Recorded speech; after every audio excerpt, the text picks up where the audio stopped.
Chapter 12:12. Su Ilong actually knew the answer. He didn't calculate it, but he used the two types of boxes back and forth to make up the exact number. In theory, he only needed to make it 9 times, and he had to count the boxes of a certain color to 0. But he knew that if the number was big and changed to hundreds, it would take him a long time to make up the number. He could see that when he asked Little C clearly wasn't paying attention to his calculations.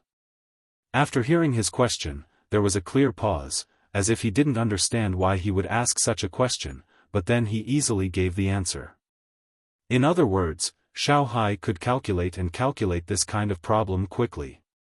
Su Ilong thought a lot and was completely shocked. Just as he was about to continue testing the abilities of the other children, Xiaobei's voice rang in his ears. "What do you do?" "My grandfather is Su Jian, he's the academician of Jixian Academy, Yuan Gu, from the Great Wall of Huzhou. He studied books like Records of Heaven and Beginner's Notes and wrote a book called The Legend of De Yin." Before Su Ilong could introduce his grandfather, Xiao Yuan's voice sounded. Su Ilong looked at Xiao Yuan in surprise. "You? How did you know? There are only a few people in Jixian Academy, you just have to memorize them. And in order to prevent you from talking bad about my family behind my back and suddenly stabbing me, we have to send things to your family during the holidays. For example, the 3-year-old child in your elder brother's family now eats and uses children's toys. They are all sent by our precious candy house. Unfortunately, when someone took advantage of us, they didn't have the slightest intention to refuse. In the end, they turned around and didn't recognize us. Fortunately, your family still knows that the hand that takes advantage of others is short, and the mouth that takes advantage of others is soft." Xiao Yuan looked like he had suffered a great grievance. Why did he remember it so clearly? Of course, one had to know the family's situation when sending things, especially when there was a baby at home. Su Ilong was slightly embarrassed by Xiao Yuan's straightforward words. He had also eaten the birthday cake given by others. The cream on it was very sweet, and it was not given by the Zhang family and Wang family. It was given by the 9 children's own candy house. Therefore, after this blow, Su Ilong's contempt and dissatisfaction disappeared instantly. He decided to follow the children and see what he could learn. At least, Xiao Hai's calculating ability was better than his.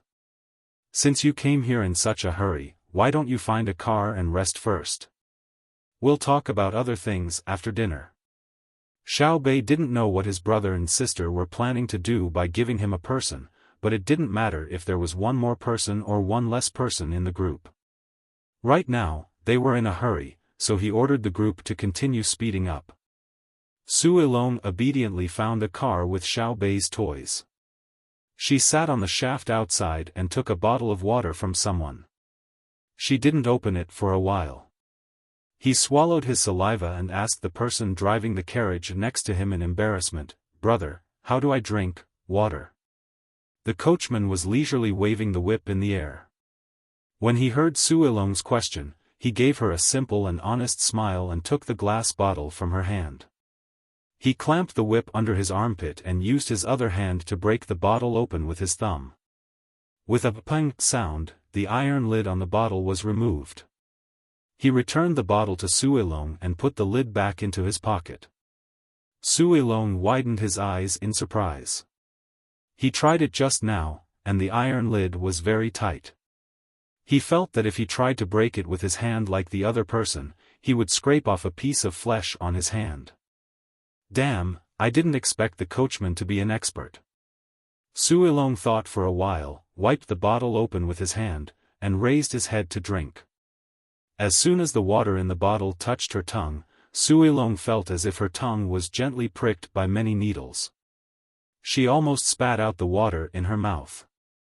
She suddenly reacted and didn't dare to spit in front of others, so she forced herself to swallow the water. As a result, after the water entered her stomach, she immediately felt an indescribable comfort filling her body, from her mouth to her stomach. It seemed that her breathing was comfortable, and she was more energetic. She burped from her stomach and spurted out from her nose. The sour taste seemed to penetrate her brain, and she couldn't help but shiver. An inexplicable ease lingered around her body. When the taste calmed down, Suilong smacked her lips twice. Her eyes looked away and felt brighter.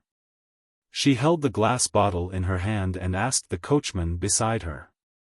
"What did you give me to drink?" "A kind of carbonated drink.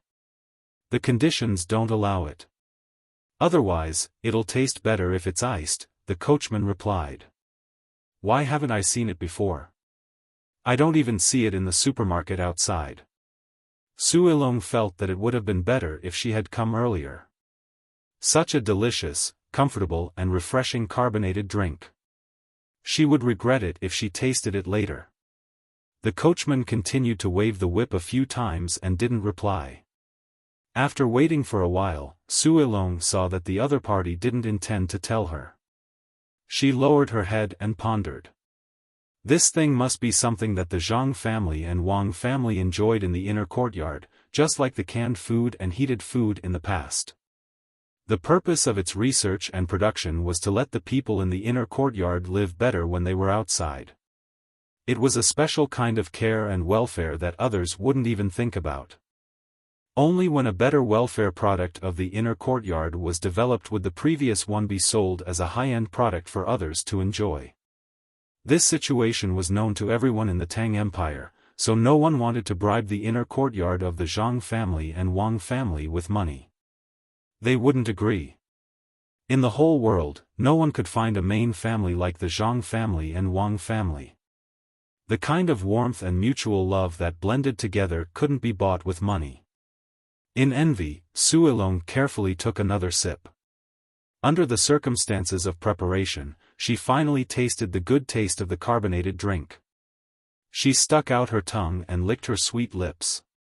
She carefully asked the coachman, "Is there anything else that can be eaten?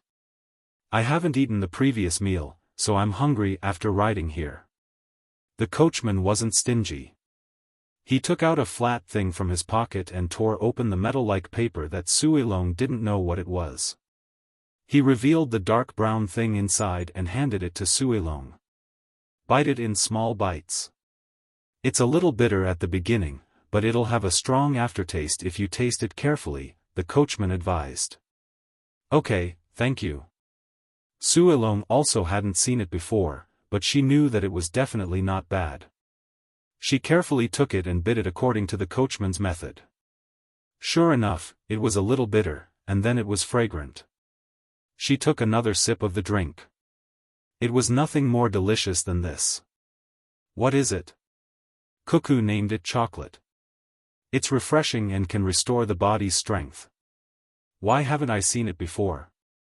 As soon as she said it, Suilong immediately regretted it. She realized that she had asked a very stupid question. Seeing that the coachman didn't answer, Suilong continued to eat the drink and chocolate bit by bit. After eating, she leaned on the carriage and looked up at the blue sky and white clouds. She gently opened her mouth and enjoyed it as much as she wanted. After a long time, Suilong happily asked the coachman, "Brother, can I also get a fixed amount of drinks and chocolate in the future?" "You are."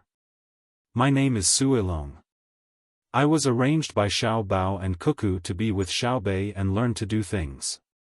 What Suilong wanted most at this moment was the same benefits as others. "Yes." The coachman answered simply. Suilong was happy. "How much can I get?"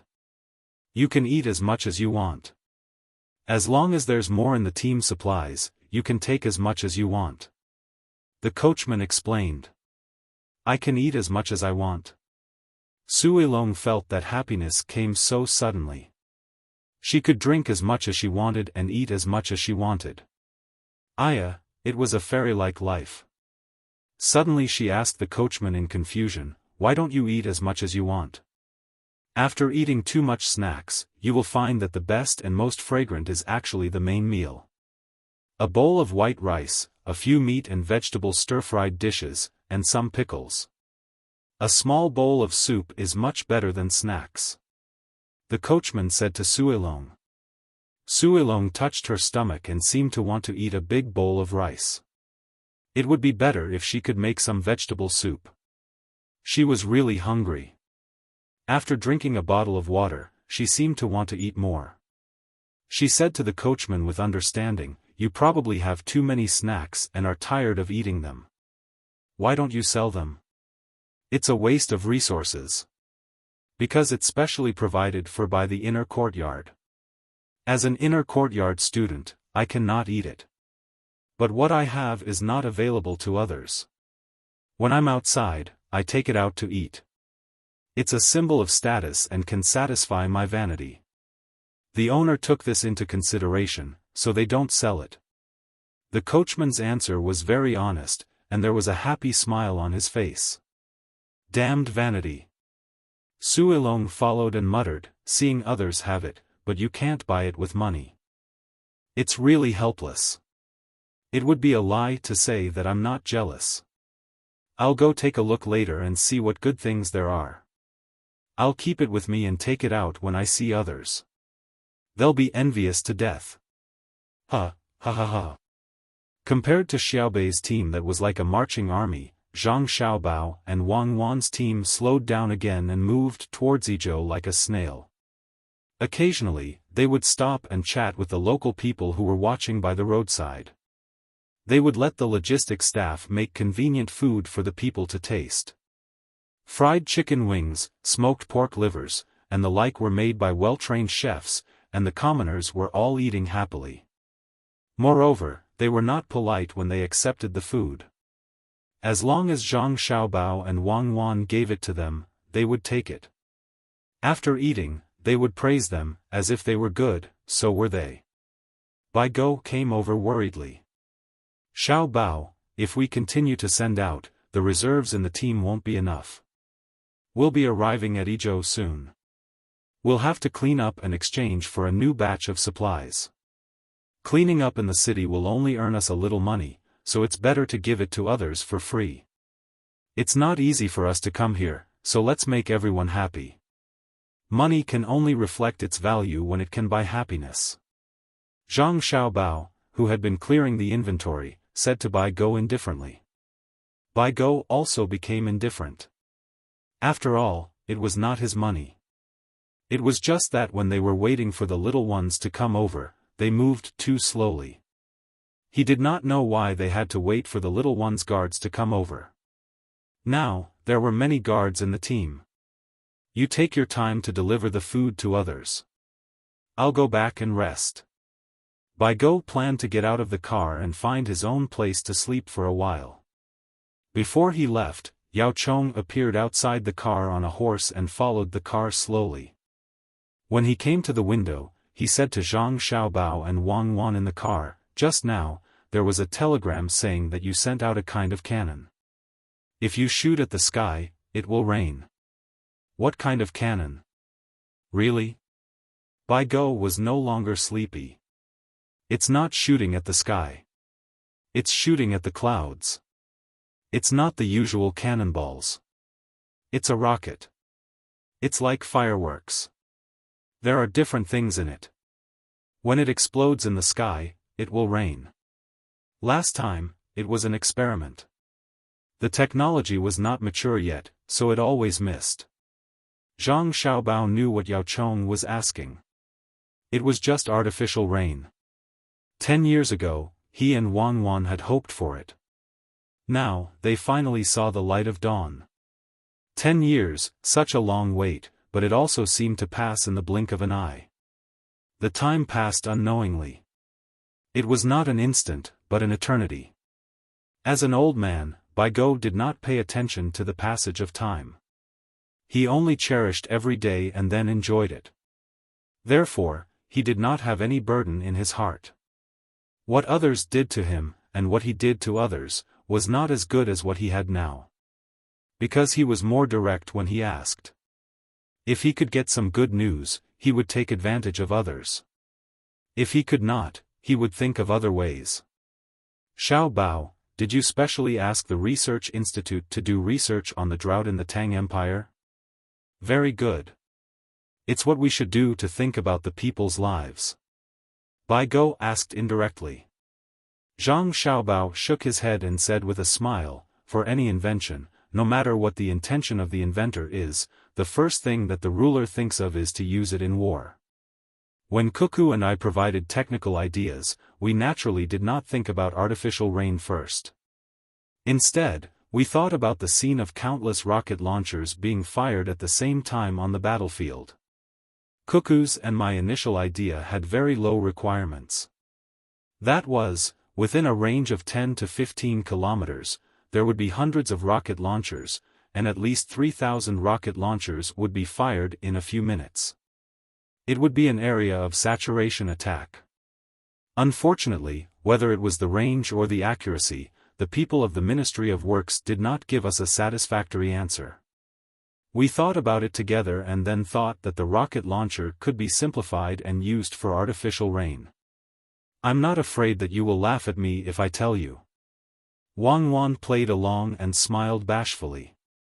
Who asked her to be prepared to hit someone in the beginning and not the clouds? Bai Go was silent. Yao Chong was also speechless. The two of them were not stupid. They understood why Xiao Bao and Cuckoo thought about making rocket launchers. It was because the cannons used usually could not fire so many shells in a few minutes. But were the two of them war maniacs? It was clearly a design that could help the people in the dry areas, but it was developed to destroy the enemy. Are rocket launchers good, useful to hit people?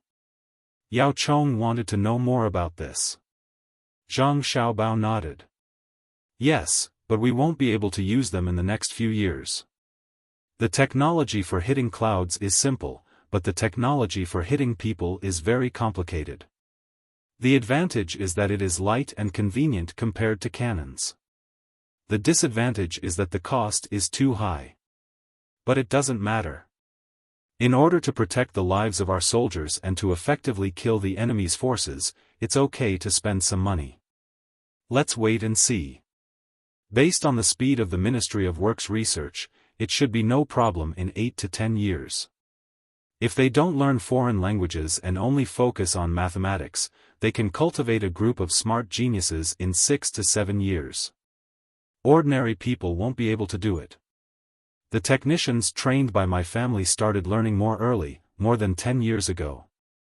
The Ministry of Works recruited people from all over the country a little later. However, the people recruited later all had very good skills. They only lacked more advanced theoretical support.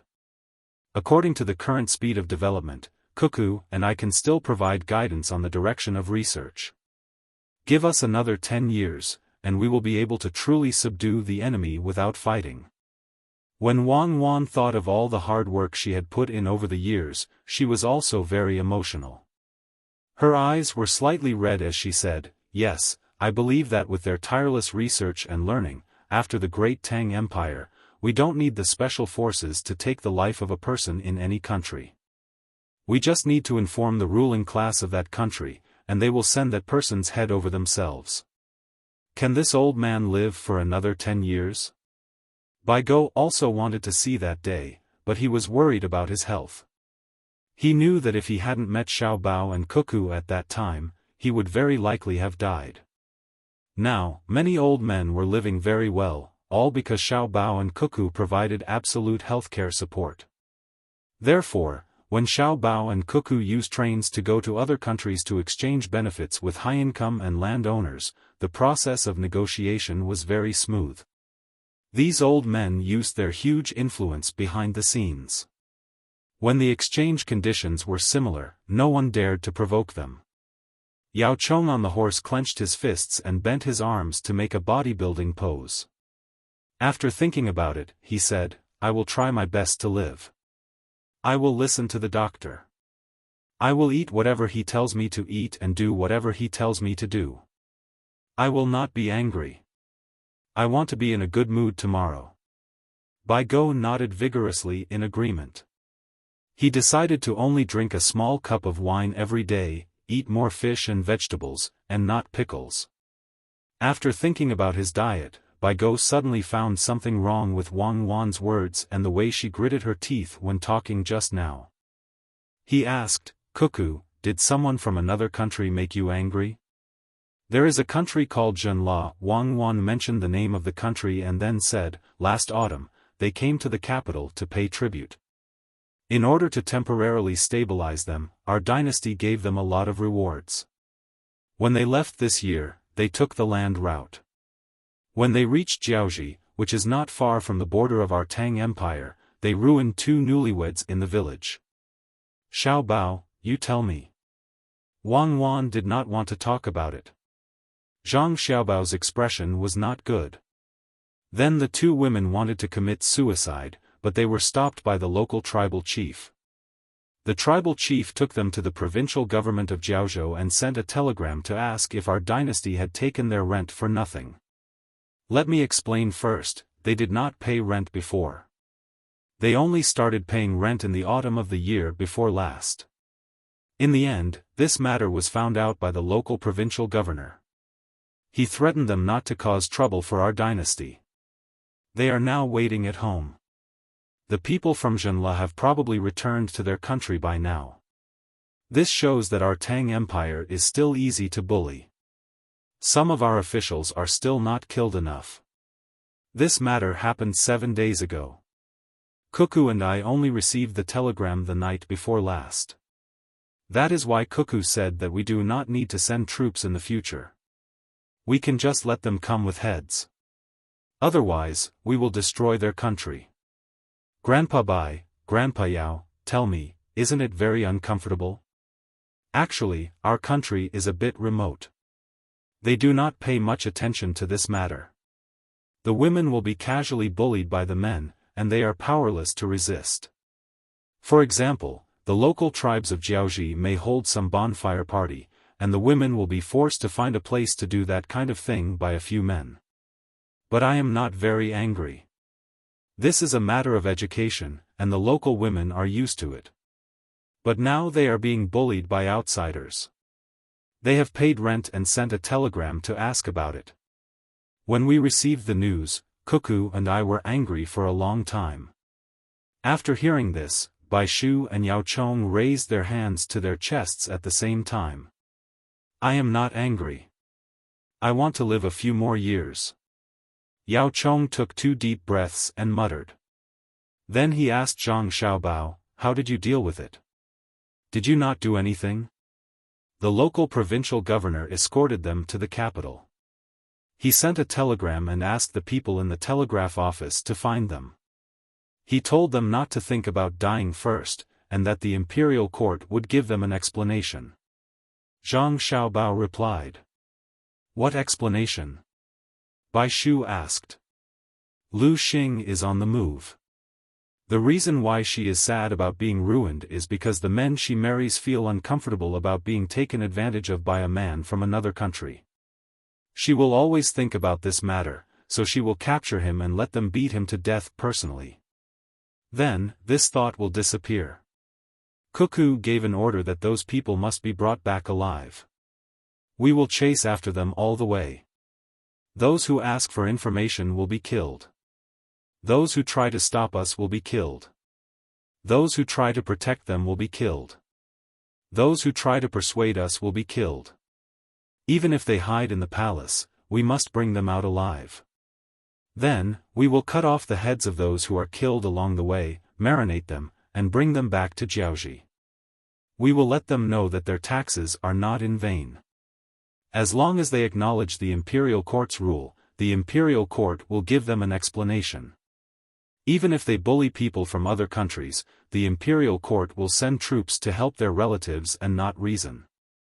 When the pride of lions is fighting with the hyenas for food, the lion will not give an explanation to the hyenas just because its cubs started the fight first. It will only kill the leader of the hyenas and let its children have meat to eat. Zhang Xiaobao first mentioned Wang Wan's decision, then said something very unreasonable. Bai Shu and Yao Chong did not object. They seemed to think that Zhang Xiaobao was right. They also knew what the Lu Xing that Zhang Xiaobao mentioned was. It was a revenge special force formed by all kinds of talents from various elite troops. Its full name was the Lu Xing Battle Squad. Everyone in it had a name that belonged to their own star. Death is the shining. Xiao Bao, Cuckoo, what if the Lu Xing battle squad you send provokes Zhenla and they go crazy and suddenly send troops? Yao Chong asked worriedly. Then we won't fight Duoshe first. Let's get rid of them first. How dare a small country shout at us? We would rather lose 100 times the price in other aspects than make any compromises or concessions to them. I, Wang Wan, will put my words here today. If they dare to say no, Xiao Bao and I will personally lead troops and slaughter the fire of their entire race. Otherwise, what right do we have to make the people of Tang love this country? Wang Wan swore with a gloomy face. Originally, everything was going well. The plan for Duoshe was going very smoothly. Moreover, they had already suppressed Japan and Xinhua. At the same time, they could use other means to seek more benefits from Japan and Xinhua and make arrangements. In the end, Zhen La's people came to pay tribute. When they returned, they had to find something to do, so the two of them had no choice but to consider the thoughts of the people in their country. Could they not send the Lu Xing battle squad to capture them? The consequence of refusing was to lose the hearts of the people. If Zhenla dared to send troops, could they not knock them out? How many pairs of eyes were looking at them with anticipation? Were they looking at the god of war in their hearts, Cuckoo? At this time, apart from them, even Xiao Bao would not do. This was because Xiao Bao's methods needed time to be carried out, and the people would not give them time.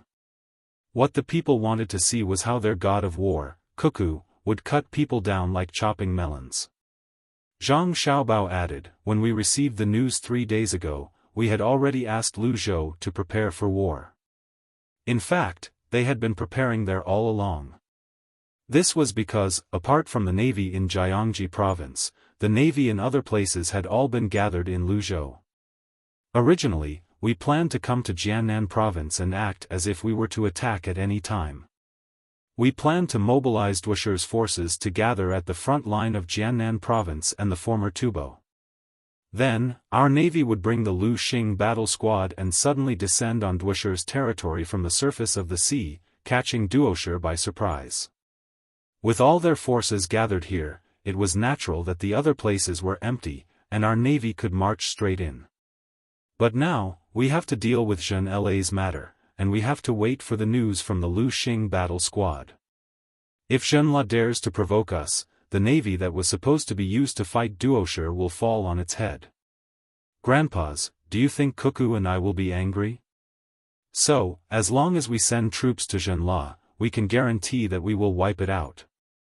If we let it go because it has delayed our strategic deployment, we will die of anger. When Bai Shu and Yao Chong heard Zhang Xiaobao's strategic deployment, they were struck dumb. At the same time, they thought, no wonder Xiao Bao and Cuckoo said they were going to fight Duoshe. However, when they arrived at Jiannan province, they were not in a hurry. Instead, they were announcing the whereabouts of the troops and the mobilization of their forces. It turned out that it was to mobilize Duoshe's forces and gather them here. Then, the navy would move out and transport them from the sea to Duoshe's territory. Presumably, the gunboats deployed from various places would be able to protect the safety of the landing area. At that moment, Duoshe would have no way to back down. If they were to transfer their forces here, Xiao Bao and Cuckoo would immediately attack. If they were not to transfer their forces, what would they use to stop the Tang army from landing? Facing the superior Tang army, would they dare to fight on two fronts? At the same time, it would affect the speed of the supply line and the reinforcements. Even if a portion of the reinforcements returned, they would be exhausted. Sigh. Bai Shu sighed and said, Zhenla is really hateful. Cuckoo's strategic deployment was so good, but they actually dared to interfere. This old man agrees to destroy them when they cause trouble. But after that, when can they attack Duoshe again? I believe that when the Tang navy goes over, Duoshe will definitely think that our soldiers can use the same method to attack them. Therefore, we should prepare in advance. Yao Chong was also worried. He frowned and tried to think of countermeasures. At this time, Zhang Xiaobao rubbed his hands and said, "Cuckoo and I have discussed it. If we have to attack Xinla, we can immediately attack Duoshi after we attack them. However, the strategic deployment needs to be changed, and it will cost a lot more money. It's annoying. These 2 days, I have been thinking about how to make use of this to turn a bad thing into a good thing, but I haven't thought of anything yet. This is really testing my IQ."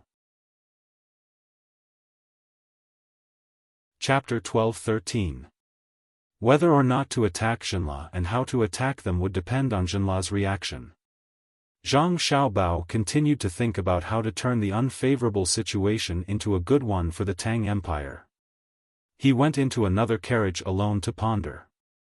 Bai Shu and Yao Chong wanted to help but couldn't. Their way of thinking was different from Zhang Xiaobao and Wang Wan. To be precise, their way of thinking was the way of thinking of the normal ruling class. If they could solve the problem without using weapons, they would try their best not to use weapons.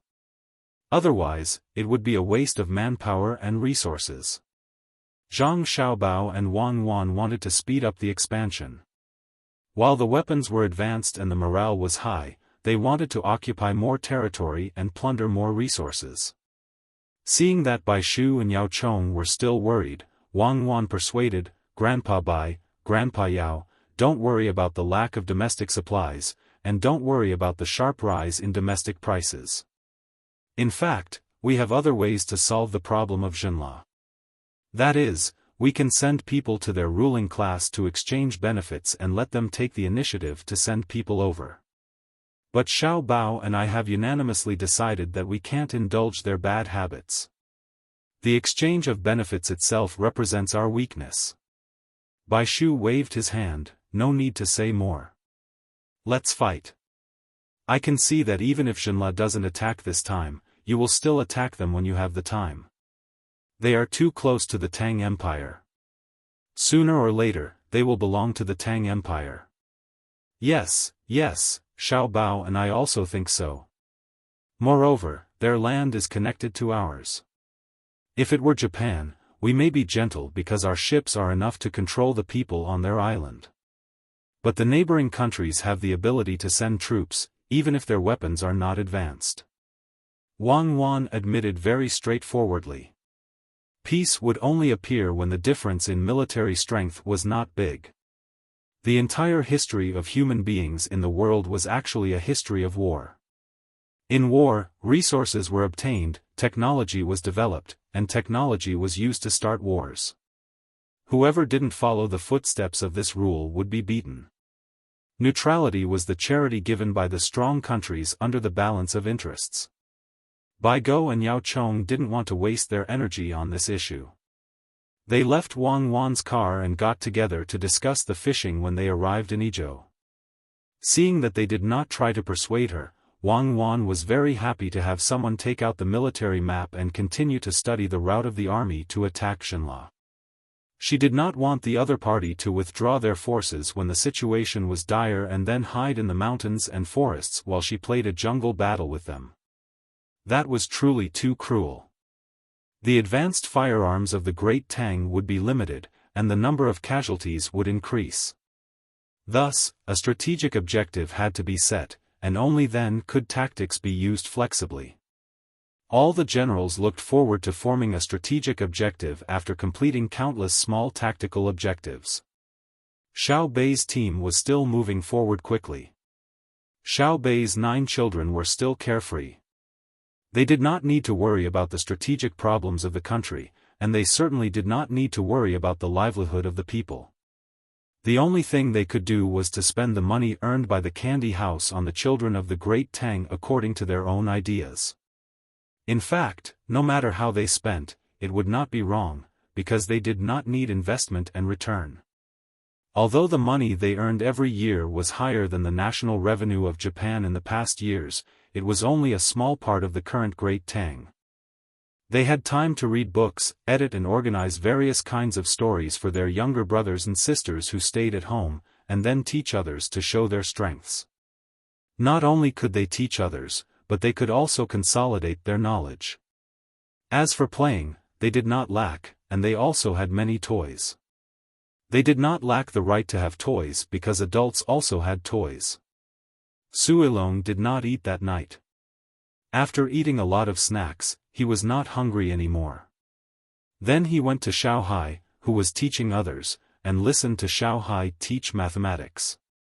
Although Xiaohai was good at mathematics, the overall 9 people were very bad.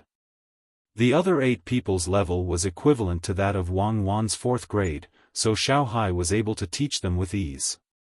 Suilong's level was slightly better than that of the 4th grade, but definitely not at the level of a 1st or 2nd grade. Therefore, he listened very seriously, ready to lay the foundation first, and then learn more advanced mathematics from Xiaohai. Okay, tonight we will go out for a while, rest for 3 hours, and continue tomorrow morning. We will be able to meet up with brother and sister at dusk, and then we will go to Izhou as usual for a day. Our difficult days will be over. After listening to the lesson, Xiaobei said happily. Rushing like this, even if they stayed in the carriage, obviously would not be comfortable. Once in a while, it was okay for 2 or 3 days, but they had enough of running back and forth like this. Suilong thought that it was very hard for the 9 little guys to keep running with the team outside, so she advised, Xiaobei, in fact, you just need to follow your brother and sister. Why do you have to run out? It will be easy to get tired and sick. It's okay. We are still okay. Don't you see many children around our age, studying hard in school during the day, and helping the adults when they go home at night? Just like Tonghua County, although there was a school, it had not reached the level where all the children lived in school. The farthest child had to walk for 3.5 hours to get from home to school, and another 3.5 hours to go home. I have seen the teachers we found when we left, and their standards are far from the same. But the children are very satisfied. In comparison, we are really too happy.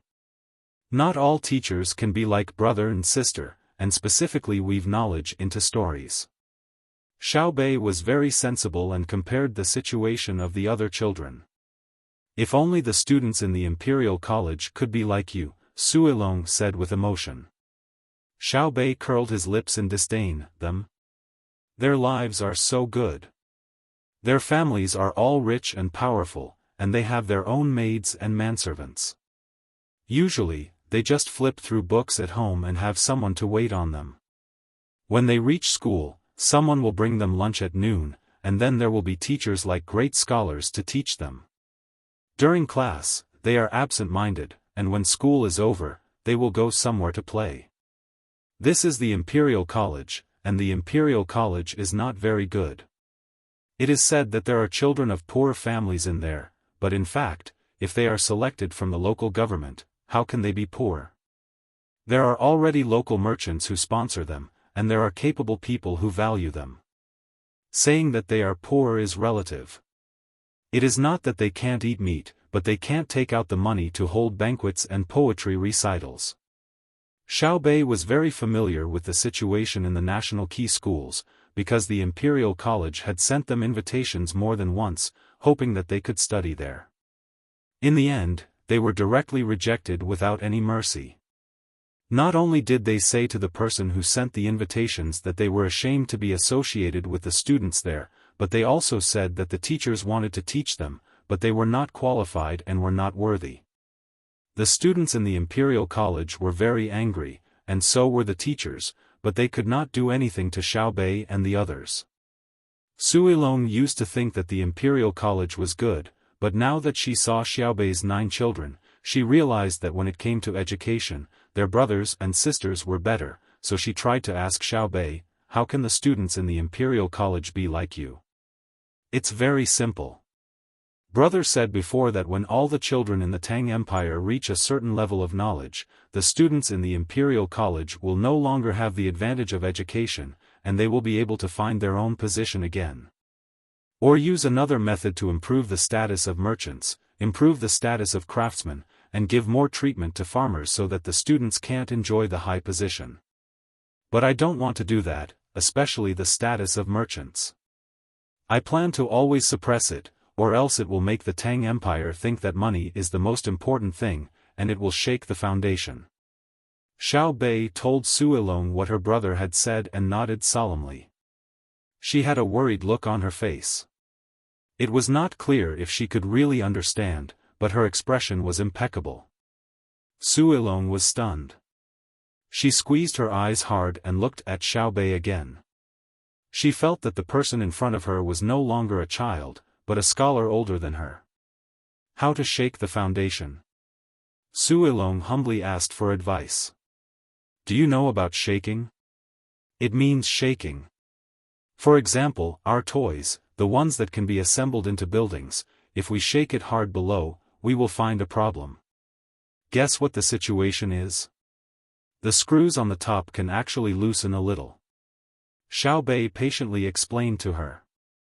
I'm asking about how to shake, not the consequences of shaking, Su Ilong asked again.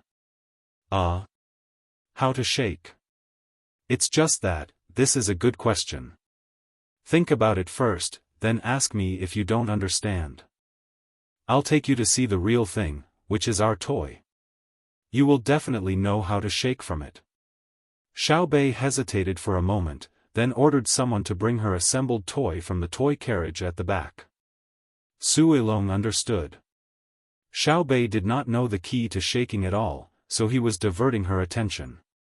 She had heard that Xiao Bei was good at this kind of thing, and she finally saw it today. That serious look was so cute. Soon, Xiao Bei's toy was sent over. The road that the carriage was traveling on was not bad. It was an official road.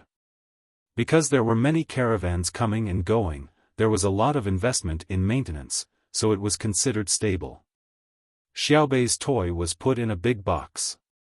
There were many small boxes in the big box, which were filled with small wrenches, screwdrivers, calipers, and other tools, nuts and bolts, and iron pieces of various shapes. It did not feel like a toy, but a common item in a craftsman's home, or even more complete. Xiao Bei let Su Ilong come closer to take a look, and said, Look, we can use the parts in the box to assemble a variety of other fun things, such as a dog or a car. Look, brother once assembled a very beautiful car for us. It can walk on its own. It needs this thing called a motor, which is an electric motor. Brother always likes to call it a motor, and there's also a battery. I'm sure you haven't seen it before, because it hasn't been popularized. To be precise, only we have it, and no one else has it. Because it belongs to children, Xiao Yuan, Xiaonan, and I will use it first to figure out better parts and assembly methods. When the time comes, Baby Candy House will take it out to sell. Do you want to have a car that can move on its own while being assembled by itself? Do you want to have a beautiful new home for dolls? Come on, please pay attention to our Baby Candy House. Every once in a while, we will introduce a new toy or a new way to play, so that you can be full of happiness, so that you can have everything you should have. Su Ilong swallowed her saliva, and then. Chapter 12-14. Xiao Bei was still assembling. Her movements were very skilled. It seemed that what she was assembling now was not her first time. Soon, something that looked like a tank appeared. To be precise, it should be an infantry transport vehicle. The wheels were made of rubber and did not have tracks. Xiao Bei was very skilled in using screwdrivers and wrenches. There were many items in the box that did not need screws to fix. Su Ilong, look, not all parts can be fixed with bolts when they are assembled.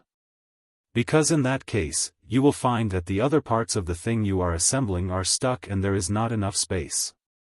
At this time, you need to use parts that can bite into each other. For these parts, we spent a lot of effort. We have to tell our ideas to brother first, and then let brother and sister figure out what should be specially made for that position. Xiao Bei was finally like a normal child at this time. Like many children, she showed off to others when she was working. Moreover, she was mumbling as she assembled. No one knew who she was talking to. Using a part with grooves on both ends to fix the wheel and the small axle together, Xiao Bei muttered to herself and suddenly laughed. Suilong, why do I feel that your name sounds like a girl's? Why aren't you called Su Linglong? Xiao Bei asked. Suilong was focusing on the thing that Xiao Bei was assembling. When she heard her words, she came back to her senses and became silent with a depressed expression. When Xiao Bei was about to continue talking about her name, she cleverly opened her mouth first and asked, "The wheel you are holding looks familiar. It seems that the bicycle wheel sold in the capital is made of the same material as the one you are holding." "It's not the same. The bicycle wheel is inflated, but mine is dead." "Speaking of bicycles, I thought of something. Did you buy one? Remember, if you want to use it in Chang'an City, you can choose those with thin wheels. If you want to ride it out, you have to buy one with wide wheels. If you bring the bike over, I can help you modify it so that you can go uphill easily. That's because the gears at the bottom of the bike, to put it simply, is the lever principle. So you're asking, what's the use of this principle, right?" Xiao Bei stopped what she was doing and took out a piece of paper from the side. On it was the assembly steps of the components. At this moment, Xiao Bei was still holding a component that was supposed to be used in one of the steps, but that step had already passed. For a moment, Xiao Bei was at a loss. She didn't think that saving a part was a good sign. While thinking about what went wrong, she said to Suilong. Suilong didn't know about the difficulties Xiao Bei was facing now, and said, "I know, it's the power multiplied by the power arm, which is equal to the resistance multiplied by the resistance arm." "That's right, so if the front and back gears of the bicycle can change their sizes at any time, then you can adjust the distribution of power at will. But there was a problem in the middle, and that was that it had to be accurate. It couldn't just throw away a random part. For example, the small gear in my hand should be on the axle. Otherwise, this car could only move forward and not backward." "Yes, that's right. If this set of modules wanted to move, it had to be on the gear. So now you see, I have finished the assembly steps in front, but the gear wasn't put in. Do you know what to do?" Xiao Bei finally found the problem with the instructions on the diagram. The gear in her hand was made of hard plastic. Because the requirements for precision were not high, she could easily put it on the axle, and then connect the axle with the gear on another module through it. Suilong kept nodding. Xiao Bei's words were difficult for him to understand. He never thought that one day, children's toys would be like this. There were all kinds of parts. In his opinion, even if he was given the diagram, he couldn't assemble it. There were too many, and he didn't know how Xiao Bei remembered it all. Hearing Xiao Bei's question, he hesitated and replied, "Do you have to take it apart and reassemble it?" "That's right. I have to dismantle the first two steps now. According to the terminology, it's called rework. It's a very annoying thing. From now on, we know that we have to be serious when doing things. Otherwise, when we find out that we did something wrong, it will be more tiring to go back and correct it." Xiao Bei frowned and started to dismantle it. "You can ask others for help. Xiao Bei, can you teach me how you know how to look at diagrams?" Suilong pointed at the assembly diagram and asked. "You'll know when you see it often. The diagram you see now is very simple. You haven't seen the diagram drawn by Sister. You'll feel your eyeballs hurt when you see it. To be honest, Sister Xiao Zhu taught me. Speaking of helping, we have our own division of labor. I'm responsible for the transportation of troops, so I have to assemble the current troop carrier. They have their own places to be responsible for, but they still need other people's help to assemble the current vehicle. This can only mean one thing." When Xiao Bei's voice fell, she drew a finger. It was an index finger, not a middle finger. Zhang Xiaobao didn't teach his younger siblings to use body language to scold others. "What's the problem?" Sure enough, Suilong asked cooperatively. It means that my personal ability is poor. No matter how exaggerated other people's praise of teamwork is, you can't ignore the personal ability of forming a team. According to brother's words, that is, not afraid of a godlike opponent, but afraid of a pig-like teammate. Xiao Bei's two chubby little hands had already dismantled the front as he spoke, and reinstalled the extra gears just now. After waiting for a few more steps to complete, he clapped his hands and said, "Okay, only the box outside is left. I'll put the box together now." The so-called box was the outer shell, and it also needed to be put together. Suilong looked at it enviously. She felt that even older people would like the things in front of her, let alone children. After waiting for a while, Xiao Bei finally put the outer shell together and covered the internal parts just now. He pushed the cart back and forth with his hands and said to Suilong, "Look, can we go now? Is it fun? My infantry transport vehicle is very useful. It can provide enough troops to the front, and at the same time, it can also be used as a temporary escort force." Suilong looked at it a few times and suddenly felt that it was very normal. It was just that there were more parts inside, but a carpenter could also make a cart that could be pushed back and forth with wood.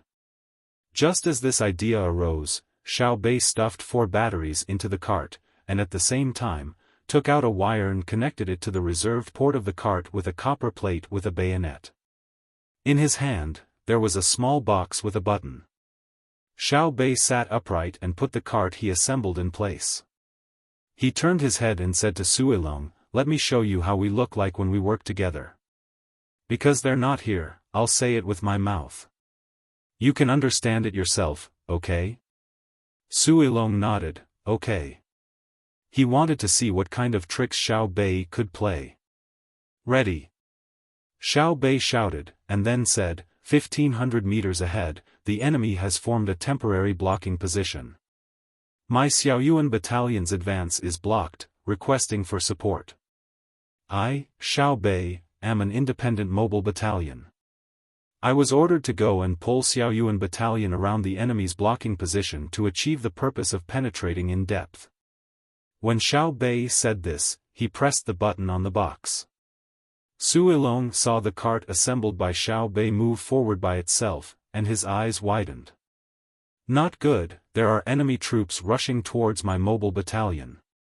My battalion drivers, pay attention to the enemy trenches in front. Set up the machine gun and sweep them all down. Beep, beep, beep, report, my mobile battalion broke through the enemy's small blocking force and met up with Xiaoyuan. Pay attention to the enemy pursuing soldiers in front, transport troops temporarily retreat and find another way out. Xiao Bei released the button just now and pressed another one, and the cart began to move back. Not good, there is actually no less than a brigade behind the enemy. Calling Brother Xiaohai, request for artillery support. 2222 high ground, 300 to 1,200 meters in front, cover the area. Whoosh, whoosh, whoosh, Brother Xiaohai's artillery is firing. You guys are having fun, ha ha ha. Xiao Bei had already forgotten Suilong who was beside him at this moment. He controlled the cart to move back and forth, and kept talking to himself. This was the normal behavior of most children when playing games. Generally, you would give a girl a few dolls, a set of small kitchen utensils and shovels. She would play from morning to night, and she would have a lot of fun. The dolls could also eat a lot of meals. If it was a boy, you would provide him with enough soldier models, and he would be able to fight a long and drawn-out battle. Zhang Xiaobao had done such a thing before. When he was in the orphanage, he collected a lot of poker cards that were missing one, and then divided them according to red and black. One side represented the good guys, and the other side represented the bad guys. He spread them in the yard, on the steps, in the sandpit, and everywhere were poker soldiers. When a soldier died, the poker cards would be turned over, and the final result would always be the good side winning. It seemed that the poker soldiers that represented the good guys were very strong, and there were more reinforcements than the bad guys. So now, Zhang Xiaobao also provided the same game for his younger brother and sister. However, the things that represented the soldiers were no longer poker cards, but lifelike models. Each soldier was independent, and could even be loaded into a car. If Xiao Bei and the others had the time and energy, they could set up tens of thousands of models to cooperate in a grand battle. If Zhang Xiaobao and Wang Wan wanted to teach Xiao Bei and the others knowledge through such a game, they first had to immerse themselves in the game like Xiao Bei and the others. They definitely couldn't stand aside and watch the children play. Then, as an adult, you would laugh and let the children's attention be on you. Then, as if coaxing the children, you would say, "Are you playing this? Is it fun?" If you said that, the children would be very angry. They would think that you were mocking them for being small. The battle that they had painstakingly designed was disrupted by you, and a feeling of not being recognized would fill their hearts. There were two kinds of consequences. First, they would angrily push you away and not let you watch. Then, they would turn around and readjust their mood and continue playing by themselves. Second, they would simply stop playing and not care about the battle situation that they had created. They would turn around and find a place to sulk. Every time Zhang Xiaobao, who knew this kind of child psychology, wanted to participate, he and Wang Wan would secretly observe from the side and analyze Xiao Bei and the others' deployment of the battle. Then, they would go over and provide support. Usually, they would be logistics and engineers. The expression on their faces had to be serious. However, there was one thing that had to be said first. Zhang Xiaobao and Wang Wan definitely couldn't use Xiao Bei and the others' troops and tools. When they were needed to participate, they had to lead the troops themselves. This was because all the troops of the other party had already been arranged.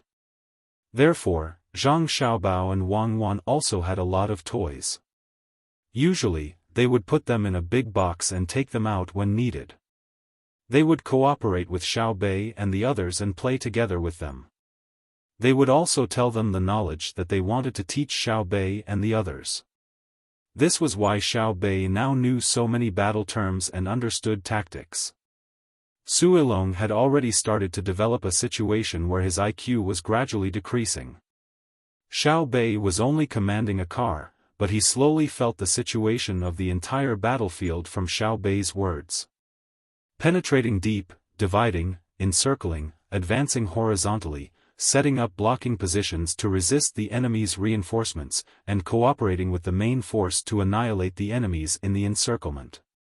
Interfering with the enemy's logistics, setting up a pocket formation, luring the enemy deep into the encirclement, attacking reinforcements, surrounding 3 and missing 1, digging tunnels, building trenches, protecting the medics, and so on. Xiao Bei controlled the car and completely immersed himself in his own fantasy. He used all the war knowledge he had learned. Suilong listened to Xiao Bei's muttering and didn't dare to disturb him. He had a feeling that if he was really in a troop and his opponent was Xiao Bei and the other 9 people, he would definitely be beaten silly by Xiao Bei and the others. Even if Xiao Bei and the others had never organized a real war, they were still better than him. He couldn't even analyze what Xiao Bei was muttering. Sometimes, he would be very happy when he figured something out. After thinking for a while, he realized that he couldn't understand many of the methods Xiao Bei mentioned. Suilong gave up on continuing to follow Xiao Bei's train of thought and turned to consider more important things. That was the car controlled by Xiao Bei. This car was equipped with a motor, an electric motor, and a battery. It could move forward and backward. According to Xiao Bei, this was called a troop carrier. It was indeed a toy and couldn't be used in a real war. If one stepped on it, it would definitely be flattened. However, this thing could be made bigger. After the parts were enlarged, wouldn't it be possible to let the soldiers go up?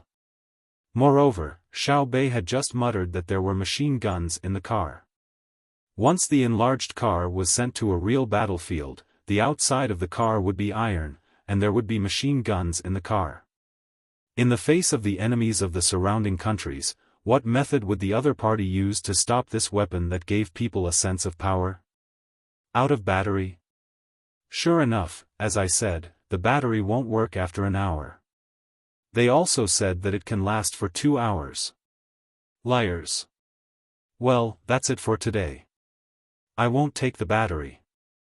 I have to save it. Xiao Bei's car was difficult to move. He found that it was because the battery was out of battery. Xiao Bei put down the control box in his hand and breathed a sigh of relief. Only then did he remember that there was a person beside him. Did you see everything just now? Xiao Bei asked embarrassedly. At this moment, he realized that what he muttered just now was just his imagination.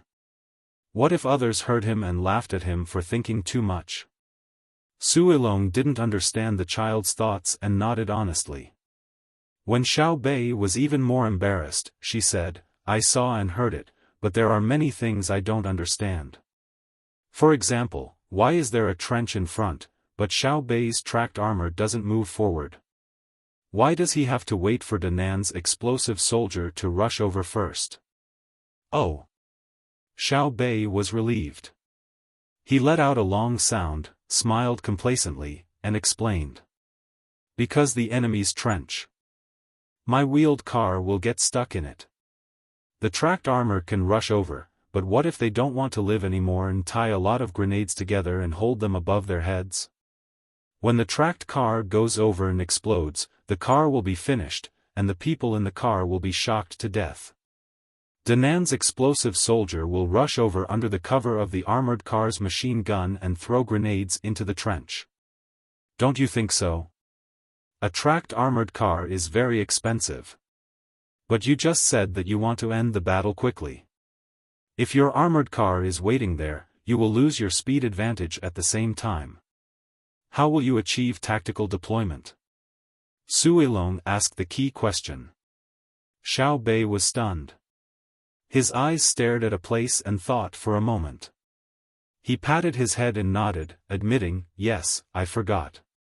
It should be under the condition of not caring about the damage of the car, quickly rushing forward, tearing apart the enemy's line of defense, and cooperating with other troops to complete the encirclement. I didn't consider it thoroughly. You are very good. I believe that with you as my adjutant, my team will be able to reduce a lot of command mistakes during battle. I have decided now to allow you to join our army. Now that you don't have any soldiers, I will transfer some of my soldiers and let you form your own direct troops. The number may be a little small, but don't worry. When we reach Izhou, I will ask people to make more soldier models. As for you, what you need to do now is to formulate the framework of your army. When the time comes, I will complete your formation of troops. Do you have any other requests? Thank you, General. I don't have any other requests. Can I have a mobile army? It's just. Su Ilong pointed at the car assembled by Xiao Bei expectantly. Although he was much older than Xiao Bei, this kind of wired remote-controlled car was also very attractive to him. If it could be changed to wireless, the whole world would probably go crazy with it. With a remote-controlled car or plane, even an old man would be immersed in playing with it. Xiao Bei said generously, yes. In fact, brother and sister's team has a lot of small cars. One is for us to play with, and the other is for the technical staff to constantly improve and design what should be designed so that it can be used in a real war in the future. Later, I will teach you the use of a group of small cars on the battlefield. There is a tactical name called magnetic tactics. Using fast mobility to maintain a relative distance from the enemy and constantly consume the enemy's strength. However, first of all, we need to have sufficient technology, especially strong long-range firepower. Su Ilong saw that Xiao Bei was willing to support some small cars and immediately became excited. When she heard Xiao Bei mention magnetic tactics, she became even more curious and asked, "Is magnetic tactics very powerful?" Very powerful.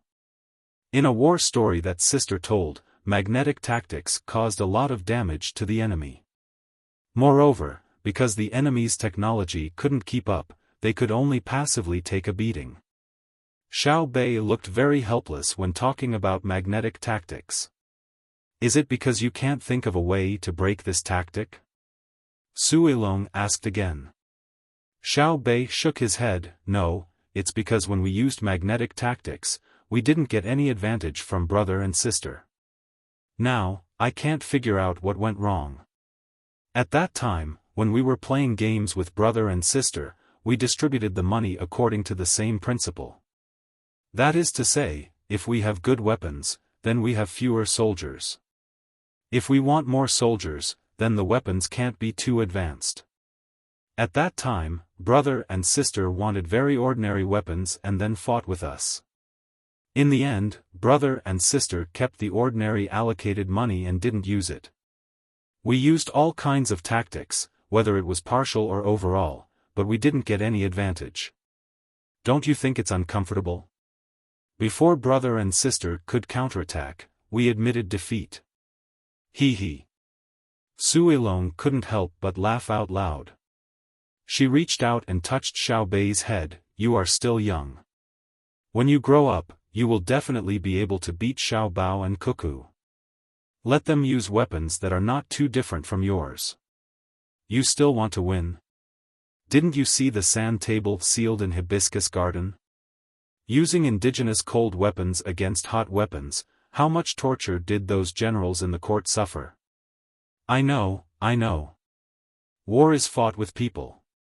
Unless the weapons are really too powerful, it depends on the commander's commanding ability. Let's not talk about it anymore. Help me take apart the small car and put it back. Xiao Bei began to dismantle the car. Su Ilong helped at the side and carefully put the parts back to their original positions. Her heart was filled with pride. She looked forward to the day when the small car in front of her became bigger, forming an absolutely superior mechanized army and rampaging in the enemy camp. What Su Ilong didn't know was that small cars like Xiao Bei's toy had already started to be manufactured in the Ministry of Works. Moreover, they weren't making toys and didn't have any remote control devices. There could be wireless telegraphy, but wireless remote control was too difficult for the people in the Ministry of Works. The car made by the Ministry of Works also had a motor, but it was twice as big as Xiao Bei's. The battery used was also different. There was no place to place a machine gun on the car, and the wheels of the car were very suitable for uneven roads. At the filming site of the Ministry of Works, Li Longji had just finished a set of scenes. When he was resting, there was such a small car under his feet. Explosives are placed on top of this car, and then it is sent forward? It can't be controlled and can only be detonated at a certain distance. If it doesn't meet the enemy, how can it be stopped? After listening to the technician's introduction, Li Longji began to evaluate the small car. The purpose of making a small car was to place explosives on top of it. When it was close to the enemy, the people behind would use a telegraph-like device to select a frequency band and send a signal to the receiving device on the car. The signal receiving device would be connected to the battery circuit and detonator. The moment the signal was received would be the time of the explosion. The main purpose was to prevent their own people from taking the risk of rushing forward when the artillery at the back couldn't catch up. The small car could go very far, exceeding the throwing distance of a grenade. The technician said helplessly, "There's no other way. If we use a remote control device, we need a very long wire. For example, if it runs 200 meters away, we need at least 200 meters of wire. If it gets caught on something, it will be very troublesome. If we only let the small car move 50 meters, it would be better to throw a grenade. Now, we are researching on the grenade launcher. The main problem is the primer for the grenade. If we can make it, we can even make artillery shells, let alone grenades. The problem is that if we add primer to the grenade, the cost of making it is too high. Xiao Bao called us last month and scolded us. He said we didn't put in enough effort to form a team during our research. He said we felt grenades are not as long as artillery shells and are not important. That's why we didn't research on adding primer to the grenade. When the technician was speaking, he felt wronged. This was because the Ministry of Works Research Institute was rarely scolded, especially by such a harsh tone. Then is what Xiao Bao scolded us? Li Longji asked. Actually. Yes, we felt grenades have a shorter throwing distance. If it is a few dozen meters away, we can also use guns to shoot. Also, the weight of a grenade can be exchanged for the weight of a lot of bullets. It is not as convenient to carry as grenades. The technician wanted to explain or shirk responsibility, but he suddenly remembered Zhang Xiaobao's style of doing things and didn't dare to find excuses for himself. Li Longji pondered for a while. Do it as soon as possible, but be careful. How much is the cost of the small car under my feet? 30 strings of bursts. The entire set will cost 30 strings of bursts. Xiao Bao sent us a telegram a few days ago and asked us to make dozens of big ones. This big. The technician measured the length of the car. It was about 1.5 meters long and 70 centimeters wide. Li Longji followed and asked, Xiao Bao wants to use it to blow up the city walls. Why don't we use artillery to bombard them? It's not blowing up the city walls. It's for the little guys to sit and play with. We are currently solving the problem of the battery pack storage capacity and the amount of electricity that can be delivered per unit of time. The technician replied. We are going to war soon, and Xiao Bao still wants to make toys for Xiao Bei and the others? Just do it. Who knows what they are thinking? Li Longji couldn't figure out what Zhang Xiaobao was thinking, so he wanted to stop him. However, he also considered the possibility that Zhang Xiaobao might have some ulterior motive. If he were to stop him, it would be too late. Thus, he nodded. Your Majesty, we can start filming the next set of scenes. You need to change your clothes. This set of scenes will show that you support agriculture. You need to wear a bamboo hat on your head, change your clothes into rough linen, and preferably straw sandals on your feet. We have also prepared a hoe for you. Do you want to start? The director, in charge of filming, carefully came over and said awkwardly. Li Longji had been filming the scenes in the school next to the research institute. He personally held a book and taught others as if he really knew.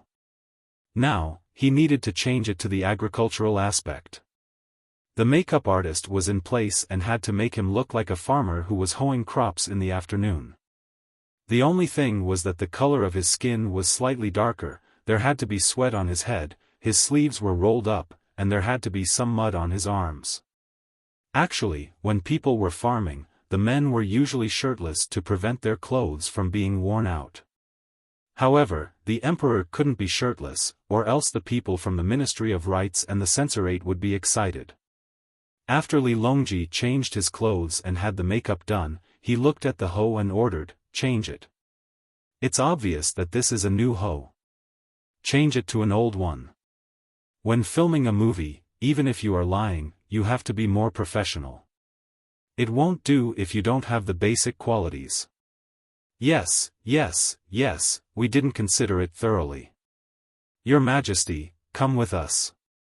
The people from the Research Institute have opened up some vegetable fields on the left. It just so happens that they didn't have time to clean up the weeds there. You can go and hoe it. The director was very good at choosing the location. Gao Lisher didn't go to the construction site in the palace today. Instead, he came along to watch. He still had a few scenes and added 2 lines. One line was, Your Majesty, you personally teach, you will inspire the students of the Ministry of Works. The other line was, Your Majesty, you personally farm, you will inspire the people. In the end, Li Longji changed it. Otherwise, it would seem too fake. He changed it to, Your Majesty, the students of the Ministry of Works have already seen what you said last time. Why don't you talk more about it later? Your Majesty, there is a place in front that you didn't hoe. There are still edible wild vegetables. I will collect them for you and make your favorite wild vegetable soup. This was much better than the previous one. It felt more natural and showed that the emperor wasn't that amazing. There were also places that the hoe couldn't hoe. At the same time, it also showed that the emperor didn't necessarily eat delicacies. There was still wild vegetable soup. That was the way things were. It was a movie, so of course it was a lie. If it was real, it would be called a documentary. Li Longji came to the uncleaned field with the hoe in his hand. He pondered for a moment and said, "Find me 2 more children." "Your Majesty, why are you looking for children?" The director was also a rookie. To be honest, Zhang Xiaobao was much better than him as a director. Moreover, he could write his own script, act as an actor, and win all kinds of awards for the male lead. Otherwise, he wouldn't be able to fool people. Li Longji slammed the hoe into the ground and said in a deep voice, "I don't intend to give the commoners the idea that I am doing farm work every day. Find 2 children and a group of commoners. Or you can act as commoners yourselves. After that, you can stand by the side of the field and watch me. When I am weeding, don't move. Just watch." When the 2 children come over, one of them curiously asks, "I heard that you are the emperor. Why did you suddenly think of weeding today?" The other child keeps nodding his head with a curious expression. At that time, I will stop and use one hand to massage my waist. I will say to the 2 children, "Yes, I am the emperor. Today, I am working in the field to tell the commoners of Great Tang that I, the emperor, value you very much. Although I am not good at this kind of work and my waist hurts, I believe that you will do a good job. You will be 100 times better than me. It is because of you that I can eat my fill. Then, I will look at the commoners and say to them, don't always look at me as a joke. Come down and help me hoe this field. At the same time, I will also give you a scene. After you are done with your work, go back and do other things. This is what I plan to do. Listen to me and get down to the field to help me hoe the weeds. You will do it skillfully. If you don't know how to do it, don't give me a scene. What do you think?" Everyone who heard Li Longji's words widened their eyes. Gao Lisher cooperated and shouted, "Talent! Your Majesty, this subject never thought that Your Majesty would have such talent. This subject agrees. We will do as Your Majesty says." The flattering voices of the others also sounded in Li Longji's ears. Li Longji narrowed his eyes in enjoyment. Suddenly, an idea popped up in his mind. He asked the people around him, "Say, if we find someone to play the role of Xiaobao and pretend to be a fool and follow me around, I can teach him from time to time. Would the effect be better?" The people who heard Li Longji's words not only widened their eyes, but their mouths were also wide open. They looked as if they were frozen in a photograph. After a while, Gao Lisher softly persuaded, "Your Majesty, why don't you get someone to act as Xiaobao? If you get someone to act like Xiaobao, even if he doesn't go crazy, the commoners will go crazy. The merchants of Great Tang will all commit suicide by banging their heads against the wall. That is too fake. No one will believe that Xiaobao is that foolish. Is that so?" Li Longji was clearly depressed. "I can't even take advantage of this. Since Xiaobao can't act like a fool, who can?" As Li Longji spoke, his eyes began to look around, and the people around him lowered their heads. At dusk the next day, the red clouds were reflected in the sky. In the distant mountains, a few flocks of birds in the forest were frightened by Shui Yun's family, and they flew in all directions, drawing vivid lines under the sunset. Xiao Bei hugged his brother and said that he wanted to eat something good. He kept talking about the hardships of the past few days. The other 8 children surrounded him and added a few words from time to time. Su Ilong had a reserved expression and stood beside Su Jian. She was telling her grandfather that she had been too conceited in the past, and that she had finally seen the power of Xiao Bei and the other 9. "Go take a bath first, change your clothes, and then eat," Zhang Xiaobao said to Xiao Bei. "I'm done bathing and changing. Brother, I'm exhausted from the past few days. I need a lot of nourishment," Xiao Bei shouted. "Okay, I'll make you a fat pork shoulder." Zhang Xiaobao agreed. Let's make some vitamins. Make some braised potatoes." Xiao Bei immediately changed his mind. Thus, Zhang Xiaobao took away the braised potatoes and steak that night. Together with Wang Wan, he held a knife and fork to accompany his younger siblings for dinner. There were many candles on the table. The maidservants and odd-job workers who followed Xiao Bei's 9 bodyguards handed over all their work for the time being and enjoyed a good dinner. Buckets of water were drawn from the nearby river and heated up. After taking a nice bath, they each went to sleep and didn't care about anything else. During this period of time, they were the most tired and needed to relax and rest.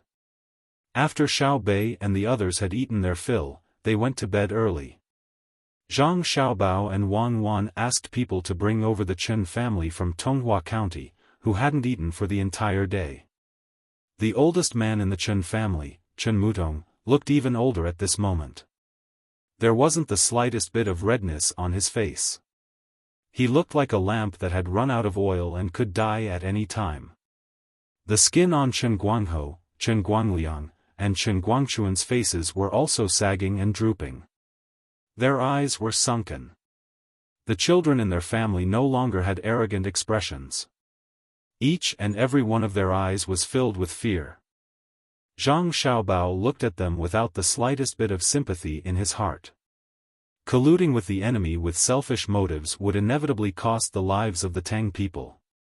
What they exchanged for was not cattle and sheep, but the flesh and blood of their own soldiers. After sizing up the Chen family for a while, Zhang Xiaobao slowly opened his mouth. "I don't need to say more about what you did. Even if you turn yourselves in, the reduced punishment won't let you live. However, I'm a kind person and don't want to kill you, so I need you to do something first. Do it, do it. We'll do anything to leave the Chen family a line of descendants," Chen Mutong said in a hoarse voice.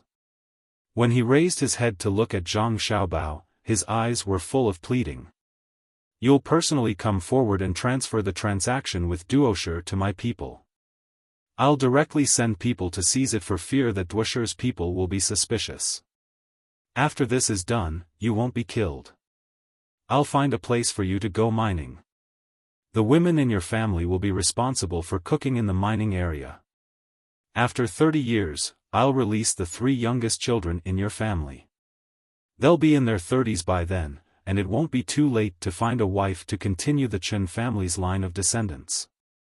As for the others, they'll die in the mines. They can die of exhaustion, old age, or sickness. When I announce to the outside world, I'll say that I killed you. Do you have any objections?" Zhang Xiaobao left them a way out. Instead of killing them directly, it was better to create some social value. "I don't agree," Chen Yaozu shouted because he wasn't the youngest child. His father suddenly covered his mouth and said to Zhang Xiaobao, "Don't worry about him. He'll go straight in and work. He wasn't involved in the transaction with Duosher at all, so it won't affect our transfer. I'll be in charge of this matter, and I'll make Duosher trust the person who takes over later."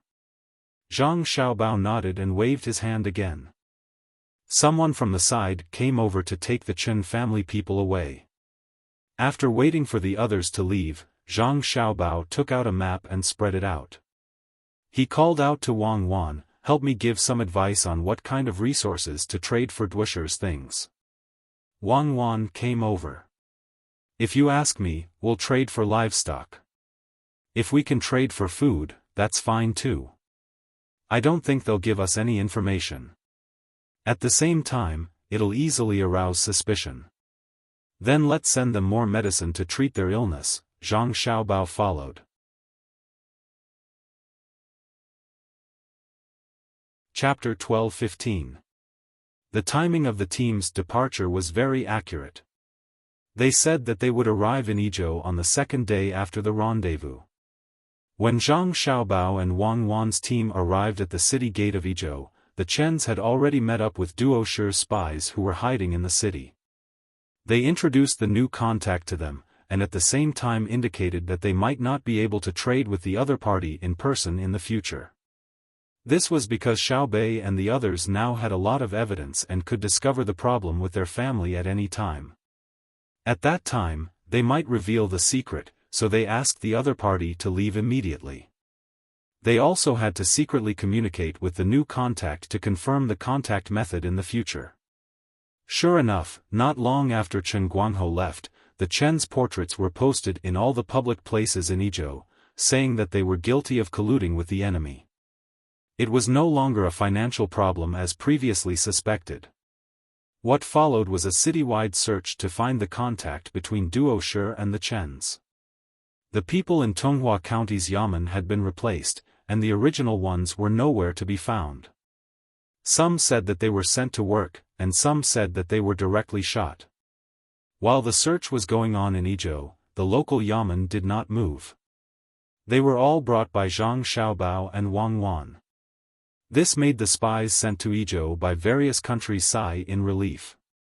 It was not that Zhang Xiaobao and Wang Wan were not capable, but according to common sense, the local people were more familiar with the local situation.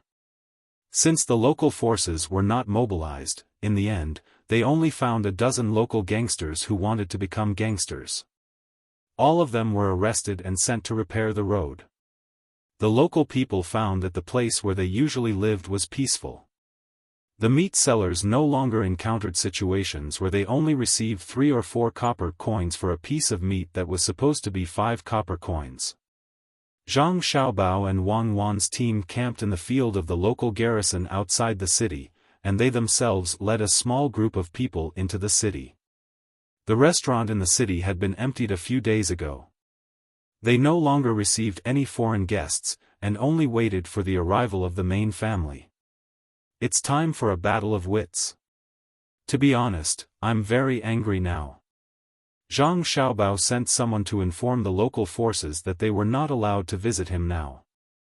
He sat at the top of the Blue Sea Silver Sand restaurant and looked down through the window as he spoke to Wang Wan, who was grinding coffee. Wang Wan unhurriedly shook the coffee grinding machine. When she heard Zhang Xiaobao's words, she asked, "What's wrong?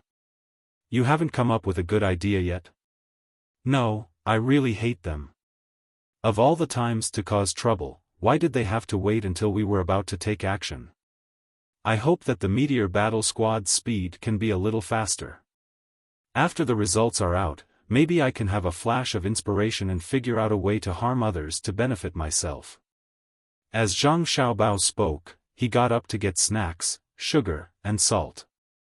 He was going to have a cup of coffee with Wang Wan later.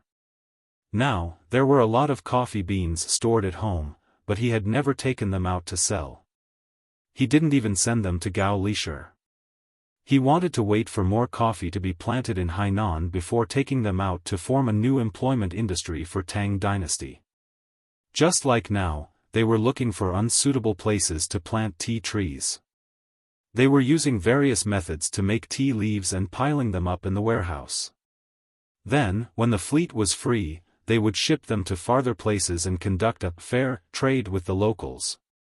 "Xiao Bao, I remember that you don't like to drink coffee." When Wang Wan saw Zhang Xiaobao busying himself there, she didn't think that he was specially serving her. "I suddenly thought of selling tea. The locals might not like to drink tea. If we sell it boat by boat, the price of the tea will definitely not go up. Things are expensive when they are rare, so we have to sell them as luxury goods, especially good tea. The current coffee is expensive because it's rare. If we don't want it to be rare, we have to add some vegetable fat into it." What Zhang Xiaobao meant was that the coffee in front of him was expensive, so he could drink it. Wang Wan was amused by Zhang Xiaobao's words. Things are expensive when they are rare. Can rare and thick be the same? In the past, I never put anything else in my coffee. Coffee with seasonings is the same as tea with salt and ginger. The taste looks like a lot, but it loses the most primitive thing. A simple coffee doesn't mean that it's boring. Simple coffee can also be long-lasting. Coffee without adding anything doesn't mean that it's bitter, but that it's simple and pure. In fact, many things are the same. If you think too much, you will be blinded by prosperity in the end. While talking, Wang Wan's coffee was ready. She poured a cup for herself and another cup for Zhang Xiaobao. Zhang Xiaobao looked down and blew into the cup, using his face to test the temperature. He found that it was too hot to drink, so he said, "Your coffee is too simple. There are still dregs in it." If there is, then there is. When coffee was first drunk, there weren't so many processing equipment. Just like the novel Journey to the West said, the world is not complete, so why make everything perfect? Art has always represented flaws. Perfect things are not called art, but end. Wang Wan had reached the realm of selflessness at this moment, swimming in the sea of philosophy, so she casually took a pair of chopsticks and stirred the cup just to cool it down. Zhang Xiaobao suddenly stood up, walked over to open the door, and said to the two people standing at the door, "Go and call the people from the action team." After a while, 10 people came in one after another, each with a writing pad under their arm. "Sit." Zhang Xiaobao motioned, but didn't invite them to drink coffee together, because they had to start recording immediately. "This is my order." As soon as Zhang Xiaobao said these 3 words, the 10 people picked up their pens in unison. Jiangyin Reserve Bureau, open the dry seafood warehouse and use automatic cargo ships to transport the seafood here at the fastest speed. A large amount of dehydrated vegetables in Jiang Province and the black gunpowder stored in Beiling are to be transported to Yi Province immediately. Lu Zhou, send a small fishing patrol team to arrest the fishermen of Zhenla Dynasty on the grounds that they are stealing Tang's fish. Also, ask the Zhenla Dynasty to give us a satisfactory explanation. Huainan and Hunan Province's grain is to be transferred to Shannon East Province, Shannon East Province's grain is to be transferred to Shannon West Province, and Shannon West Province's grain is to be transferred to Jiannan Province. Those who stay in the capital are to send the plan to His Majesty. Everything will start in 3 days. After giving the order, Zhang Xiaobao picked up the cup of coffee that had cooled down a little and looked at Wang Wan. At this moment, Wang Wan was drinking coffee. Her coffee was pure, but she was eating salty French fries. When she heard Zhang Xiaobao's words, Wei Wei was stunned. When she saw the look Zhang Xiaobao gave her, she nodded and said, "Have you made up your mind?" "Yes, from now on, I won't pursue perfection. I'll pursue art." No one can control the process of war. It's like a one-wheeled bicycle that needs to find balance in motion. Since we are facing the unknown, let's take action first, muddy the water, and find what we know from it. Zhang Xiaobao made this decision after hearing Wang Wan mention coffee. Wang Wan took a deep breath, put down the cup of coffee, and said to the people of the action group, "Send a report to the troops stationed at Xindu River. 3 days later at noon, they will launch an attack on the garrison of Duosher Wuchang. Order the troops stationed in Tibet's Great Balu to cross the mountains at the border and attack the troops of Duosher army in Minasido. Order the Nepal commandos to advance toward Guangyan City and destroy any enemy lives along the way. Order the artillery directly under Lhasa City to arrive near the river that runs from east to west and be prepared to attack the enemy's troops at any time. Order the Annan Protectorate to take out 80% of its troops and block the border with Zhenla." A pile of military orders came out of Wang Wan's mouth. The time of the attack was set to be 3 days later. In the morning, the new administrative orders would be published in the capital in the form of newspapers. At noon, the battle would begin. Zhang Xiaobao needed these 2 actions to support the implementation of the new plan. As for whether Zhenla would start a war, there was no need to consider. Originally, they treated Zhenla as a frontline war. Now, they combined it with the war against Duosher. If it didn't attack, they would let the navy go around it. If it attacked, they would treat it as duosher and extend the front line. In any case, the front lines from east to west and north to north were long enough. This was because Zhang Xiaobao and Wang Wan not only wanted to attack Iran and Pakistan, but also a large part of India. Otherwise, it would be difficult to rule. With the Himalayas in the way, they might as well take this opportunity to firmly occupy the other side of the mountain. If they didn't attack now, they would have to readjust the domestic situation when they invaded India after the war with Duosher. At the same time, it was not beneficial for Zhang Xiaobao to make plans outside of the war. They had to give Zhang Xiaobao a strategic territory where he could attack and retreat, and an environment where there was absolute military power to suppress him. Only then could he display his abilities. It was said that economic aggression was powerful, but the prerequisite was that there was military power to protect it. Otherwise, Zhang Xiaobao couldn't do anything. Even if he played tricks with economic means, when the time came and people said that they would directly confiscate his things, he could only hold on. If Wang Wan fought well, Zhang Xiaobao wouldn't have to worry about someone finding a groundless excuse to confiscate his operating capital. Similarly, Wang Wan also didn't have to worry. She only had to ensure that her military strength was enough to deter the enemy, or that she would constantly win in small skirmishes. That way, the soldiers wouldn't have to risk their lives.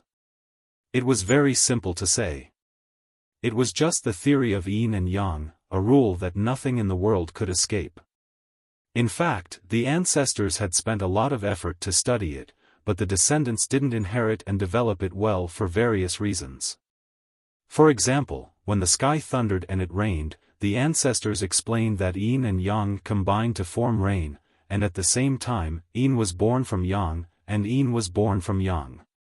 The supplement to yin and yang was the three forces and five elements of heaven, earth, and man.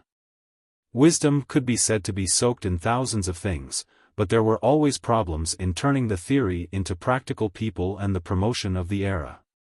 Zhang Xiaobao and Wang Wan were in such a situation. One yin and one yang had to cooperate well before they could transform into other aspects. The thing that the two of them didn't want to happen the most was barbarians using simple means to destroy the normal development of Chinese civilization.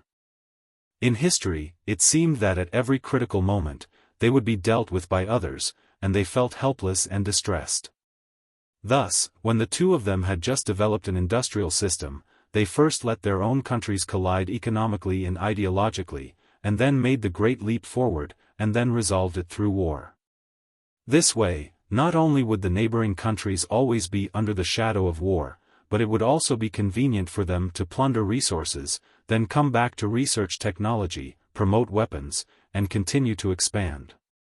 The two of them were riding the development of the great Tang like a bicycle, not fixed to the left or the right, but always wandering between the two.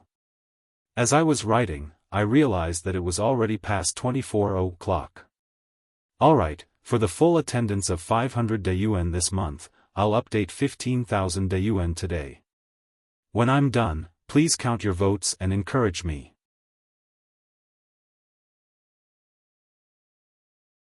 Chapter 12-16. The dark clouds of war were gathering, and even the people of the Tang Empire could feel this oppressive atmosphere.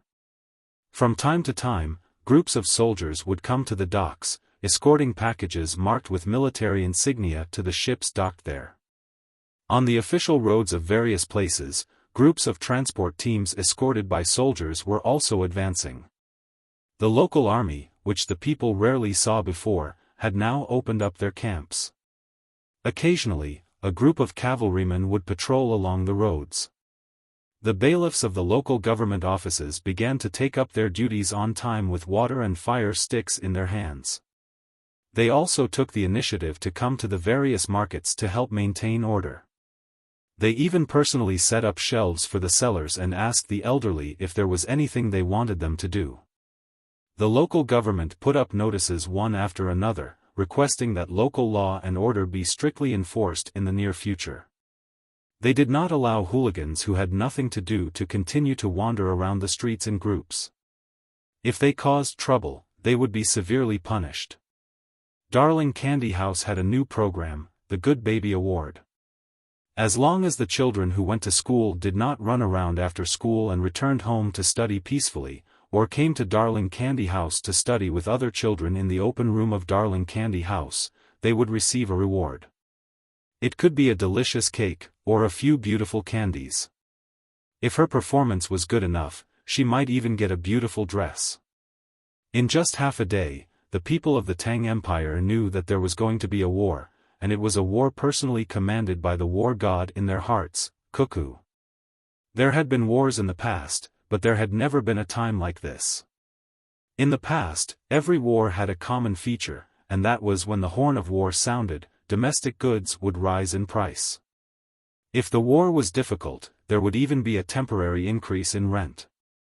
In fact, the people of various places were already prepared for this. They only hoped that after the war, the price of goods would fall again. The merchants also began to get restless. One by one, they contacted their peers and asked if they should take advantage of this opportunity to stock up on goods. When the time came, they would raise the price and earn more from the difference. The small merchants gathered together to discuss. They felt that they should follow the previous rules, but they were not assured. They decided to find the bigger merchants, especially those on the top list of billionaires, to ask about the situation. Everyone could earn money together. In the city of Suzhou, on the eastern road of Jiangnan, in the Gu family's mansion, it was already late at night. The house was brightly lit. Electric lights hung high in the sky above each courtyard. The sound of the diesel generator roared endlessly as the servants in the house shuttled back and forth. The owner of the splendid general trading company, Gu Yunfei, was sitting in the middle of the hall. Orders to distribute goods came out of her mouth, and the sound of telegrams from the local telegraph office kept ringing. Pay attention to the prices of goods everywhere. If there are any fluctuations, order them to report it immediately. Don't allow the managers of the branches to change the prices of the goods sold in the branches at will. Set up our telegraph machine and be ready to receive news from the Monopoly Alliance at any time. After Gu Yunfei passed down a bunch of orders, she closed her eyes and thought for a while, then passed down a new order. She then picked up a bowl of soup on the table beside her, drank 2 mouthfuls, and let out a long breath. Starting at noon today, after the Jiangyin Reserve had taken action, she had not had time to rest. She was very clear on what the large cluster of warehouses in Jiangyin was used for. As long as there was a change there, it was definitely Zhang Xiaobao giving the order, and the war would inevitably begin. Thus, she did not have time to eat. She found the person in charge of the business in the house. After a discussion, they began to arrange the various matters of the splendid general trading company. Now, they had finally arranged everything that needed to be arranged. All that was left was to wait. Let's see what the Monopoly Alliance has to say. The Monopoly Alliance sounded like a purely commercial organization, and only merchants who entered the top ranking of billionaires had the right to join. But once one joined, one would discover that this alliance was not purely a commercial alliance. There were also members of the imperial court hiding behind the scenes. For example, the simplest method was to transport goods to places outside the Great Tang and exchange them with the local natives. If it was someone who had not joined the alliance, they would only know to gather the goods and do as they were told. But the information the merchants in the alliance would receive was the general climate of each place, the reefs in the sea along the way, and the regions where there might be storms. At the same time, they would also receive the sailing route of the Great Tang's patrol fleet, a special telegraph machine, and the corresponding password to contact the fleet. Who would believe that there was no imperial court behind the alliance? Let alone the password, even the telegraph machine would not be given to you to use. Most importantly, the chief steward sent out by the alliance would be given a pistol with 16 bullets and 2 magazines for them to carry on their bodies to protect themselves. At the same time, the stewards would be required to gather as much local intelligence as possible. This included what kind of animals and plants there were, what the structure of the local tribes were, and the doctors following the teams would report on the actual physical conditions of the members. Gu Yunfei knew from this that this was an imperial court operation under the guise of merchants. The purpose was to control all the influential merchants in the country. Moreover, she knew that ever since the Monopoly Alliance had been established, none of the merchants had ever been kicked out, even if they had made less money recently, or if they had done something wrong and lost money. Based on their wealth and status, they should have been kicked out of the alliance and replaced with someone better. But in reality, they had not been kicked out. On the contrary, they had received the support of the great Tang Bank, and they had even been given interest-free loans. This meant that the imperial court did not wish for the merchants of the Monopoly Alliance to leave the alliance and tell others about the rules, so they could only help them when they made mistakes in their capital operations. And the merchants who entered the alliance would not suffer continuous losses. As long as they were given a little help, they would immediately be able to get back on their feet. Otherwise, they would not have been able to get on the list at the beginning. But other people could also enter, such as those rising stars. As long as their seniors were not kicked out, as long as their assets reached a certain level, they could enter the alliance, and their position on the list would change according to their assets. The only difference was that the list had only 100 people in the past, but now it had been expanded to 500. In theory, the top 200 had the qualifications to enter the alliance, but in reality, there were more than 300 people in the alliance. This meant that there were merchants whose positions on the list had changed, but they had not left the alliance. Gu Yunfei was patiently waiting for the imperial court to give the alliance an order. Then, she did not need to consider any other problems. Whatever the imperial court arranged, she and the others would follow. Even if the imperial court wanted the people of the alliance to donate all their assets, she could not object or even hesitate. Reporting, there are guests outside the residence. They say they are coming to Thunderbolt Logistics. This is a name card. While Gu Yunfei was thinking about the alliance, a coachman ran in from outside the hall, speaking as he handed over a name card. Gu Yunfei nodded and very casually took the name card. After opening it and glancing at it, she immediately stood up from her chair and ordered, "Come, open the main door and follow me to welcome them." "Fei, who is it?" An old man's voice came from the side hall. "Father, you stay here. Your daughter will personally go over. It is the owner of Thunderbolt Logistics, Xiaofan. The time is not right. He should be overseeing Luoyang. When did he come to our Suzhou?" Gu Yunfei said to her father and shook her head. She walked out with confusion in her heart. She was truly confused. Looking at the time, if Xiaofan had just received the news, or had received the news at noon, he should not have arrived in Suzhou in the blink of an eye. Luoyang was quite a distance from Suzhou. Even the train could not reach this speed. Unfortunately, the train tracks were only built from the south to the capital. There were very few other places that were built horizontally.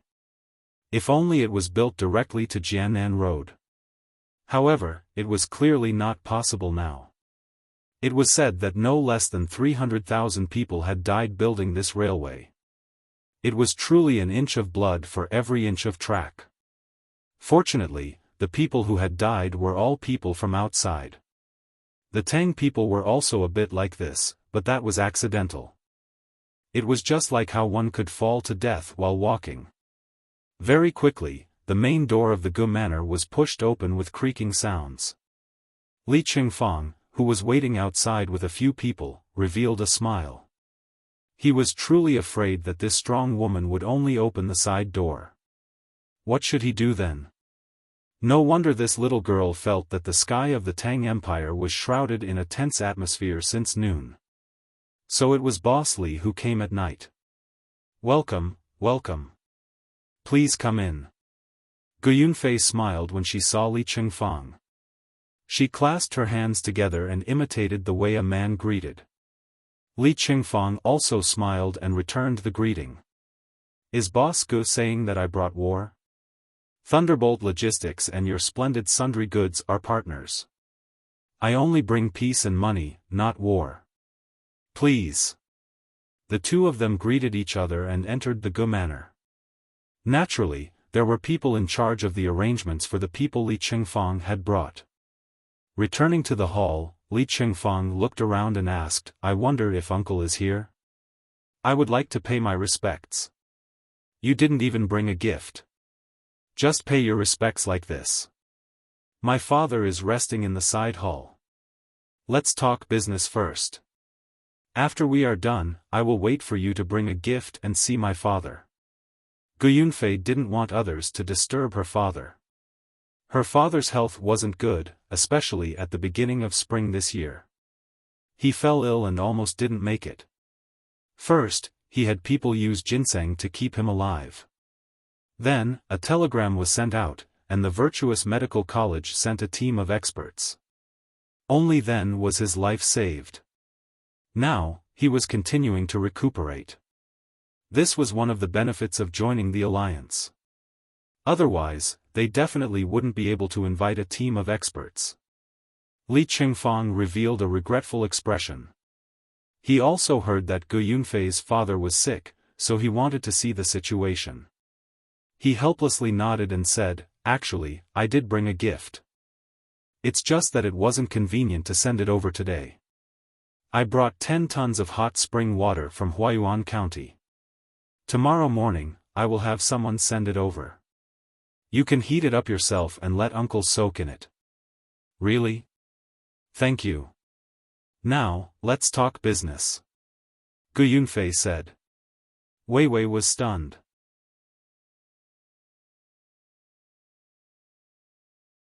Chapter 12-17. Gu Yunfei was really surprised. She knew that her family was not short of things, but she would never have guessed that Li Qingfang would send 10 tons of hot spring water. As expected of Thunder Logistics, they dared to transport anything. She appreciated his kindness. Li Qingfang knew that Gu Yunfei would be very happy. His gift was not only thoughtful, but also powerful. He picked up the tea and held it in his hand. He said, I came here this time at the request of Xiaobei and the others. I left 2 days in advance. If it weren't for the train, would have fallen apart if I rode a horse or sat in a carriage. Xiaobei? They told you the news in advance? Would Zhang Xiaobao tell them about the war? Gu Yunfei didn't believe it. Then I don't know. Anyway, Xiaobei and the others sent a telegram 2 days ago, saying that they would meet with brother and sister, and then hand over all their guards for brother and sister to use. They guessed that when the number of guards was enough, brother and sister would start the war, so they asked me to come to the seaside in advance. Since you are here, I came to take a look. At the same time, there is something I need Jinxiu General to cooperate with. Xiaobei and the others asked us, who cooperate with Darling Candy House, to follow suit. Li Qingfang said the contents of the telegram. Gu Yunfei rolled her eyes and thought for a while, guessing the truth of the matter. It was reasonable to say that when Zhang Xiaobao and Wang Wan decided to start the war, it was impossible for them to tell their younger siblings. Even the palace might not know. Otherwise, it would be easy to leak the news. So, Xiaobei and the others were right? Did they think that if they handed over the guards, they would definitely use them for the war? She couldn't figure out what was going on, so Gu Yunfei didn't think about it anymore. She said with a smile, Xiaobei and the others handed over the guards to Zhang Xiaobao and Wang Wan. Does that mean that they can't go out to play during this time? Only Zhang Xiaobao and Wang Wan can equip Xiaobei and the others with such a strong team. Businessmen like us don't even dare to think about it. Gu Yunfei felt that Xiaobei and the rest of the children would be very pitiful for a period of time. Without their guards, they naturally couldn't run around. At the same time, she sighed at the wealth of the Zhang family and the Wang family. Li Qingfang nodded and said, if I were in that position, would also equip my family with a strong enough team. I would never give the enemy any chance. If he didn't protect his family when he knew how important he was, he would be a fool if he regretted it when something happened. This could only be seen in the stories written in the newspapers every day. The main character was doing something outside and knew that he would be attacked by others. Then, he did not care about his family. In the end, one family member would be in trouble today, and another family member would be beaten up tomorrow. Then, he would be busy going back and forth.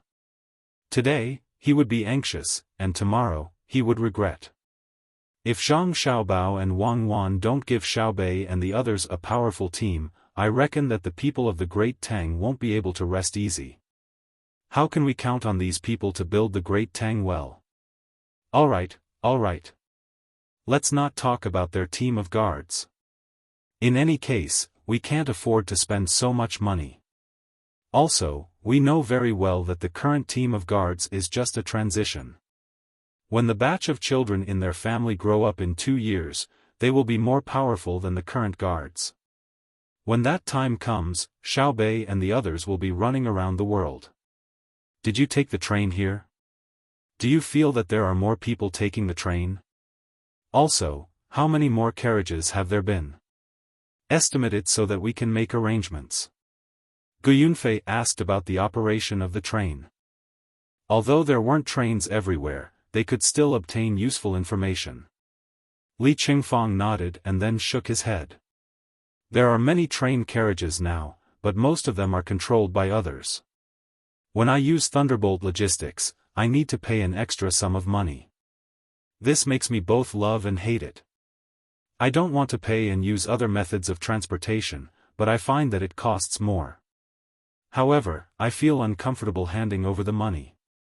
If Zhang Xiaobao and Wang Wan don't go to war this year and wait for 2 years to fight again and spend all their energy and money on building the railway, 2 years later, the number of carriages will increase, and my choices will also increase. I reckon that Zhang Xiaobao and Wang Wan have no choice but to fight. I keep feeling that they are in a hurry. I don't know what is making them so anxious. They usually give people the impression that they are leisurely, but we can analyze from Xiaobei and the others' movements that Zhang Xiaobao and Wang Wan are urging the progress of various things in Tang, even at the expense of many people's lives. Gu Yunfei was different from ordinary people. She needed to grasp the general situation of the country's development and then obtain her own benefits. Ordinary people only considered their own living situation. Who in their neighborhood made more money, whose family gave a generous betrothal gift at their wedding, whose family's children advanced a few ranks in the school examination, whose meat today was 1 copper coin cheaper, should they buy 2 caddies of stuffing or stir-fried vegetables and give the head of the household half a caddy of wine? Gu Yunfei didn't need to consider these small matters. What she needed to consider was that when a batch of goods came in, and this batch of goods wasn't the type that would be quickly consumed and needed to be stored, then what was the profit margin between the purchase price and the custom-made price when the goods were stored? Under the situation that the fixed price didn't change, what was the depreciation rate of the Tang currency over a period of time? Was there a new production technology for this type of goods that had already been purchased and stored? If there was a new production technology, then it meant that the production cost of this type of goods had decreased, and the price she bought would be more expensive. Faced with such a situation, should she sell the goods at a low price and clear the warehouse to stop losses, or should she continue to buy such goods at a low price to balance out the previous purchase cost? Or should she look for a deep processing technology for this type of goods and set up a company to process the goods before selling them? These were all problems, and the decisions of Zhang Xiaobao and Wang Wan had always affected the economic and administrative operations of the entire Tang dynasty. It was impossible for her not to pay more attention to it. Even if there was a slight fluctuation in profits, it would affect the profit and loss of tens of thousands of strings of coins. Li Qingfang had the same concerns.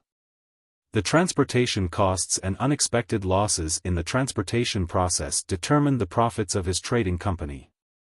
Hearing Gu Yunfei's words, he analyzed, my guess is that Zhang Xiaobao and Wang Wan want to use faster technology to ignite the conflict in the country in a short period of time.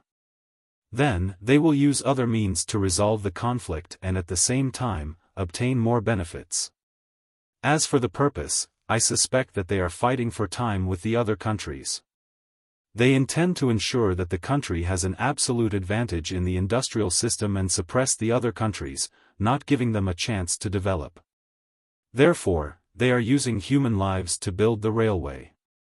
Now that they have stopped, I think that one reason is that there are not enough people to build the railway, and the other reason is that the smelting of steel can't keep up. They need to plunder to get slaves for dangerous jobs and obtain more resources. The more he thought about it, the more confused Li Qingfang became. He put himself in the position of Zhang Xiaobao and Wang Wan and found that there was only darkness in front of him. He couldn't see a bright future at all. Don't think about it. Gu Yunfei seemed to know what Li Qingfang was thinking and advised, if you can think clearly, you will be another Zhang Xiaobao.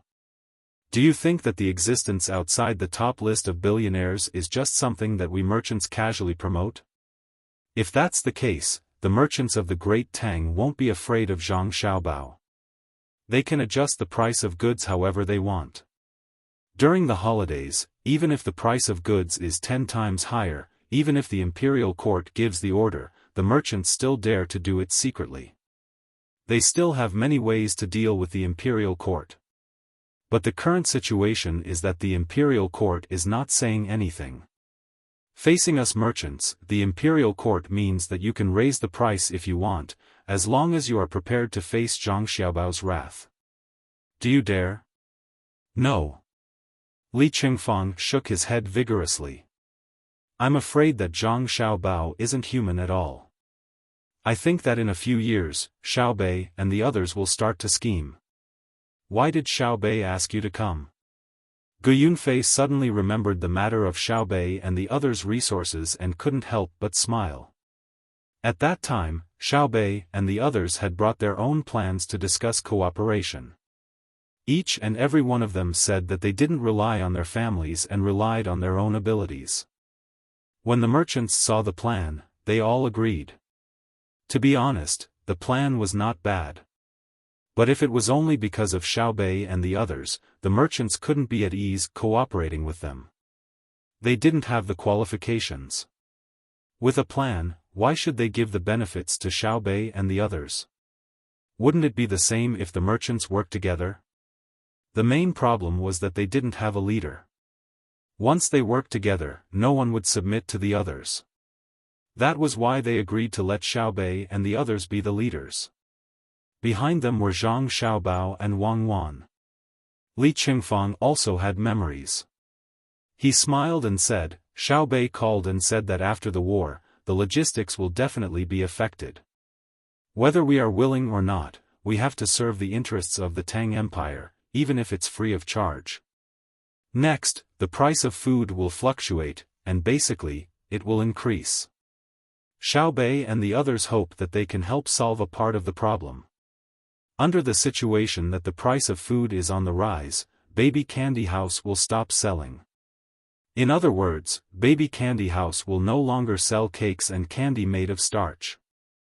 The 4,000 Baby Candy House chain stores in the Tang Empire will be ready at any time to see if any merchant dares to raise the price privately.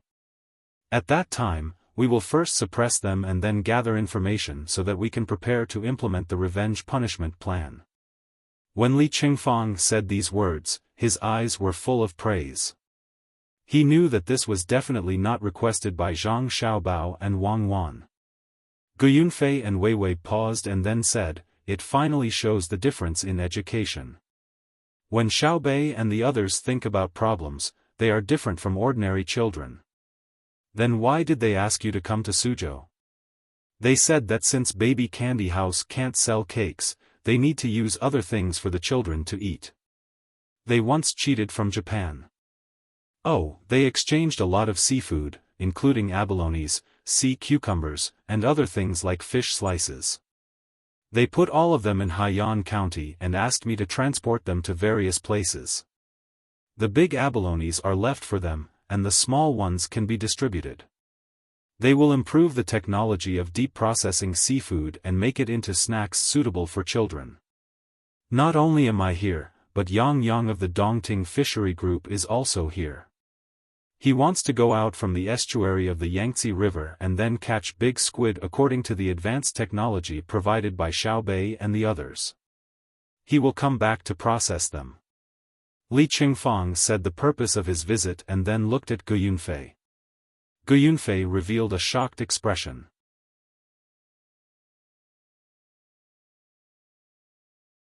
Chapter 12:18.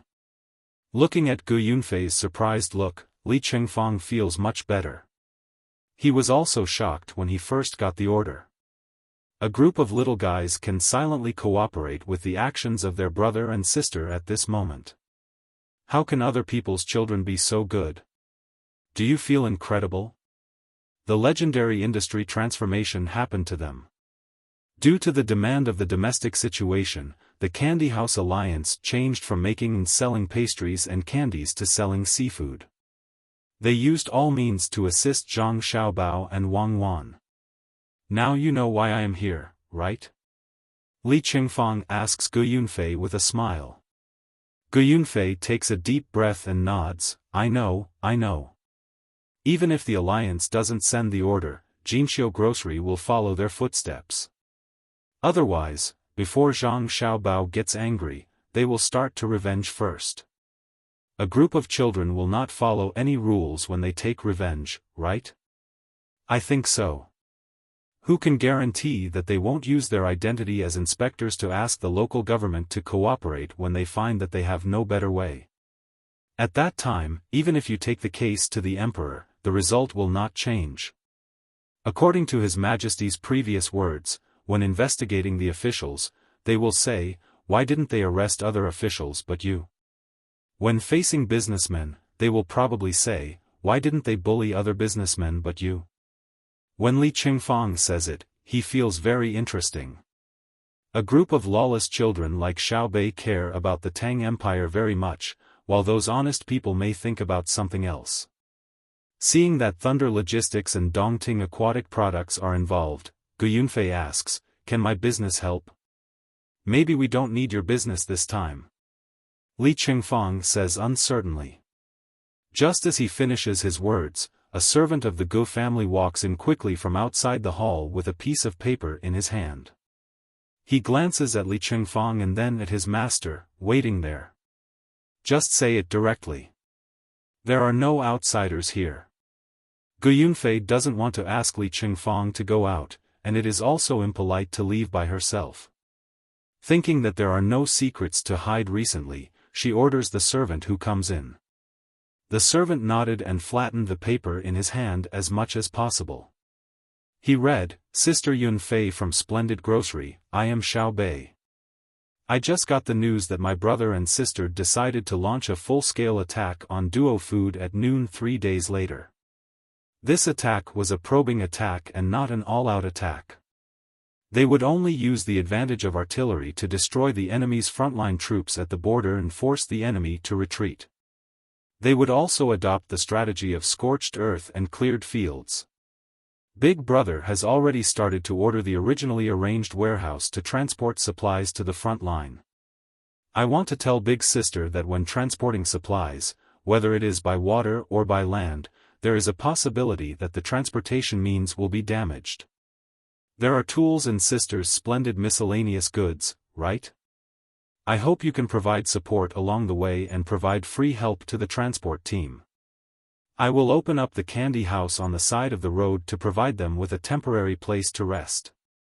If this arrangement will cause losses to Splendid Embroidery, we will transfer the money to Elder Sister through the Great Tang Bank. Elder Sister only needs to provide proof of the losses. Also, we want to temporarily stop the sale of cakes and starch sweets and temporarily turn them into seafood products. We need tools to make and process them. Now, send an order to Elder Sister, and provide us with tools according to the order.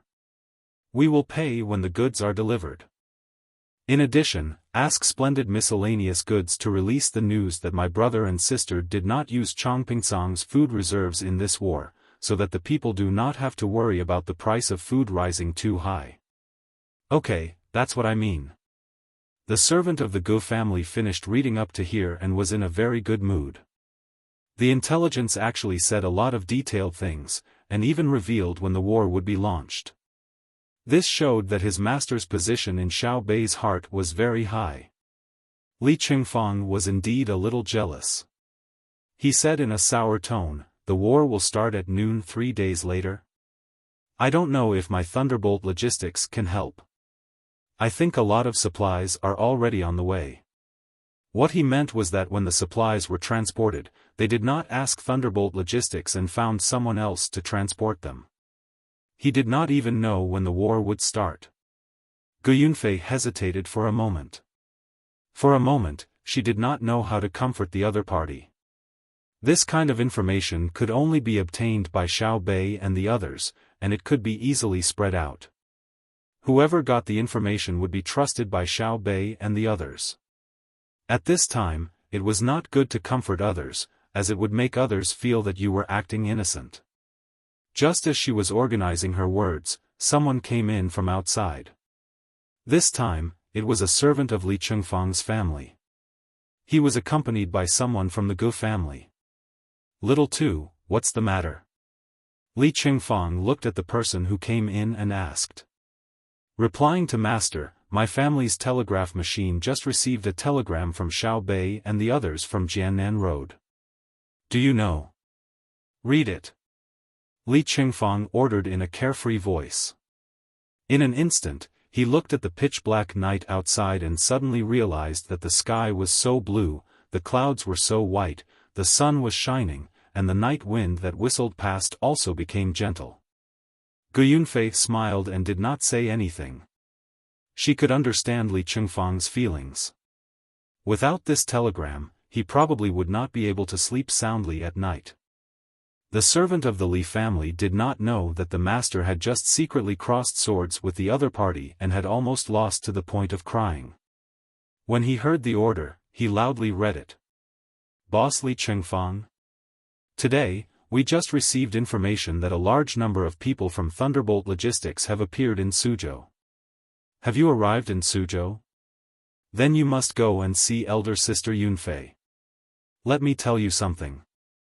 When we were eating dinner just now, we received definite information.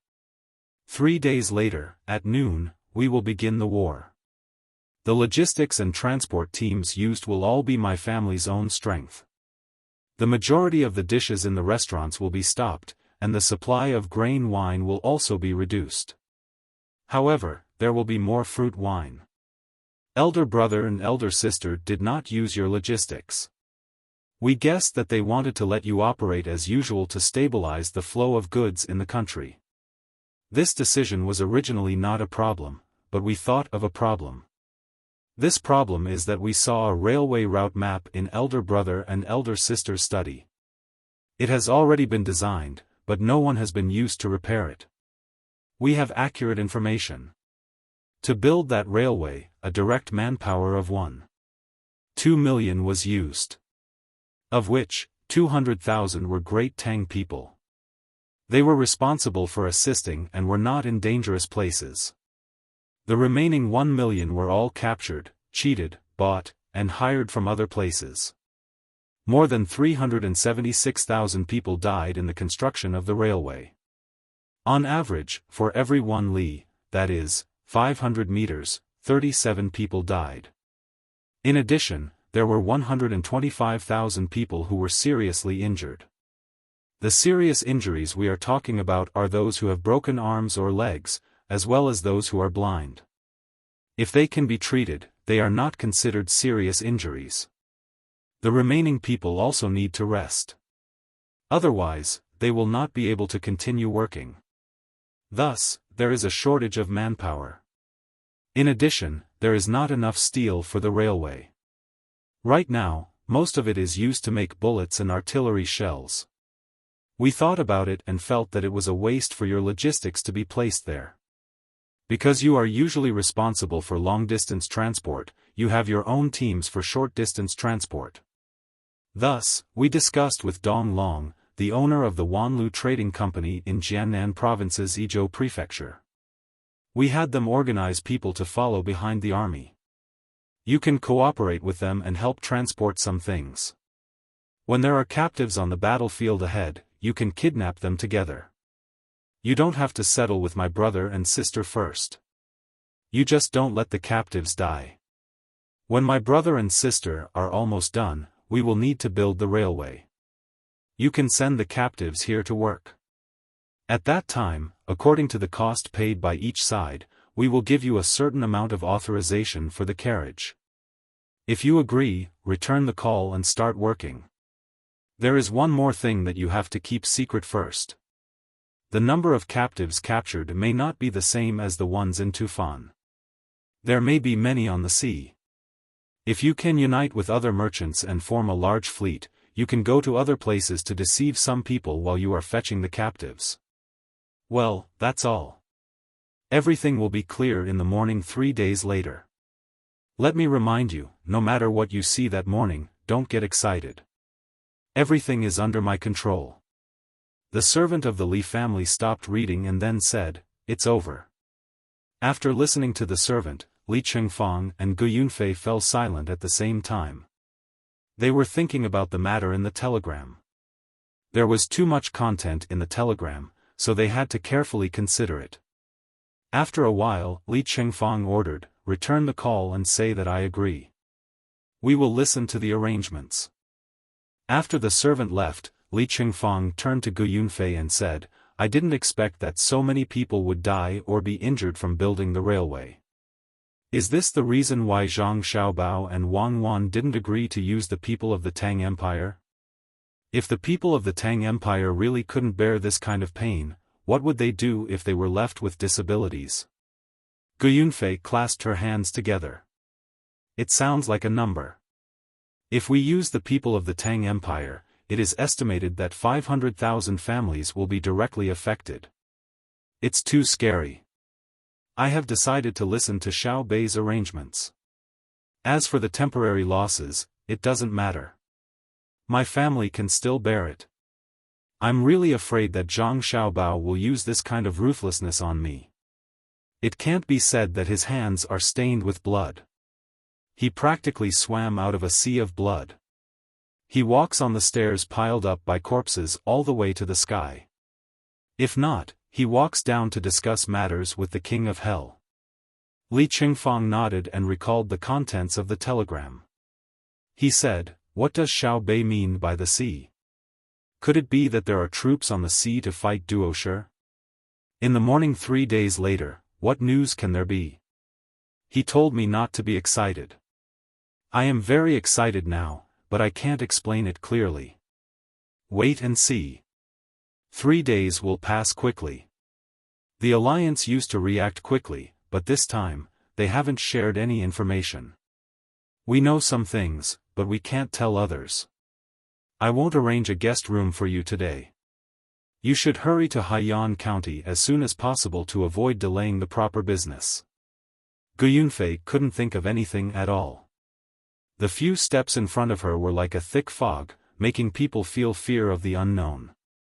She couldn't stop and could only follow orders and rush forward. "Okay, I will leave now." Li Chengfang didn't dare to delay. He got up and walked out, indicating that Gu Yunfei didn't need to send him off. When he reached the door, he said to Gu Yunfei, "We need to strengthen cooperation in the future. I plan to go to Jiannan Circuit personally." I will go too." Gu Yunfei meant to call her when she left.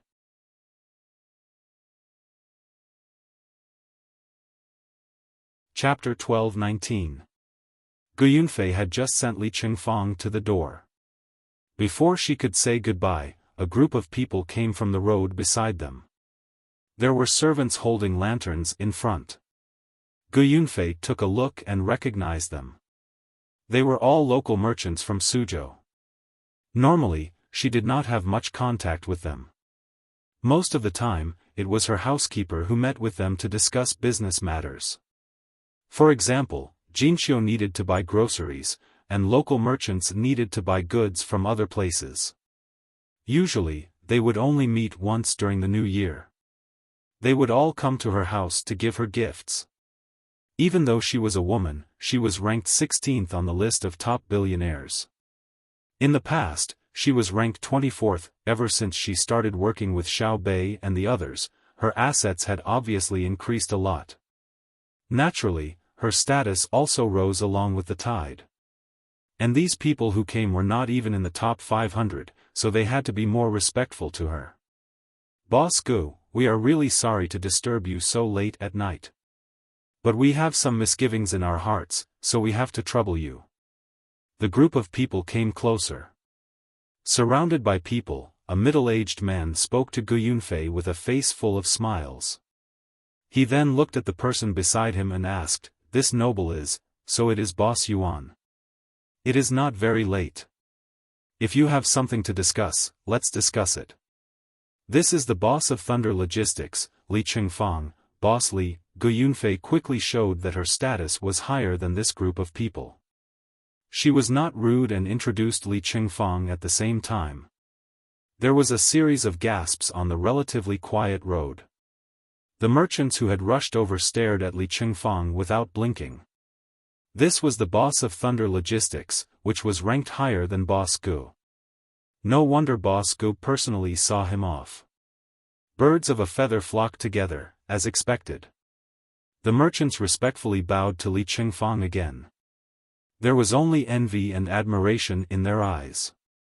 There was no jealousy because the difference was too great.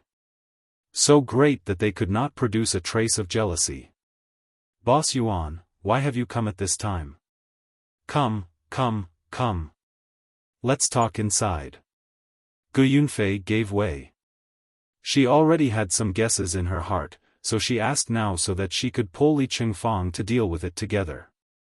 "No, no, no, we're not going in. We're just here to ask. Gu Dongjia is busy, and we're not at ease. Only then did we remember Gu Dongjia's ability. We're here to ask, so we won't waste Gu Dongjia's time." The man with the surname Yuan politely refused. He also knew that he had to enter through the main entrance now. He didn't want to receive this kind of courtesy. One should eat as many bowls of rice as one's ability. He didn't have the ability to enjoy this kind of treatment. Once he did, the consequences would definitely not be good. Someone at the side chimed in, "Yes, yes, we just want to ask around. Gu Dongjia, we feel that there is going to be a war soon." Gu Dongjia also knows that every time there is a war, the prices of goods in different places are different. We just want to know if our goods can be adjusted according to the law of the market demand. Gu Yunfei smiled. She looked at the man and said, "What is the law of demand in the market?" "The demand of the market is the demand of the common people. I feel that the greatest demand of the common people is to live in a stable and happy environment, and not to see the price of survival necessities rise day by day, but not be able to afford them. This is the need of the people of the Great Tang, the need of our monopoly business alliance, and even Zhang Xiaobao's personal need. Do you understand?" Understood. The merchants were completely frightened. Before they came, they were still thinking about what to hoard, what to raise the price of, and how much to raise it. Now, it was clear that they couldn't hoard anything. Even if they did, they couldn't raise the price. They didn't expect that the business alliance would not take advantage of this opportunity to make more money. Instead, they started to maintain the stability of domestic prices during wartime. Who would dare to go against the business alliance's orders? As for Zhang Xiaobao, there was no need to say more. His personal will was unconditionally followed by all the merchants of the Great Tang. So Xiaobao didn't agree to the price change. The man with the surname Yuan wanted to confirm. Zhang Xiaobao doesn't allow the price of the people's necessities to fluctuate too much at any time. Our monopoly business alliance follows his footsteps. If you really want to make more money, you can try to raise the price of other goods. Li Qingfang gave the merchants a suggestion. After all, merchants had their own needs. Moreover, Zhang Xiaobao never cared about the price of other things, especially luxury goods. If the cost was 1 copper coin, and one could sell it for 10,000 strings of cash, that was because one had the ability.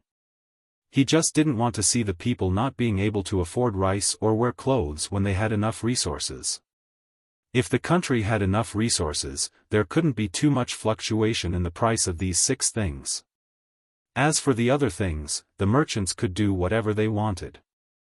Linen cloth could be sold for 10 copper coins per bolt, but it couldn't be sold for 13 copper coins.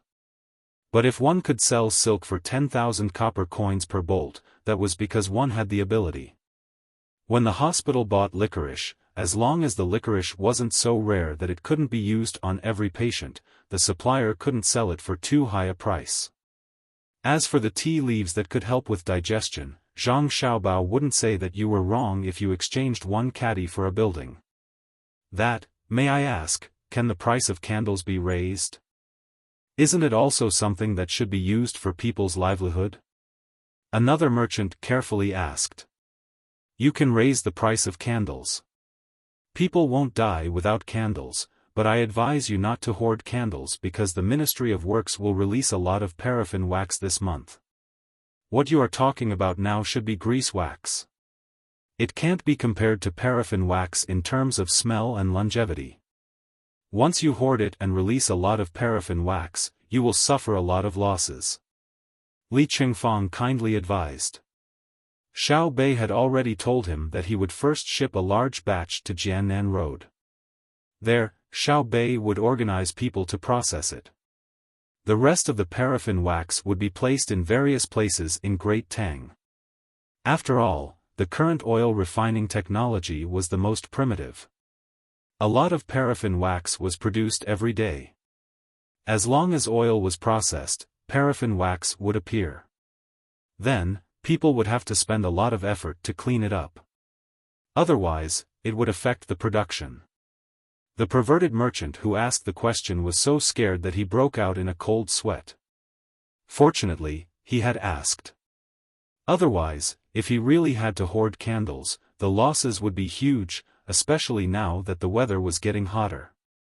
After repeatedly thanking him, the group of merchants left. They could go back and do business as usual. When the time came, the price of various things would naturally follow a regular pattern. They didn't need to worry about it. Gu Dongjia, I'll leave now. Tomorrow morning, it's better for the Business Alliance to issue an announcement to the merchants in various places, so as to prevent them from self-righteously raising the price and causing more losses to themselves. Li Qingfang said to Gu Yunfei and then disappeared into the night with his subordinates. Gu Yunfei stood there and pondered. She muttered to herself, there will be a lot of paraffin wax released. I'll send a batch of it. When the weather is hot, paraffin wax can be stored better than grease wax. There's no need to worry about it. In Hongnong County, Old Willow Village, the 7th grade official Lu Feifei also received a telegram tonight. Compared to other places, Old Willow Village was special because it was directly under the jurisdiction of the Agriculture Temple. Moreover, the villagers were united. In addition, there was only one iron cable bridge to enter the village. Therefore, they had a separate telegraph machine. Usually, there were at least 4 people guarding the machine room of the telegraph machine 24 hours a day in the village. No outsiders were allowed to come close. Not to mention the machine room, it was difficult to even cross the bridge. There was a small hydroelectric generator near the river in the village to provide power for the village. There were simple shellers and flour grinders in the village. There was also a cutting machine for processing willow branches. There were more light bulbs. At night, the light bulbs placed on the bank would illuminate the opposite bank. With so many advanced equipment, how could they let outsiders come in and see? What if they were robbed? Let me make models. When the time comes, the paraffin wax can be turned into all kinds of fun candles. mainly in the image of little dolls, including the design of various animals and houses. When they are made into candles, they can be sold together with the grass seed dolls. Also, make a lot of willow ware and prepare to provide to the transport team. This was the content of the telegram Lu Feifei received. Xiaobei didn't tell her about the war, so it was not her turn to worry. Feifei, the telegram said to let you prepare to make new dolls? The old villager had to patrol the vicinity of the telegraph machine room for 3 hours every day. Every time a message was sent and received, he had to participate and help to provide the solution. After all, he was a scholar and had good knowledge. The teachers in the school in the village were all personally taught by him. He was a little pedantic. He always wanted to protect his identity as a scholar. However, there was also a benefit. Scholars like him now had backs as strong as iron.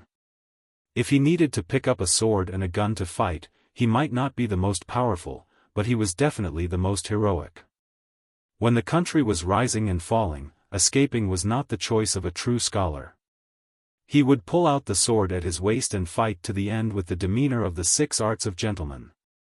Therefore, he was the most idle and the busiest person in the world. He would meddle in everything, but at the same time, he would not care about anything. He was like an old hen. As long as the chicks were fine, he would lie under the sun and enjoy the warmth of life, cooing from time to time. But when the chicks were in danger, he would stand up and despise all opponents. He would fight with his life until the enemy fled or he fell down. Now he just wanted to take care of something, especially when the telegraph machine finally rang. Lu Feifei respected this old hen very much. When she heard the old villager ask, she nodded and answered, yes. Xiaobei said that he would send a lot of paraffin wax. At the same time, he asked us to make more wicker baskets. In the future, we will need them when we transport a large number of other things. He didn't mention when the war will start. The old villager was actually most concerned about the national affairs. No, the war has nothing to do with me. I only care about the trade of willow and the planting of willow trees in the surrounding areas. My official position is to prevent others from bullying me. If anyone sees the high income of willow in our village and wants to get benefits from it, he should first think about how a child like me can be a 7th-level official. In the whole Tang Empire, except for Xiaobei's official position, my official position can scare a lot of other local officials. Grandpa, now arrange people to make a large number of willow baskets. Xiaobei said that they will be used soon. Lu Feifei planned to implement Xiaobei's words. The old villager narrowed his eyes and thought for a moment. He nodded and said, so, the war is close at hand. Well, it's time for the 5th watch. For the time being, I have kept 500 full attendants. I guess this money is the most difficult to earn because there are not many subscriptions for this book, so there is no need to count on subscriptions. Then, there is only the full attendance left. If there were not still people subscribing, I would have given up. But as a web writer, I think I am also a scholar. Like an old hen, I have to have some spirit to protect what I should protect. I am pedantic, but I also have a backbone. So, I never ask. I sell my words, not my personality and dignity. So, you should take the initiative to vote. Don't wait for me to ask, because you can't wait.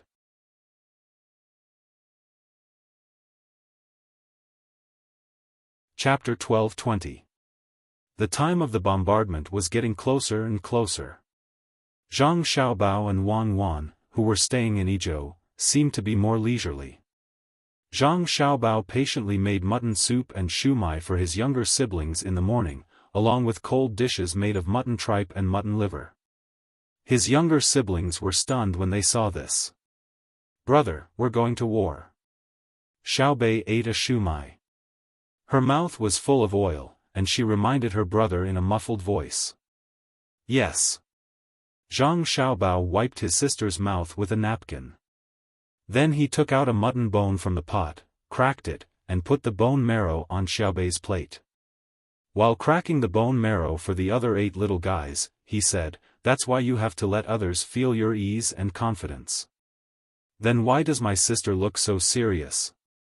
Xiaobei sprinkled some bamboo salt on the bone marrow and waited for her brother's answer. "Because your sister is a soldier. Soldiers have solemnity and iron blood as their foundation. I'm a schemer, so I pretend to be calm and collected. These 2 performances give others the same feeling, which is steady. They say that the army is approaching, but your sister needs to let others know that she will hold on until the last moment. As for me, I want to let others feel less nervous." Zhang Xiaobao said the 2 different performances with a smile. "What about actually?" Xiaobei still asked. "In fact, your sister and I are very afraid. But we are afraid that we can't solve the problem. Since we chose this position, we have to bear the responsibility of this position. If everyone in the Tang Empire can bear their own responsibilities, the Tang Empire will be invincible." Zhang Xiaobao was very fast. In just a few words, he had already finished cracking the bone marrow for each little guy. Xiaobei stared at the bone marrow on her plate. She was very confused and murmured, "What responsibility should I bear?" "You need to think about it yourself. Even if I tell you directly, you may not agree. Eat, or it will get cold." After Zhang Xiaobao finished speaking, he drank a mouthful of mutton soup, smacked his lips, and poured pepper into the bowl. "In the future, I won't ask anything when we eat. The more I ask, the more I think. The food won't taste good." Xiaobei was very good at self-analysis. After eating the bone marrow, he realized that he was missing the process of carefully tasting it. The other 8 little fellows heard Xiaobei's words and realized that they were the same. They all began to adjust their mentality and put their attention on the food in front of them. Wang Wan pursed her lips and smiled at the side. She liked to see Zhang Xiaobao at this moment the most, teaching his younger brother and sister in a silent way. Even the action of tapping the bone marrow and the tone of voice when he spoke required great effort from Zhang Xiaobao to control it. However, his performance was just as he had said just now, calm and collected. In her eyes, at this moment, Zhang Xiaobao was the most handsome, even more handsome than when he was scheming. After dinner, Zhang Xiaobao said to his brothers and sisters, "I'll go with your sister to analyze the information. You guys can play by yourselves. You can go out, but you're not allowed to leave Izhou City. There are many spies in the city, so you don't have to worry about someone suddenly rushing out and hurting you." While waiting for Zhang Xiaobao and Wang Wan to go to another room, Xiaobei whispered, "Okay, we definitely won't put ourselves in a dangerous place." After a while, the 9 little fellows finished eating the fruits after dinner. They looked at each other and didn't know what to do. "Can I ask what our responsibilities are?" Lil Bei brought up the matter again. "It's to build the Tang Empire, right?" Xiao Yuan said uncertainly. "Why don't you say to save the building from collapse?" Xiao Bei was obviously not satisfied with this answer. Xiao Hai wiped his mouth and said, "Let's go. Our responsibility is to have fun and grow strong. We'll put on some disguises and see what fun things there are in Izhou City." Xiao Bei thought for a moment and nodded. "I think so too. Brother and sister don't need us to do anything earth-shattering. Just like when we taught Pan, and Xiao Yuan when they were young, we'll be happy to see them smile." Therefore, they, who had put on some disguises, went outside under the protection of a few people who had also put on some disguises. They took on their own responsibilities and played. Izhou was a famous place, and its bustling scenery was only slightly inferior to the capital, Chang'an. The difference between Chang'an and Chang'an was that its climate and environment had determined its uniqueness. The blowing wind was less fishy than Luzhou's, but more gentle than Chang'an's. Similarly, the rising and falling voices of hawkers were soaked in the bustling hustle and bustle. There are so many bamboo products, just like the ones in Hangzhou. Look at this little bamboo building, it's actually carved, not woven. Big brother, how much is it? Xiao Bei came to a stall with dozens of bamboo carvings, looking at the little building that had not been painted and inquiring. The seller looked to be in his 30s. When he heard the big-eyed girl in front of him call him brother, he was very happy. He stretched out 4 fingers, but after thinking for a while, he withdrew one. Xiao Bei's gaze fell on the seller's hand, and she nodded. 30 coins? It's cheap. I'll buy it. While speaking, she began to take out money from her bag. The seller hastily said, "It's 3 coins. I wanted to sell it for 4 coins, but since you're so cute, I'll give you 1 less coin." "No, that's definitely not right. Don't lie to me. You're trying to curry favor for no reason. Your motives are not pure. It's only 30 coins. If you give me 1 less coin, I'll report it to the authorities and say that you have other ideas about us."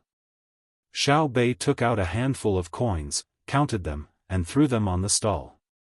Then, she happily picked up the bamboo building, called out to little Yuan, and walked forward. The seller was stunned for a while. He did not know what to do. He did not want to take advantage of the child, but he was worried that he would be sued.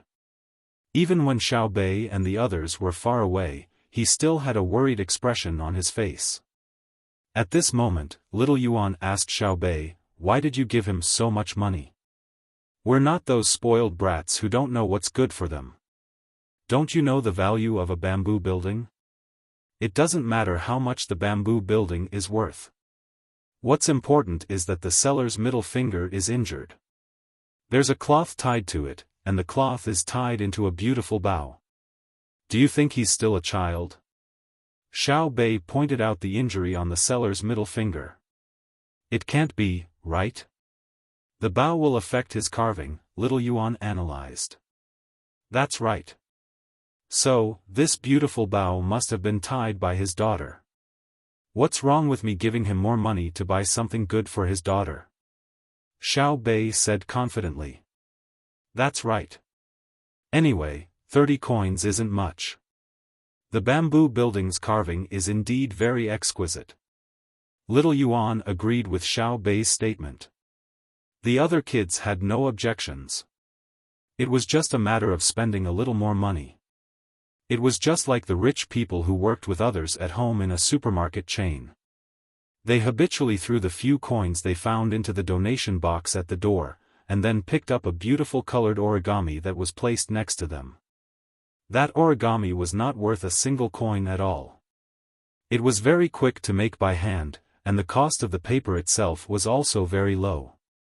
However, after throwing money and picking up an origami, the harvest was a happy feeling. Of course, there were donation boxes only at the door of the Zhang family's and Wang family's stores. Even if they were made in other places and placed there, no one would throw money at them. No one believed in their quality. "Ah, the candy blower. Quick, let him blow a little pig." Xiao Bei's eyes looked around. Suddenly, he found that there was a candy blower on the left side of the road in front of him. He put the pole there to make candy for the 2 children, so he ran over happily. "I want a little pig this big." While Xiao Bei said, "little pig," he gestured a shape the size of a football with his hands. The candy blower looked at Xiao Bei's hand and shook his head. "If it's too big, you won't have any strength." "Oh, let me blow." "Yes, I can eat it myself. If you blow it and blow your saliva in, I can only play with it and throw it away." Xiao Bei understood this very well. He reduced the distance between his hands and made it as big as a glaze. At this time, the candy blower nodded. He took a bamboo slice and stirred it twice in the pot of thin sugar. Then, he reached into the bowl with starch and rubbed it. He used the bamboo slice to scoop out a piece of thin sugar and quickly rolled the thin sugar on his hands, making it stick to the starch. Then, he gently took out a small bamboo tube from the bamboo box next to him and inserted one end into the thin sugar. He signaled Xiao Bei to blow it in front of him. "Be gentle. You have to breathe evenly. The candy seller patiently said to Xiao Bei. Xiao Bei nodded, puffed up his cheeks, and began to blow. The candy seller's hands moved. After Xiao Bei breathed in 3 times, a beautiful and cute little pig appeared in front of Xiao Bei. The candy seller's 2 fingers gently pinched the back of Xiao Bei's head, sealing the little pig's mouth. "Ah, I'm so tired. Uncle, what if the child doesn't know how to blow?" Xiao Bei asked when he saw the candy blower throw the bamboo tube he had just blown into another box and stick the little sugar pig with a bamboo stick. Ordinary children are fine. Children who are too young have adults by their side and let them blow. In the past, there weren't so many rules and we were the ones who blew. Later, medical centers all over the country said that directly blowing is not good for the child's health. Now, the children of Great Tang are precious. In the end, if the child still can't play, I can only draw it for him. I'll use sugar to draw what he wants and stick it on a bamboo stick. It can also be eaten. Look, the flat bamboo board on the side is used for drawing. We are willing to go through the trouble if we can avoid hurting the beautiful children of Great Tang. While speaking, the candy seller stretched out 2 fingers, meaning that the candy was worth 2 copper coins. Xiao Bei directly threw down 5 copper coins and said to the candy seller, "Uncle, I think you are very beautiful too." After saying this, Xiao Bei ran forward again, leaving behind the confused old man who shouted, "This is 5 copper coins, not 2 copper coins. You plan to be the child of wealth today, right?" Xiao Yuan asked when he saw that Xiao Bei liked to give more money to others. "It's a virgin. Comrade Xiao Yuan, please don't blindly change my gender. I'm not giving away money, but recognition.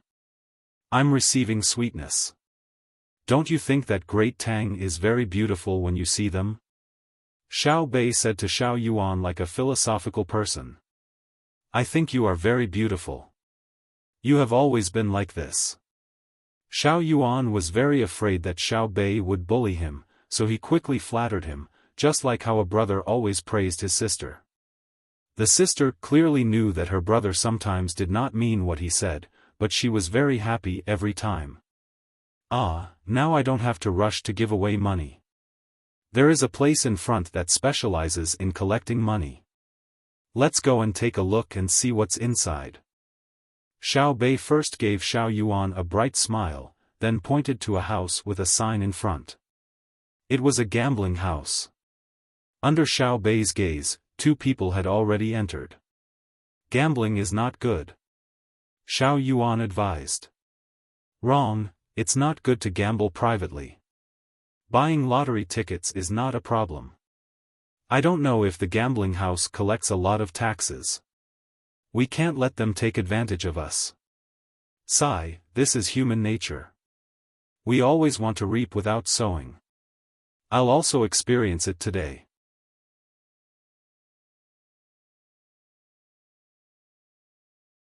Chapter 12:21. When Xiao Bei arrived at the entrance of the gambling house and was about to step in, 7 people squeezed in groups of 3 or 4. After Xiao Bei and the others entered, more than 10 people in different outfits followed them in. "I thought we were going to gamble. I didn't expect there to be a place to drink tea." When Xiao Bei entered the house, he found that there was no one shouting or gambling. Instead, there were many people drinking tea in a room that looked like a hall. They seemed to be in a good mood from the way they talked and laughed. Smelling the tea in the air, Xiao Bei finally found that his nose was not always sensitive. At least, he couldn't distinguish the type of tea that others were drinking. The curtain leading to the back was lifted from the inside, and a person with a red face walked out. He greeted the others with a smile, found a place to sit, and ordered someone to serve tea. Xiao Bei didn't understand and stood there thinking. Xiao Yuan saw it and whispered, "Those who win money and don't care about winning or losing come out to drink tea and eat snacks. Those who care about winning or losing and lose should leave from the back." "Why should we leave from the back? It's only proper to walk in front." Xiao Bei couldn't understand. Who knows? Let's go. Don't you want to see what it looks like inside? Let's go in. Xiao Yuan found that more than 30 people had come in from outside in a short time. She guessed that the secret guards were in place. She pulled Xiao Bei and walked in with a person who was walking in the back. When they went in, they found that it was not a place to gamble, but an alley. After walking for about 30 steps, they finally heard the noise of shouting. The 9 little fellows and the 6 bodyguards followed the sound and entered. This time, it was bustling with noise and excitement. There were all kinds of people dressed up, and there were even a few who shamelessly bared their arms. They began to look around. The hall was not small, and it was connected to other halls. There were many gambling devices, such as mahjong, poker, pai gow, billiards, shaking balls, and so on. How shameless. The things that Big Brother made for entertainment have all been copied by them. Look, there's a chess and go game over there. Where did the dice go? Xiao Bei curled his lips. He felt that the people in the gambling house should first pay a patent fee. Let's go. I like the dice game in Big Brother's story the most. Xiao Bei got excited and walked to the right. When they entered, the smell of sweat and mud assaulted their nostrils, causing the 9 little fellows to hold their breath for a moment. After a while, they slowly breathed in and adapted to the smell. Only then did their senses feel better. This room was filled with dices. There were people from the gambling house who were the dealers, people who took turns to be the dealers, and there were also people who were 2 people, 3 people, and so on. There were no dealers, and they only competed on the size of the dice. The 9 of them were first brought to a table arranged by a dealer who was dressed in green and had both his sleeves rolled up. He looked very standard. With his sleeves rolled up, it was to let others know that he was not hiding any dice. The more you buy, the more you lose. The less you bet, the less you earn. Once you're done, leave. The dealer put the 3 dice into the colored cup and shook it for a while. Then, with a flip of his wrist, he turned the colored cup upside down on the table and shouted to the people around him. This table only had the size of the dice, and there was no specific number of points on it. Xiaofan was very puzzled. The more you buy, the more you lose. Does that mean that if we buy, we will lose? No, it means that if we win, he will pay us more. If we bet less and win, we will earn less. In fact, what they are shouting is that they want us to lose more. It's a common saying. For example, in a pawn shop, if you bring a new piece of clothing, they will immediately shout, bitten by insects and rats, broken thread, faded color and missing edges. Although the specific purpose is different, there must be a rule. Xiao Hai explained to Xiaofan, meaning that the gambling house wanted to be auspicious. Who wants to go first? Xiao Bei took out 5 copper coins from his bag. Each coin was 1 copper coin, so there were 5 in total. He asked the other 8 people. Seeing that the others shook their heads at almost the same time, Xiao Bei eagerly said, "If you guys don't want to go first, then I will." After the dealer shook another round, Xiao Bei immediately put 1 copper coin in the small place. The others also put in their coins. There were also people watching at the side, in case they did not put in their coins and said that they had let go. Before the gambling cup was picked up, Xiao Bei's ears were buzzing from the other people's shouts. The shouts of small and big almost passed through the tent. Everyone was shouting at the top of their lungs, as if the louder they shouted, the more accurate they would be. When the gambling cup was picked up, the 3 dice below were revealed. 4, 4, 5, big. Xiao Bei watched as her 1 copper coin was taken away. He smacked his lips twice, his face filled with heartache. "If you can't take it, let's not play, okay?" Xiao Yuan softly persuaded, "Don't be unable to sleep at night because of losing a few copper coins. I didn't see you frown when you gave them more money just now." It's different. When I gave the money, I was willing to give it. Now, I don't want to lose. I want to win. Outside, I was happy when I gave the money away. Here, I only feel happy when I get the money back. Now, I'll give you a task. Think of a way to let me win. Xiao Bei was very stubborn about the 1 copper coin she lost. She wanted to win it back and then win more to comfort her hurt heart. Xiao Yuan shook his head vigorously. I don't have a way. Why don't we find someone to ask? Look, there's a child beside you. Why don't they go to school and help others get money and introduce them? You count the days yourself. Today is the school rest day set by my brother. Every 3 days, there's a rest day. Otherwise, the child will lose interest in learning. Of course, most children are good. In order to stand out, they usually study very hard.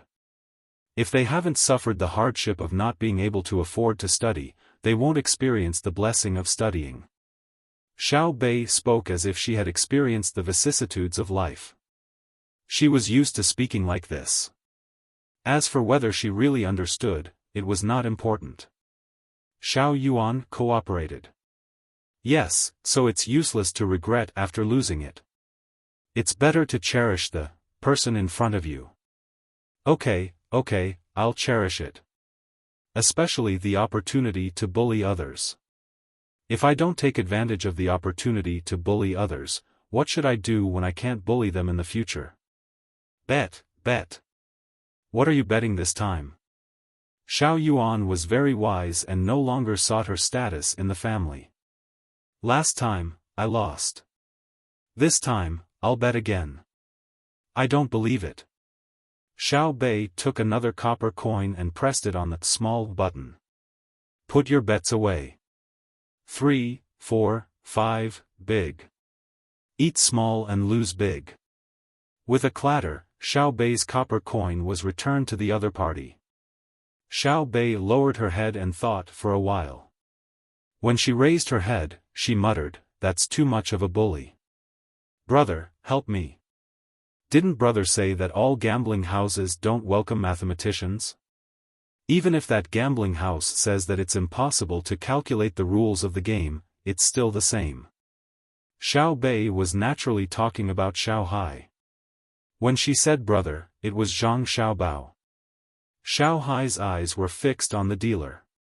He did not pay attention to the big and small numbers on the table or the dice.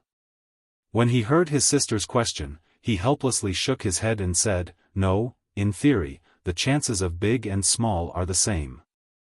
Normally, we can win, unless our luck is very bad. This is because we only need to look at the numbers of the bets on the table. The side that bets the least amount of money each time has the highest chance of winning. However, there is a problem here. The dealer's rule is that if 3 of the same number of points are the same, they will win.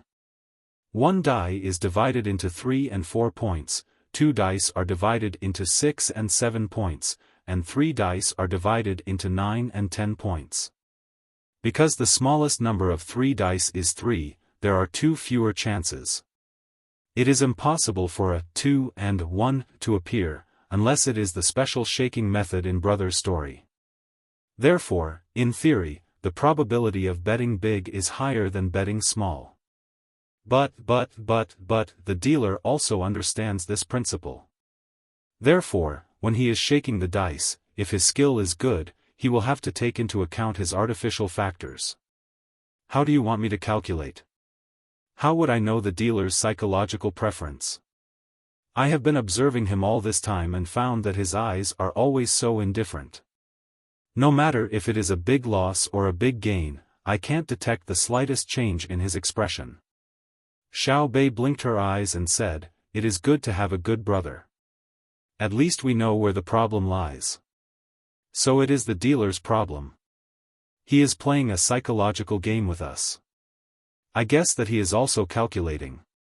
He is calculating the thoughts of the people around the table who are participating in the gambling.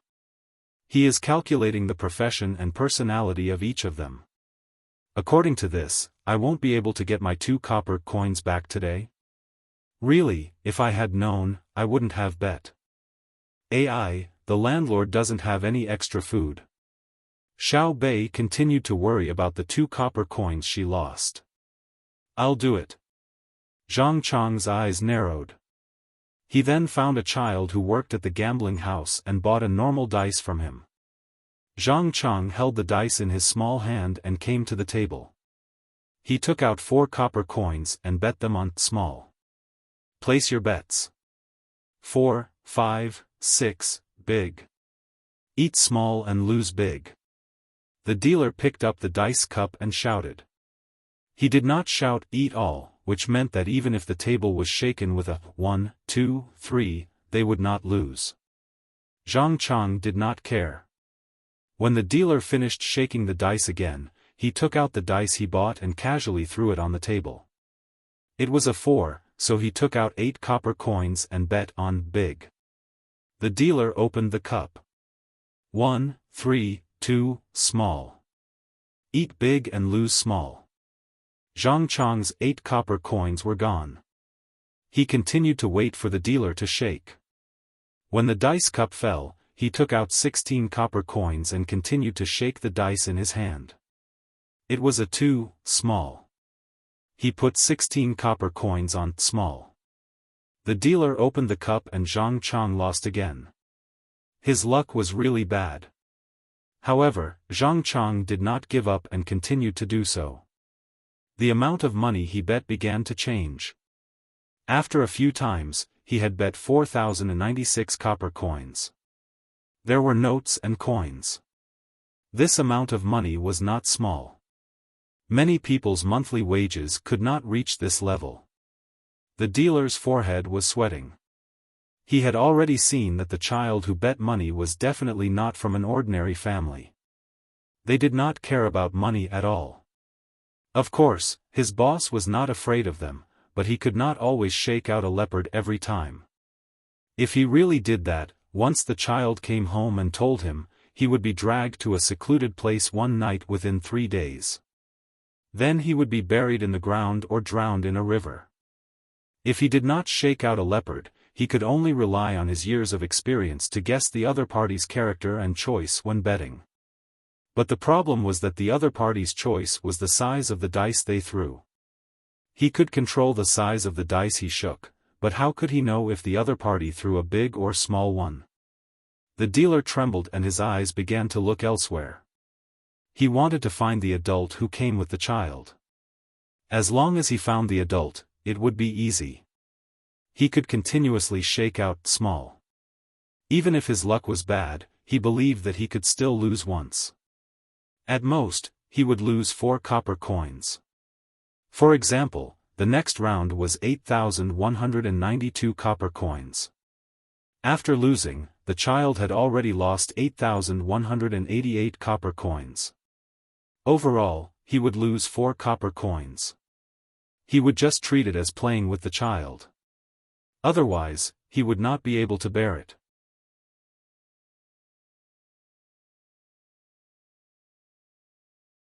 Chapter 12:22.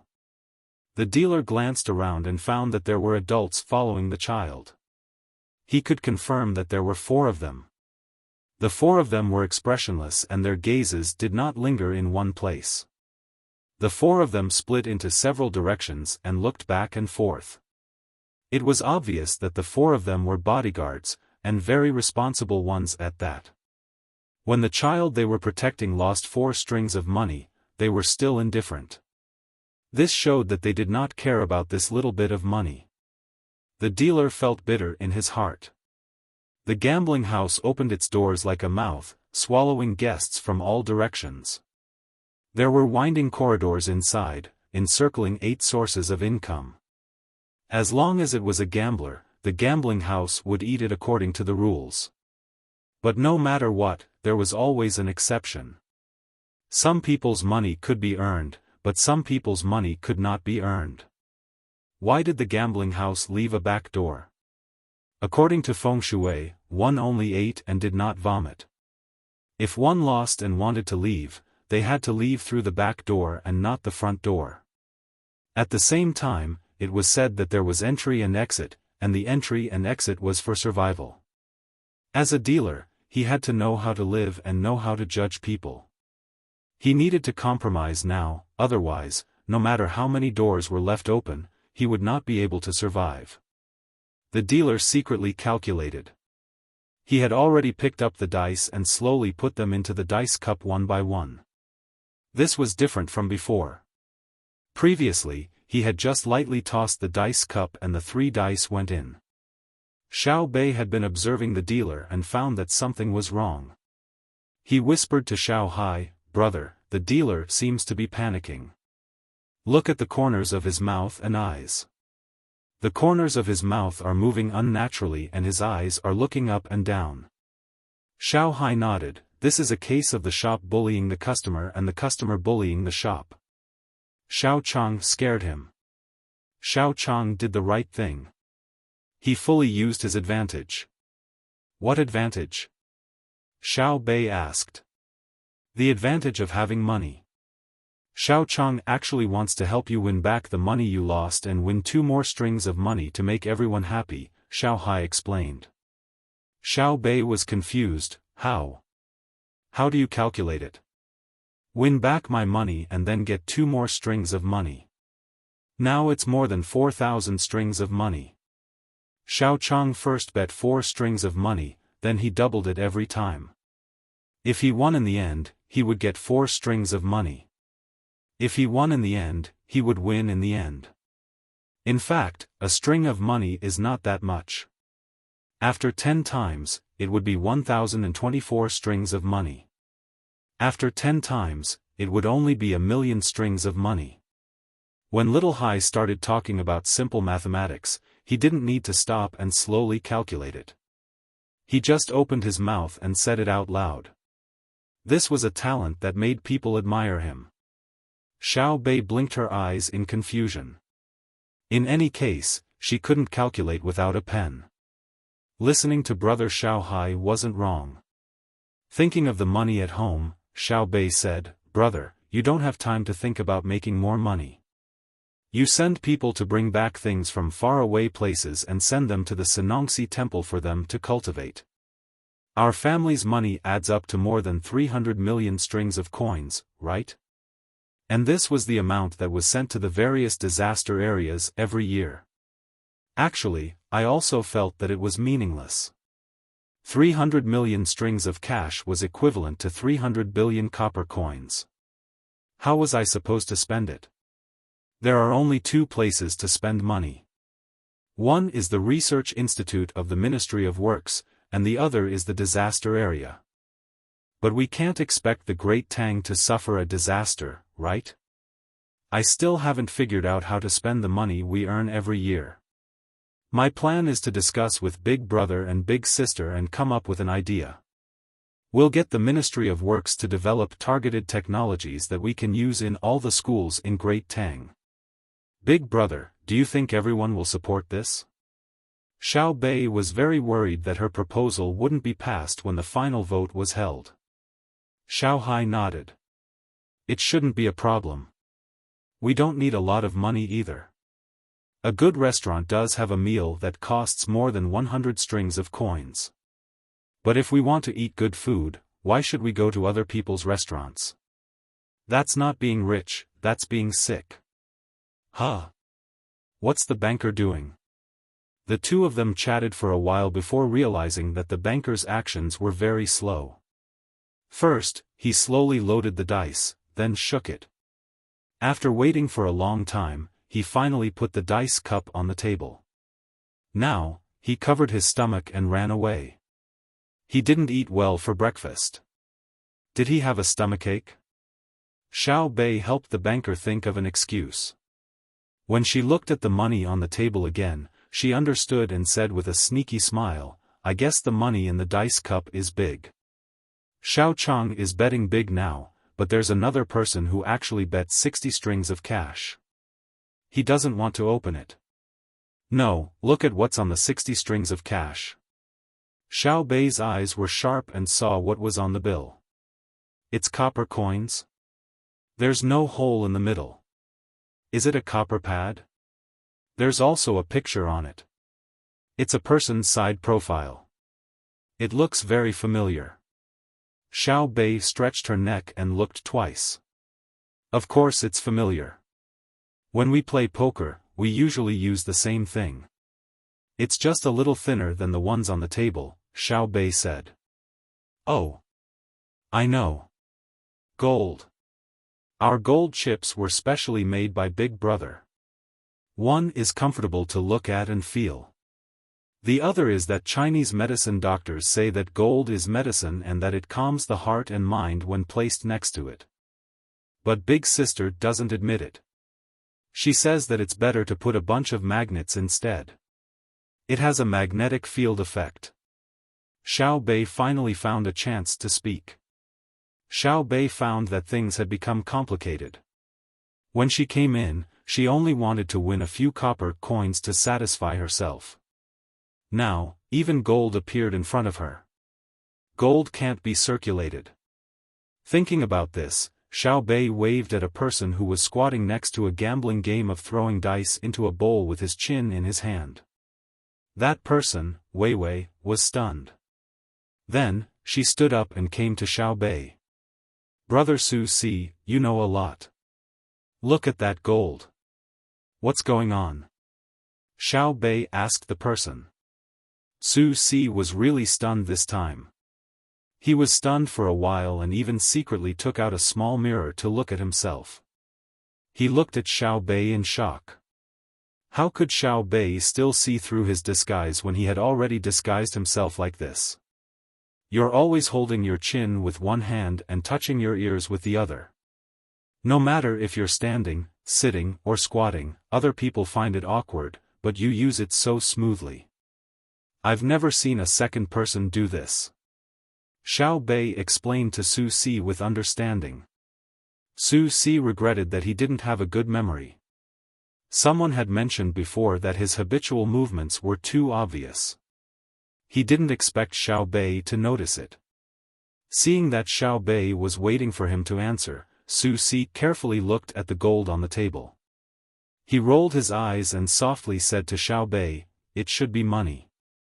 It's like the copper coins and silver pieces we used before. But now, it's made of gold." Oh, gold used to be used before. The circulation circle was fixed. Ordinary people couldn't spend it. They could only sell it based on its weight or make jewelry. Brother Su Si, how much do you think that piece of gold is worth? I feel that it's bigger than the gold we played with. How heavy is our gold? In truth, what Xiao Bei was most curious about was where the money came from. The great Tang couldn't possibly have gold circulating in the marketplace. Besides being used as decorative goods, the majority of the great Tang's gold and silver had been stored in the vaults to ensure the value of the great Tang's currency, which was the gold standard. 5 grams. Su Si was very familiar with this. He looked at the gold on the note and said, looking at the size and thickness of his gold, it should be less than 10 grams. At this time, not only were Xiao Bei and the rest paying attention to the gold on the note, the other gamblers were also very curious. In the past, there were people who took out silver pieces to gamble. But today, it was strange. There was actually someone who put out gold. They couldn't blame the banker for leaving. They must have gone to report and see how the gambling house would deal with it. The gambler, Wei Wei, who took out 60 strings of coins and a piece of gold, raised his head and revealed a faint smile. With his hands behind his back, it made people feel that he was showing off. Obviously, Xiao Bei didn't allow others to show off in front of him. He looked at the gold and turned his head to Su Si and said, even if it's 10 grams, one tael, one tael, one tael, one tael, one tael can be exchanged for 2 to 5 taels of silver. It depends on the purity. Let's say that it's 5 taels, 1/4 multiplied by 5 is 1/25 taels of silver. Every tael can be exchanged for 800 to 1,000 copper coins. I'll give him 1,000, but that's only 1,250 copper coins. It's not even as much as his 60 strings of coins. What a fool. The main thing is that such a large piece of gold is not common. I wonder what his family does for a living. 60 strings of coins? If it were an ordinary family, would they be willing to take out 2 to 3 years of their income to gamble? Su Si began to size up the person who took out the money and gold. He wanted to judge the other party's occupation and family conditions through his clothes and expression. After looking at him for a while, Su Si became more and more confused. This person was in his 20s, and his clothes added up to less than 30 copper coins. His hair was black and not shiny, and his exposed hands were slightly rough. His fingernails were not trimmed, and there was black mud in the middle. His shoulders were slightly protruding, and his neck was tilted forward. When he raised his head, it was very awkward. Such a person shouldn't have 60 strings of coins. It was impossible to say that he stole. Whether it was playing with knives or fishing, his hands were not suitable. They were too hard and were not well maintained. And from the color of his hair, he ate a lot of vegetables on a daily basis. Occasionally, he ate meat, but he didn't eat snacks, especially nuts. Otherwise, it would be impossible for his hair to not shine. Looking at Xiao Bei, it was clear. His hair was bundled up and tied together to form a buckle. As long as he let go of his hand, the buckle would unbuckle. It was very elastic. While Su Si was trying his best to guess, the banker, who had just left holding his stomach, rushed back. He gave an apologetic smile to the people waiting for him and explained, "I have a bad stomach. Maybe it's because I drank too much herbal tea in the morning. My stomach is not good. Please forgive me." "Open it, open it." The people waiting for him shouted. They didn't care if his stomach was uncomfortable or not. The most important thing was to open the cup and see if it was big or small. "Open it, open it. Place your bets. 5, 5, 6, big. Eat small and lose big." The banker happily picked up the cup. Sure enough, it was big. Xiao Chang won. He won 4 strings of coins. To be precise, it was 2 strings of coins. There was also the 2 strings of coins that Xiao Bei lost. What should be lost had been lost. Only the person who took out the 60 strings of coins and the piece of gold was left. The banker quickly took out the 60 strings of coins and pulled out a rod like a magic trick. To be precise, it should be called a mace. It was not clear whether it was used to measure money or which pharmacy he got it from. Perhaps it would be known if he got close to it and smelled it. Normally, using a mace to measure money was a few strings of coins, a few fun, and a few centimeters. But now, the weights and measures were relatively chaotic. When it was used among the people, it was still according to money. Once it was involved, it was mainly based on grams. The banker measured the piece of gold and smiled at the person. He said, "It weighs 7.5 grams. According to the rules, you can't lose everything. There is a discount. How about I give you 600 copper coins?" According to Xiao Bei's calculation, 600 copper coins was indeed too little. However, if the gold was processed into beautiful jewelry, it might be a bit more expensive. There was no fixed price for it if it was directly sold. When the person heard that he was going to give him 600 copper coins, he revealed a very complicated and reserved smile. He then took out an item from his bosom and said, 600 copper coins is fine. I also have a bead. How much can it be worth?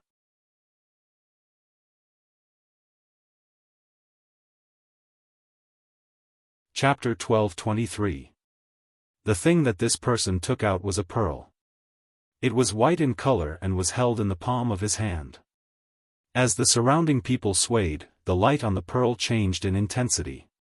The gamblers who had surrounded him subconsciously stepped back, afraid that they would not be able to afford to pay for it if they damaged it. Even the knowledgeable banker could not help but show a surprised expression. He narrowed his eyes and estimated that the pearl was about 2 centimeters in diameter. It was uncertain whether it was a 6-part pearl or a 7-part pearl.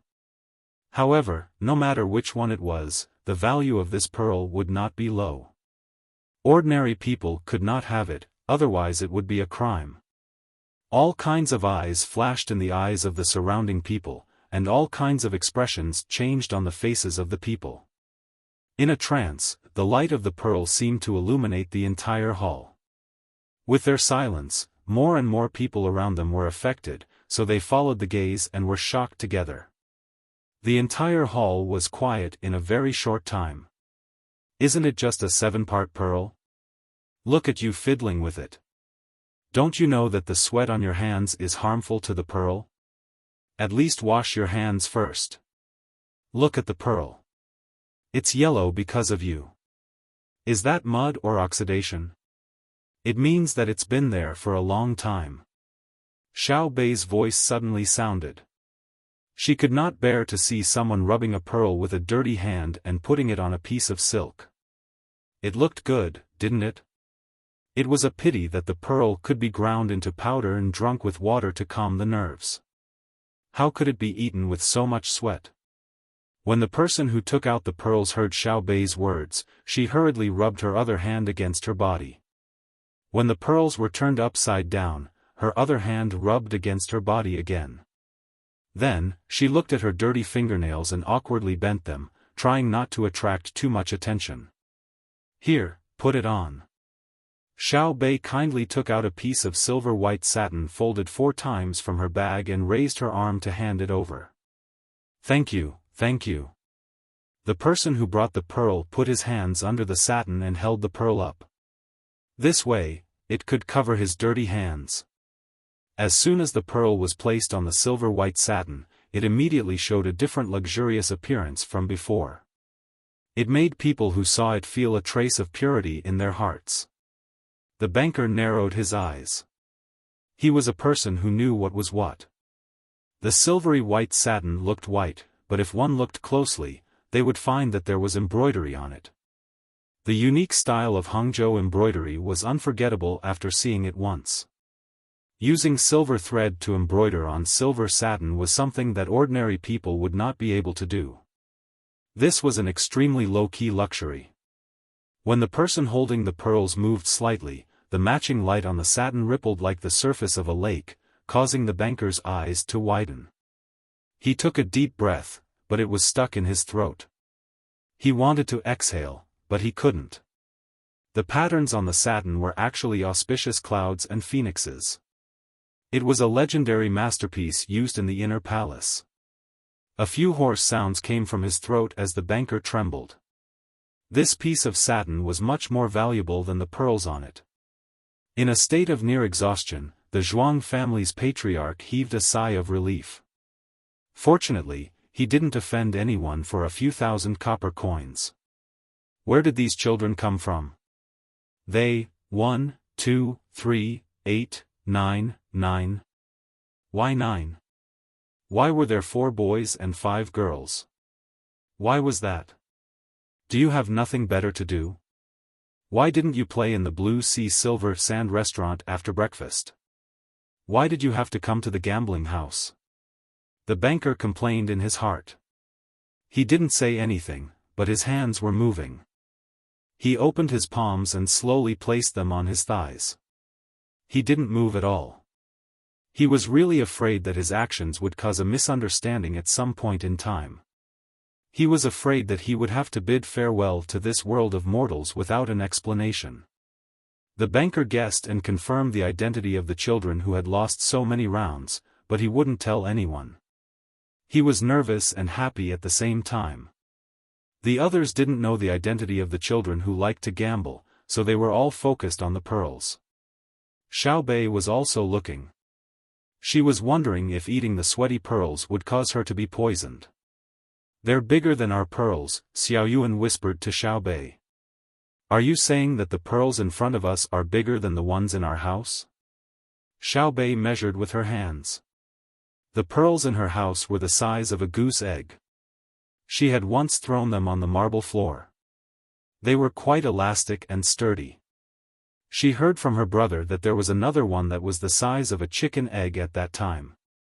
They were afraid that the news would spread to the palace and cause Uncle Emperor to suddenly fall ill with a disease that could only be treated with big pearls, so they sent it to Uncle Emperor before he got the news and fell ill. Sure enough, Uncle Emperor recovered before he fell ill. Xiaoyuan obviously didn't mean that. She continued to whisper, "I'm talking about the pearls that we raised. They're not as big as this one, not even the biggest one. You don't need to say that. They've only been raised for a few years. We still have to wait. Why do you think he brought the pearls here? It can't be for everyone to admire, right? Isn't he afraid that it will be snatched away?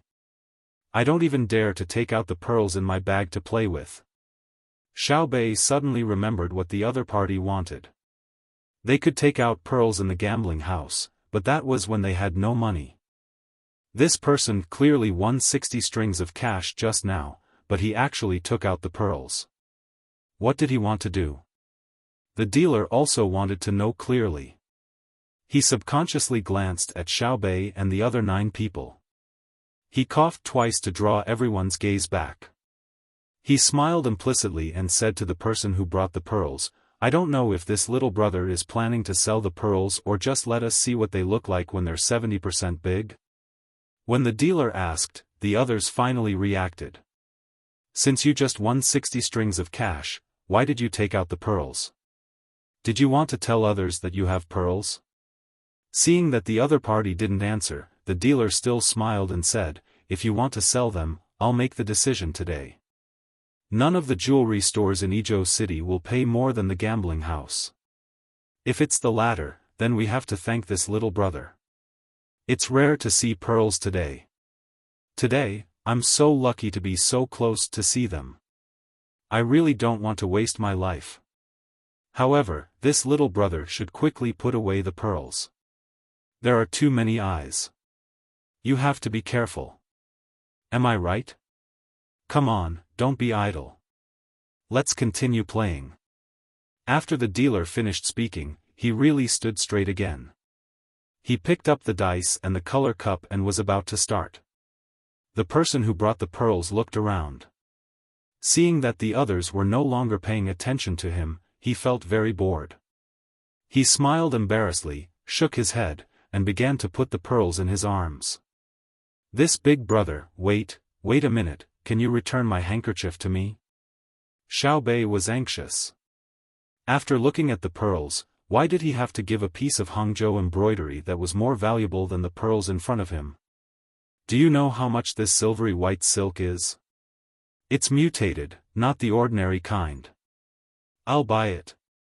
The person who brought the pearls casually threw the 10 strings of cash to Xiaobei. He didn't need Xiaobei to give him change. He was in a good mood today, so he was generous for once. Damn, there's actually someone who dares to throw money at us. Xiaobei, get out of the way. Today, I'll show him. Come, take out your pearls. I'll buy them. Xiaoyuan stepped forward and said to him. Anyway, he wasn't worried that the other party would run away with the handkerchief. Buy? Can you afford it? Pearls are priceless, do you know that? The person holding the pearls shook his head. I found out. You're just here to show off. You can continue to show off. Return the handkerchief to us. We're used to using that handkerchief, so we're not selling it. Xiaoyuan couldn't be bothered with the other party. It was fine as long as he got the handkerchief back. If he encountered such a situation in the future, he shouldn't interfere. It was annoying. The person with the pearls chuckled and said, Why don't I let you see it again and let you enjoy it? I'll return the 10 strings of cash to you. It won't change. He really couldn't bear to return the handkerchief. When he touched the handkerchief, he felt a cool and comfortable feeling. He felt that the handkerchief was not bad, so he planned to keep it. You're not buying, you're robbing. We know that it wasn't easy for you to get the pearls. We got a handkerchief. Let me ask, where did you get the pearls? As Xiaoyuan spoke, he suddenly thought of a very important question. Looking at the other party's appearance, he didn't look like someone who could have pearls. Otherwise, how could he not recognize the silver silk embroidery? Compared to normal silver silk, it had a thicker feeling. Because the color didn't differ much at first glance, it was very difficult to choose, and the quantity was small. The other party couldn't recognize it, and couldn't even recognize the simplest embroidery. This meant that the other party lacked a foundation. Then, where did the pearls come from? The pearls in my hand are. Why should I tell you? In the past, people looked down on me and said that I was poor and had no ambition. Look, am I still poor now? Ambition? Poor people have short ambition. I, Lu Feng, want to let those who look down on me know that I, Lu Feng, am not poor. They are blind. Humph. I can marry a daughter from a better family. I have money. The self-proclaimed Lu Feng's mental state was not very good at this time in Xiaoyuan's opinion. It was probably because he had such a bad memory. When he wanted to form a family, he was restrained by financial matters, so he didn't form one. But who did you come to the gambling house to show off to? Could it be someone who opened a gambling house? That 7-centimeter pearl was still far from enough. If people look down on you because of money, now that you have a pearl, as long as you don't cause trouble, they still won't take a second look at you. Xiao Bei always felt that the money in pearls in Lu Feng's hands came from an improper source. He rolled his eyes and smiled, saying, "Big brother Lu Feng, I also have a pearl. Take a look and see if it's from the same place as yours." As she spoke, Xiao Bei rummaged through her bag. She didn't know where she had stuffed the pearl.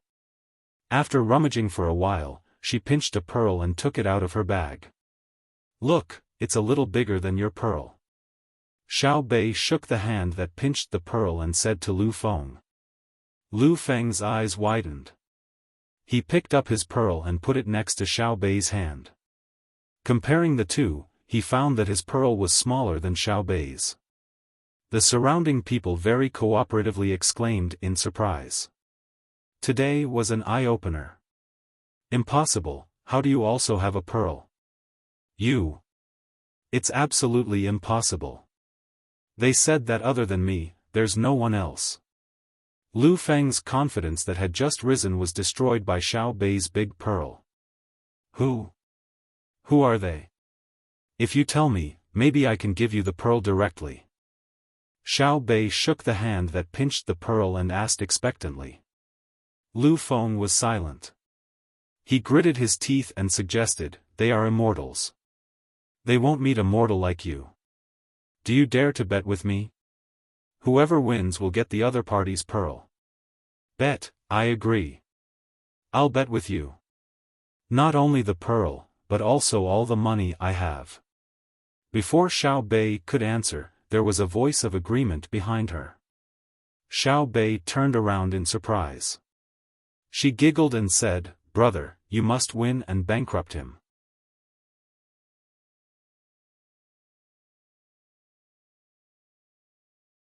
Chapter 12:24. Zhang Xiaobao and Wang Wan, who were also in disguise, appeared together.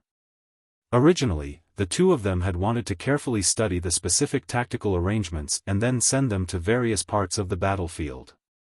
Later, they felt that there was no need. The leading generals of various places had already learned very well. In addition, their weapons were advanced. Even if they hesitated at the moment of attack, they could still send back information in time through telegrams. At that time, they would analyze the specific problems. Even if they came up with a good idea now and sent it over, what if the actual situation they encountered was different? What should they do?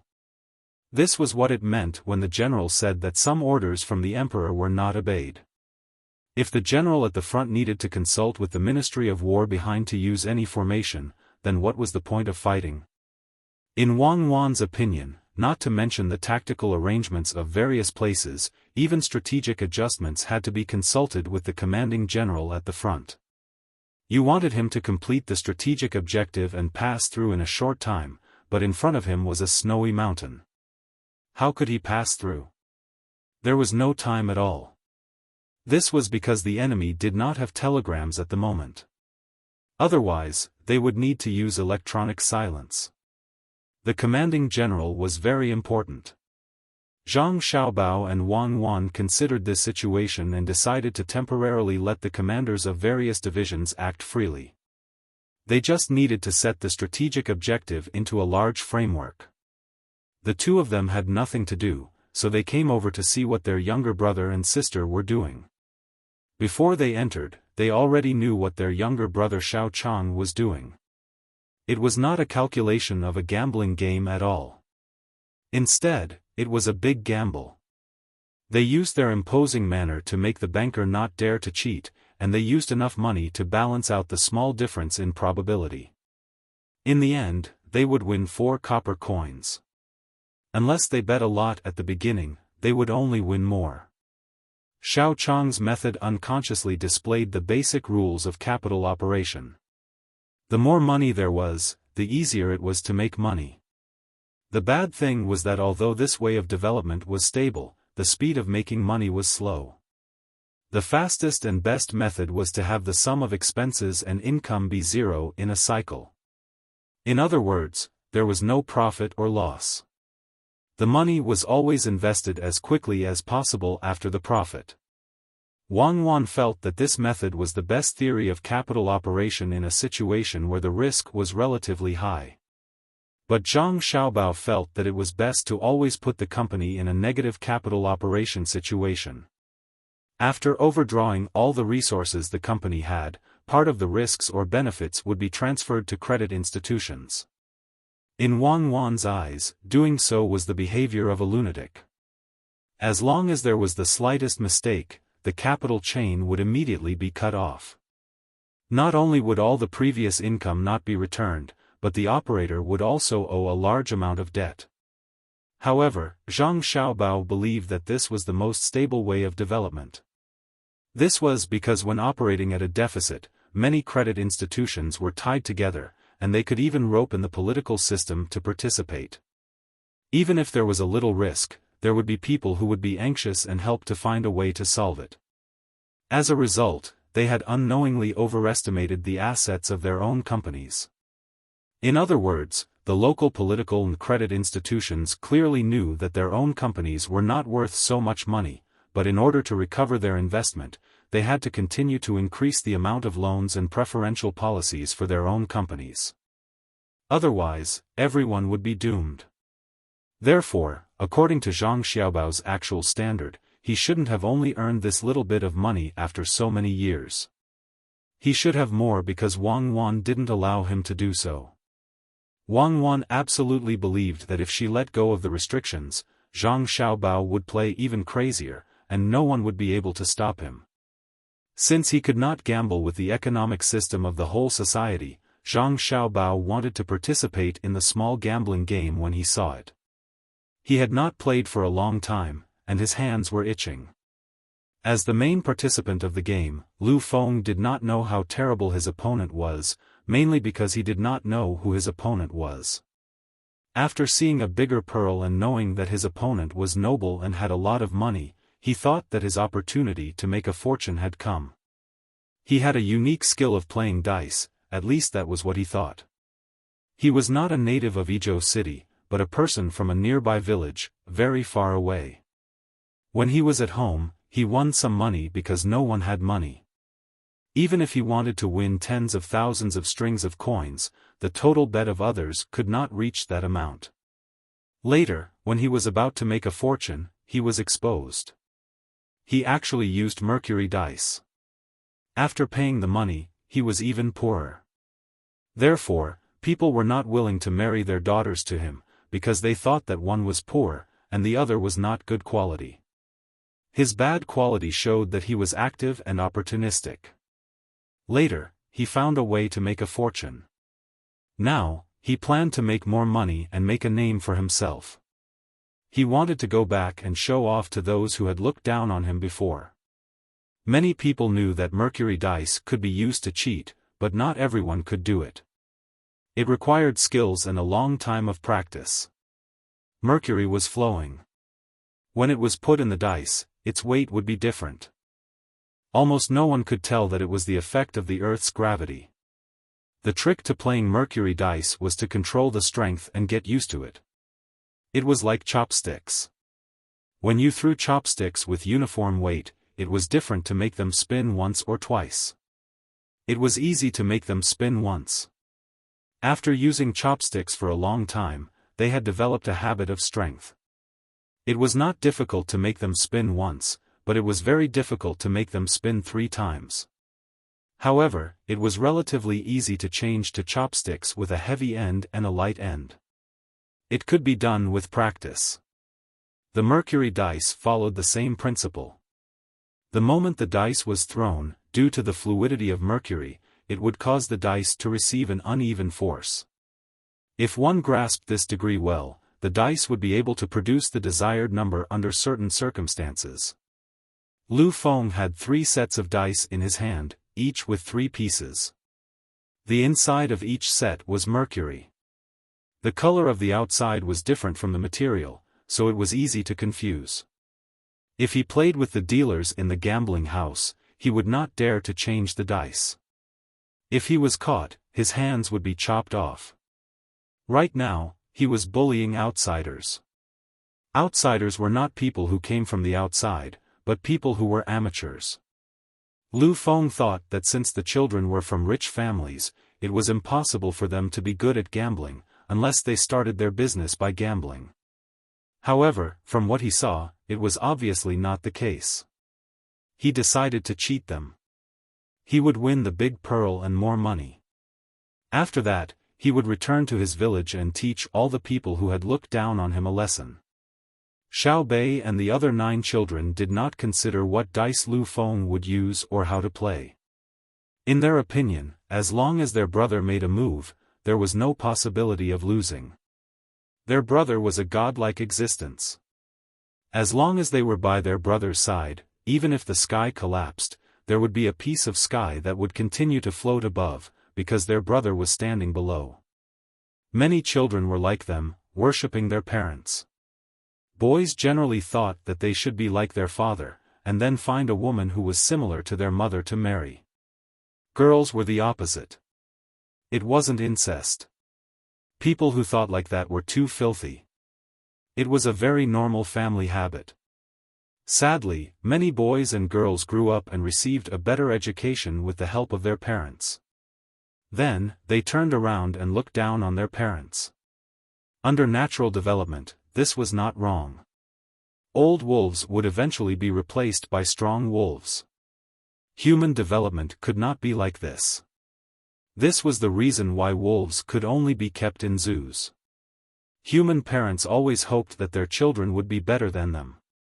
However, many people who did not have children always felt that their parents were holding them back, causing their development to be slower than others.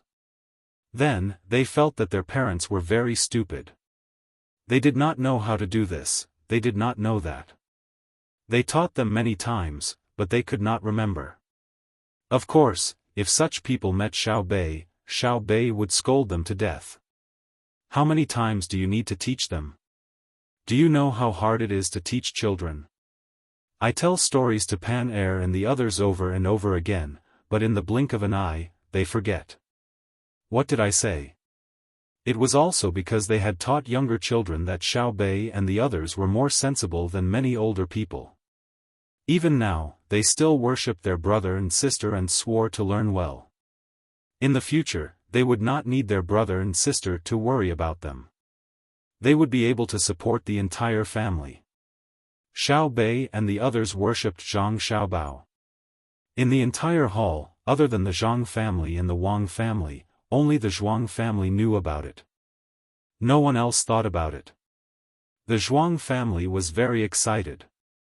When he saw the legendary figure, he was even more excited that he was able to guess who the 9 little guys were. He really wanted to leave, find the boss, and tell him to increase the security of the gambling house. It would be best if he could persuade everyone else to leave. He could not let them make any mistakes, even if they were disturbed. However, he did not dare. He understood human nature very well. If the other party did not have fun in the gambling house today, the gambling house's consequences would be very tragic. Let's play dice. Big brother wants to gamble with him. Xiao Bei turned his head and said to the Zhuang family in front of him. I'll try first. I've never seen Big Brother play dice before. Let Big Brother see how to play. Xiao Chang took out a few copper coins and signaled for the Zhuang family to roll the dice. At the same time, he also prepared his own dice. The Zhuang family was about to cry. He secretly cursed, "Little guy, you're too much of a bully. My dice is not the same as yours. Can't your big brother deal with me?" Although he thought this in his heart, he had no choice but to roll the dice.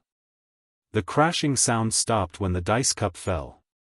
The Zhuang family raised his head and looked at Zhang Xiaobao expectantly.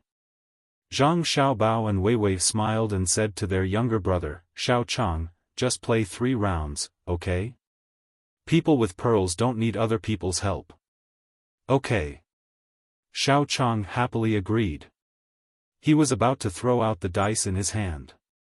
He wanted to bet 3 copper coins. It was not that he couldn't take out more money, he just wanted to play. However, Zhang Xiaobao picked up the dice in Xiao Chang's hand and casually threw it. It was a 2, small. The Zhuang family was stunned. Then, he let out a sigh of relief and said, "Place your bets." He opened the dice cup.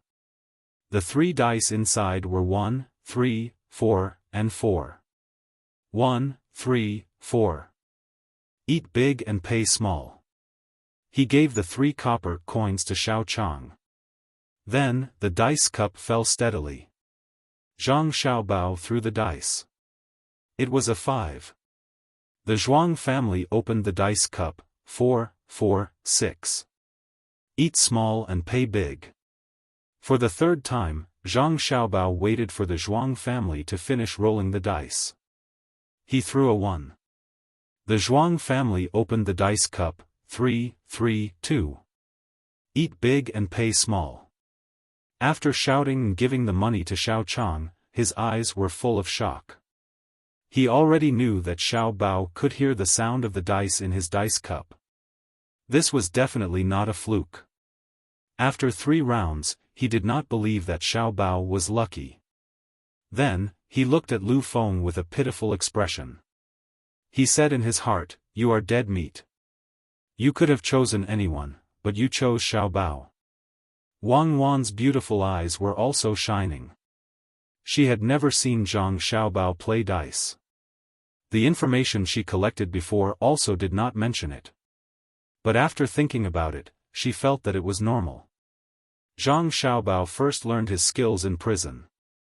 There were many gambling gods who broke their arms, legs, or eyes. Plus, Zhang Xiaobao was smart and hardworking. She believed that it would not be difficult for him to learn a few skills. "How come I have never heard that you are good at gambling before?" Wang Wan touched Zhang Xiaobao. She moved her lips. Zhang Xiaobao also moved his lips, "Because you did not send the meteor squad to deal with me. I have always been gambling in private.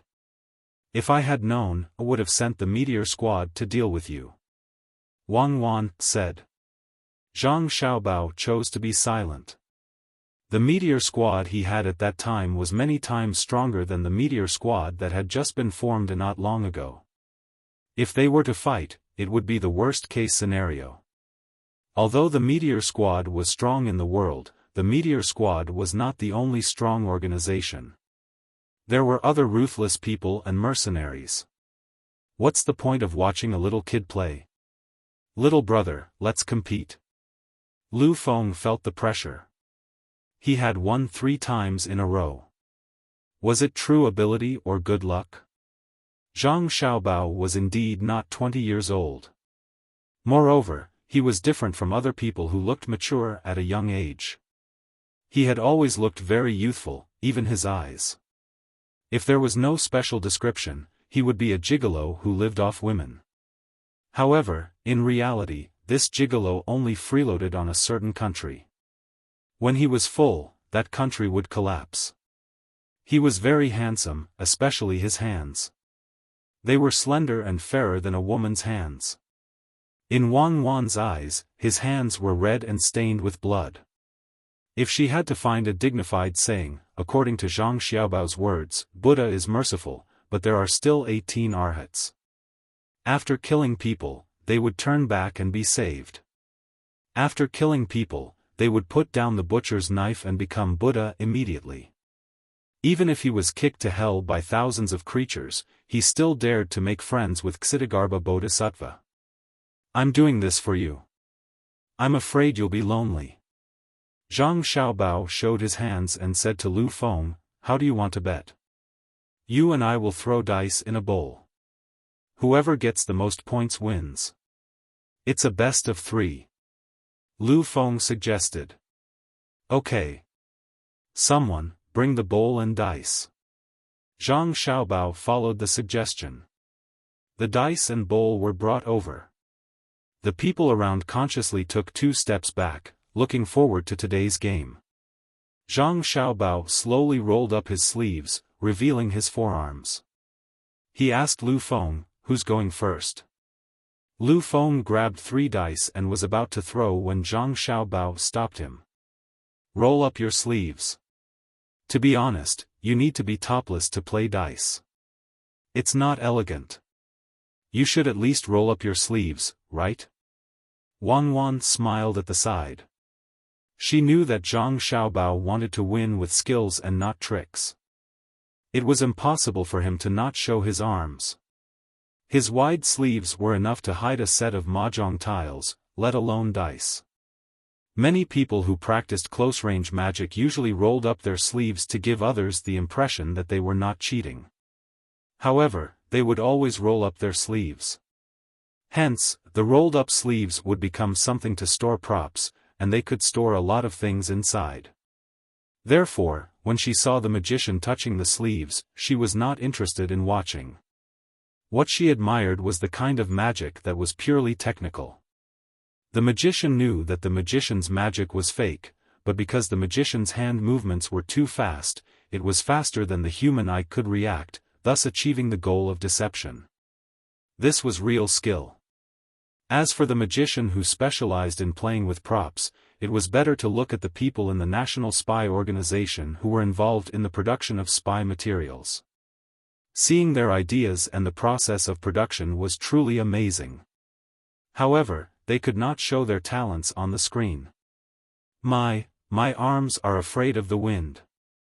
I'm afraid that the wind will blow my arms. Lu Feng obviously did not want to cancel out the function of the dice. I'll ask someone to close the door, Zhang Xiaobao said. I mean, it's not okay to show your arms. Lu Feng continued to find excuses. Zhang Xiaobao nodded with understanding. Oh. I see. Then, let's use a dice cup and bet on the size of the dice roll. What do you think? Zhang Xiaobao's suggestion was very fair. One was to see the skill of the dice roll, and the other was to see the skill of the listening. It could also be said that it was a game of luck. Lu Feng didn't want to believe that the person who gambled with him had such good skills. Although he had won 3 rounds in a row with the dice, it could be attributed to good luck. After belittling his opponent infinitely in his heart, Lu Feng still shook his head. It's better to do it in the bowl. Others can see it clearly. Zhang Xiaobao smiled and did not correct him. What did he say? Could it be that others could not see the dice roll? Instead, he said okay and reached out to pick up 3 dice. Without any movement, a small knife appeared in his hand. The knife was thin and narrow, and the handle was very short. It did not have a sheath. The knife was 2 inches long, and the handle was more than half an inch. It was very strange. What knife? The people around saw Zhang Xiaobao's knife and were puzzled. Wang Wan narrowed her eyes. This kind of knife did not follow the principle of weight distribution of objects flying in the air, but Zhang Xiaobao had a special skill. When the knife flew up, it was 100% accurate within 20 meters. Even if the opponent had a gun, he was not afraid of within 20 meters. Of course, he would not be crazy enough to use a knife to hit the opponent's bullet. That would be a story, or it would be an accident. He would make a dodging action that the opponent could not aim at and shoot the knife to achieve his goal. No matter how unusual it was, Zhang Xiaobao was now doing something normal with the knife. He was drawing lines on the 3 dice in front of him. The dice were provided by the casino, and it was free, unlike the cockroaches that had to be bought. After drawing a cross next to each of the dice, Zhang Xiaobao threw the dice into the bowl with satisfaction. He smiled at Lu Feng and said, "You can use the dice to throw into the bowl. I've made a mark in case you think I'm cheating." Lu Feng's hands, which were hidden in his sleeves, were tightly clenched into fists. He did not expect the opponent to be so experienced. He hesitated and said without any embarrassment, "It's better to use the color cup. When I see the lines on the dice, I always feel uncomfortable. There are flaws." "Oh. Okay, I'll listen to you. Who's going first?" Zhang Xiaobao was still very easygoing. Xiaobei's eyes were smiling like peaches. She admired her brother's confidence.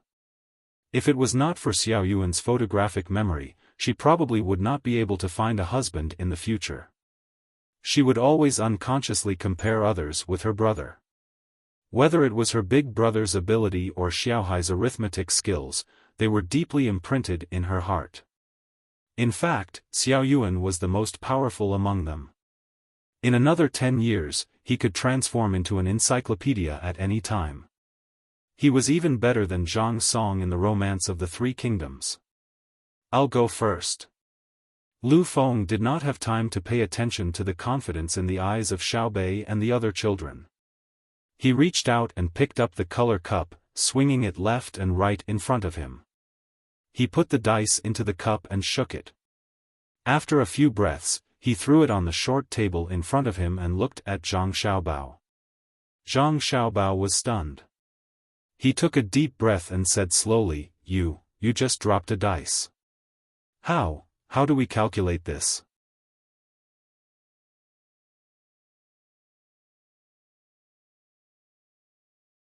Chapter 12:25. The surrounding onlookers were also stunned, and then burst into laughter. To be able to shake the dice out of the dice cup was not something an ordinary person could do. Lu Feng was very embarrassed, and it was not clear whether he was too nervous or too excited. He lowered his head to look for the dice, and sure enough, there was a dice lying there quietly by his feet. He did not want to cheat by changing the dice with mercury, because his skills were not good enough to control the dice while shaking the dice cup. Putting the dice back into the dice cup, Lu Feng shook it again, but this time his movements were much smoother.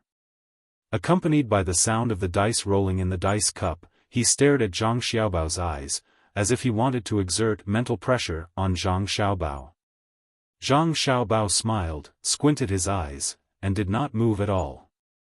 Lu Feng shook the dice for a while, and then slammed the dice cup on the table. With a bang, and the sound of a few dice rolling, it returned to silence. "Is it big? Or is it small?" Lu Feng still stared at Zhang Xiaobao's eyes, gritted his teeth, and squeezed out a few words from his lips. Zhang Xiaobao pointed at Lu Feng's hand that was still on the dice cup, indicating that he should move his hand away. Someone else had to open the dice cup, otherwise, it was easy for the person who shook the dice to touch the dice when opening the cup. When Lu Feng moved his hand away, the aura that he had just gathered suddenly dissipated.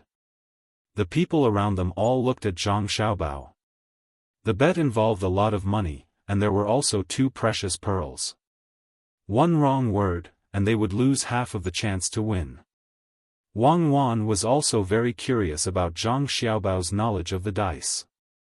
She wanted to know how much ability Zhang Xiaobao, who had lived with her for more than 10 years, had not shown her. Sometimes, deciphering one's own man's secrets was also a kind of pleasure. Especially when one's own man knew more, the more interesting it would be to decipher his secrets. Occasionally, the little secrets and mysteries of both parties could add a lot of stability to their family life if dealt with properly. Zhang Xiaobao chuckled and said to Lu Feng, "If it were a normal rule, you would be able to take it all. It's actually 4, 5, and 6. Do you think it should be big or small?" "Wow, for real?" Xiao Bei rested his head on his brother's shoulder and asked excitedly when he heard his brother say the number. The other people around him were also shocked. In the gambling house, for gamblers, rolling out the dice points they wanted was a skill. This skill was very useful in gambling. However, the most useful thing was the ability to hear the number of dice that others rolled. With this ability, one could almost become the god of gamblers. As long as one was careful and did not reveal it easily, one could win a certain amount of money in the gambling house every day, and the gambling house would not care about one's actions. Unless one won too much and was too conspicuous, the gambling house would discuss with one and ask one not to come to the gambling house in the future. There were different opinions about the bottom line of this amount. Some said it was 10 strings of coins, some said it was 1 string of coins, but even the lowest one said it was 1 string of coins. One could earn 29 strings of coins or 30 strings of coins a month. They did not have to do anything else. Every day, they would come to the gambling house, take the money, and go home to give it to their wife and children. It was enough for their family to live well. Of course, those who thought so were all gamblers. They thought very well, but if they could really hear the number of dice one day, the result would not be what they imagined. Otherwise, if they really had a sense of responsibility for their family, they would not continue to stay in the gambling house. Instead, they would look for work outside. Even if they had to work hard to earn the hard-earned money, their family could live a good life. The gamblers were amazed for a while. One of them asked Zhang Xiaobao, "Little brother, can I open the dice cup?" He said what others wanted to say. Whether he had the ability to hear the dice still needed to be verified. Zhang Xiaobao smiled and nodded, indicating that the person who spoke could do it. The person carefully put his hand on the dice cup and used his fingers to slowly raise the dice cup. Before it was completely raised, someone had already exclaimed, 456, 456, it really is 4566. Little brother, you are amazing. Good skill. Someone praised loudly. He was about to lie down and watch. After the dice cup was completely raised, the 3 dice were not close together. There was a little distance between them. Obviously, it was the result of them colliding with each other. At this moment, Lu Feng also saw the number he had rolled. 456 was a very big number, and in some rules, it could be taken all. However, at this moment, he did not have the slightest happiness of taking all others. He almost could not believe that he had rolled it, and that his opponent had recognized it. You are confused, right? Lu Feng wanted to get an answer from Zhang Xiaobao, an answer that could restore his confidence. Zhang Xiaobao still smiled and nodded. Yes, I am confused. My luck is good. Now it's my turn. It's your turn. Zhang Xiaobao reached out his hand and took the cup from someone. Because he rolled up his sleeves, he looked very proper when others looked at him.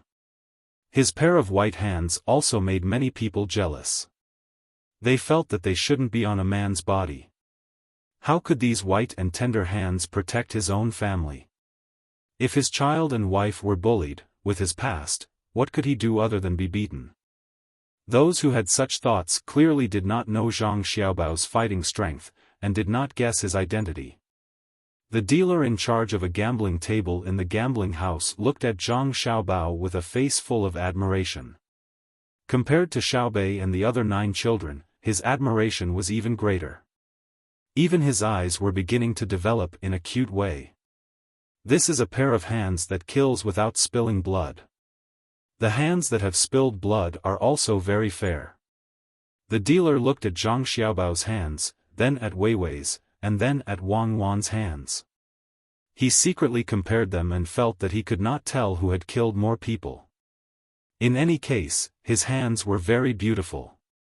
At this time, Zhang Xiaobao's hand that was holding the dice cup moved. He did not let the mouth of the cup face the dice horizontally like ordinary people. Instead, he directly put the cup vertically close to one of the dice. Suddenly, Weiwei's hand moved, and one of the dice on the table disappeared. The sound of the dice rolling came from the cup. Then, with another move, the second dice also went in. Just like that, 3 dice went in one after another. After a few clattering sounds, Zhang Xiaobao gently put the dice cup on the table. He did not do any fancy movements like 3 circles left, 3 circles right, or twisting his neck, or twisting his butt, unless he was asked to shoot a movie about the god of gamblers. As the dice cup fell, the surroundings fell silent. Everyone looked at Lu Feng, waiting for his answer. Lu Feng was very nervous. He swallowed a few mouthfuls of saliva and said with a trembling voice, 552 small, fuck you, are you lying to a fool? Before Zhang Xiaobao could say anything, the person who opened the dice cup for him scolded first, is it big or small? You said 5, 5, 2, and that's small. Are you trying to block both sides? After he shouted, the people around him shouted as well. For a moment, the silent atmosphere was broken. Lu Feng rubbed his sweaty hands on his body and did not let go. He just grabbed his clothes like that. His eyes started to turn red, sweat seeped out of his forehead, and his breathing became rapid. He opened his mouth and said with all his strength, yes, 3, 3, 2, small. Open the cup. I'll do it. It's the person who helped open the cup earlier. This time, his movements were faster. With a whoosh, he grabbed the dice cup, revealing the 3 dice inside. Pairs of eyes widened, and there was a series of gasps. How is that possible? The dealer murmured. There were still 3 dice on the table, but the difference was that the 3 dice were not arranged on the table at the same time. Instead, they were arranged one by one. From the dealer's point of view, he could see 2 sides of the dice. From top to bottom, the numbers on both sides of the dice were the same. This showed that the numbers on the dice were the same. For a person who played dice, he did not need to think too much to know that the number on the dice was 1. The small red circle proved the identity of the dice. Under the watchful eyes of the crowd, the person who opened the cup took down the 2 dice on the table and placed them on the side. 3 dice, a total of 3 points. Great, I guessed right. It's small, isn't it? We agreed when we were gambling. Otherwise, my 4, 5, 6, and so on would have taken all of them, right? 3-1 doesn't count as winning all of them. Lu Feng cheered happily. His eyes looked around, waiting for the others to prove it for him. The others first sighed at Lu Feng's luck. He actually got half of the dice right, but at the same time, they felt sad for him. Even if you got it right once, what was the use? It was impossible for you to get it right every time. The opponent you met was like the god of gamblers. He was good at dice shaking and dice listening. If he wanted to win, he just had to play a few more rounds. Yes, it's considered small. Shall we continue, or do you want to go first? Zhang Xiaobao did not show any signs of depression and said calmly. Ugh. Lu Feng, who was happy just now, choked. When he came back to his senses, he also realized that something was wrong. Very wrong. Could he continue to be confused? Let's call it a draw. I don't want to gamble anymore, Lu Feng suggested. Zhang Xiaobao shook his head. No, there is no such rule at the gambling table. When two people gamble, how can there not be a winner? A single round can be called a draw, but there must be a winner in the end. If you want to break the rules, just admit defeat, and the thing will belong to me. That's right, that's right. You didn't look like this when you were yelling at me just now. Didn't you say that a god would give you something? Go ask the god for it. What's wrong with losing once? Xiao Bei chimed in at the right time. Her cute appearance and age made it easy for others to sympathize with her and see her as a weakling. Everyone felt that Lu Feng did not do things properly. When he was bullying the child just now, he was so arrogant. Now that the child's brother came to support him, he shrank back. Continue gambling. Hurry up, or you'll go out lying down. Someone began to threaten Lu Feng. Lu Feng seemed to know that he had to lose all his money and pearls today. He gritted his teeth and nodded, continuing to gamble with Zhang Xiaobao. Sure enough, he knew how to use luck. After 4 consecutive rounds, Lu Feng finally guessed wrong. He saw that his opponent rolled all kinds of leopards every time and had completely lost his confidence. Lu Feng put down all his belongings. His face was pale, but then he put on a look of indifference and said, "Isn't it just this little money? It doesn't matter." After saying this, he left. Zhang Xiaobao glanced at Wang Wan. Wang Wan nodded and said to Xiao Bei and the others, "Come, follow me. Take the pearls. Brother will go back later." The group also left the gambling house at the same time.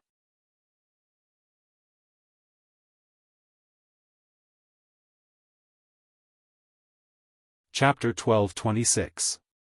Following their sister, Xiao Bei and the others were not in the mood to stroll around. They were all thinking about the situation when their brother was gambling with others and felt very satisfied. Xiao Bei didn't know that listening to dice was more difficult than shaking dice. He grabbed the dice cup with his small hand and shook it. He asked his sister, "How do you roll 3 dice when you put them in one by one?" "It's like a tall house. There's a ladder on one side of the wall, and 3 people are going in. The first person goes to the ladder first, the second person continues to go up the ladder, and the third person stands at the bottom. All you have to do is stick the 3 dice together one after the other, and that's it." Wang Wan explained with a smile. She also understood that the effect of shaking dice was different from understanding the principle. "When we go back, I'll also find a dice cup to practice." Xiao Bei looked eager to try. He felt that he could quickly master this skill with his intelligence. Wang Wan didn't stop him. She believed that Xiao Bei would lose interest after practicing a few times, especially for dice cups. If it was too light, it would be hard to master, and if it was too heavy, it would be tiring. With his dream of becoming the god of gamblers soon, Xiao Bei skipped and walked in front. Just as he was feeling happy, an adult and a little girl about his age walked over from the opposite side of the street. The little girl was also holding a candy figurine in her hand. Obviously, the candy figurine in their hands was not bought at the same place as hers, unless the old man who sold the candy figurines changed places. The little girl's candy figurine was also a little pig. It was very cartoonish, but it was much smaller than the one Xiao Bei bought. After seeing it, Xiao Bei smiled knowingly. He felt that it was very interesting. However, before he could finish laughing, the little girl's hand naturally reached to the side, and the little pig fell to the ground.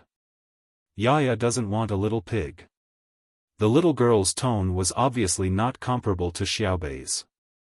It was too childish. "No, no, a little pig is not good. Let's go to the front. Daddy will buy you something more fun." The adult pulled the little girl away. Xiao Bei was stunned. Seeing that there was no carriage on the road, he ran to the opposite side of the street and picked up the broken little pig on the ground. Only a small half of it was stuck to the bamboo stick. He shook his head regretfully. Malt candy. Brother said that this piece of candy can let an adult live for a day if they are hungry. Let's go, let's go. He spent money to buy it. If he wants to throw it away, so be it. Our great Tang doesn't lack food now. Xiao Yuan pulled Xiao Bei away. Wait, pick it up. What if it sticks to other people's feet? Xiao Yuan, how many people do you think have bought Darling Candy House's candies and then casually threw them away? Xiao Bei squatted down and began to pick up the pieces of Little Pig. He placed them in his palm piece by piece and then grimaced from the stickiness. Xiao Yuan thought about it and gave up on the idea of picking them up together with Xiao Bei. However, he decided to stick it to himself. There were only a few pieces anyway. He could wash them when the time came and leave his hands behind. Perhaps he could even help to carry the items. So he stood by the side and answered Xiao Bei's question, I don't think so. Our candies are very delicious, and the packaging is beautiful. Every candy has its own story. How much determination would it take to throw them away? That's good. Xiao Yuan, where's that light blue handkerchief of yours? I saw a flower bloom on it last time. Let me take a look again. Xiao Bei nodded and stood up to join his sister. He then asked Xiao Yuan very casually. Xiao Yuan also answered casually, yes, I saw it last time too. I just threw it away casually. Also, I feel that if we were to compare based on money, my clothes are more valuable than the candy. Oh. Xiao Bei seemed very dejected. His act had been seen through so quickly. It seemed that the people around him were not easy to fool. When he returned to the team, Wang Wan had already taken out a wet towel to wipe his hands. She asked, what's the matter now? Xiao Bei's heart aches for a piece of candy. He feels that it can save lives at a critical moment, but he just threw it away casually. It's not good. Xiao Yuan helped to explain. It's okay. Our great Tang has relief stations. If there are really people who don't have enough to eat, they can go to the relief stations. They won't starve to death. The country's food production is enough. Otherwise, your brother and I wouldn't have started a war. Actually, this is something that has existed since ancient times. Those who have more resources have the right to squander them as they wish. Then, people will starve to death at their feet. There's no right or wrong, only choice. Because if you help people who are about to starve to death, they might not thank you. They might even rely on you in the future. At the same time, there are many reasons why people will starve to death. Some are because the weather is bad and there is no harvest. Some are because they are unlucky and their food is washed away by the flood or burned by fire. But there are also some because they are lazy and not smart enough. They are too stupid. Wang Wan tried her best to explain in words that Xiao Bei and the rest could understand. When it came to food, she wasn't very strict. She didn't require everyone to eat when they were eating. This was because at that time, other than Africa, it wasn't easy to starve people to death. Moreover, it was not that the world did not have enough food in Africa, but that other people would not provide food to them for free. Humanitarian aid was only a small part of it. However, many people occupied Africa through other means. They planted a lot of food on the land they occupied. A portion of it was used for relief, but more was used elsewhere. Then, people in Africa continued to starve to death. It was a very interesting thing. Therefore, Wang Wan, who was used to seeing human nature, did not think about so many things that should not be thought about. However, Wang Wan knew that Zhang Xiaobao was very serious about food. When he was young, he had been starved.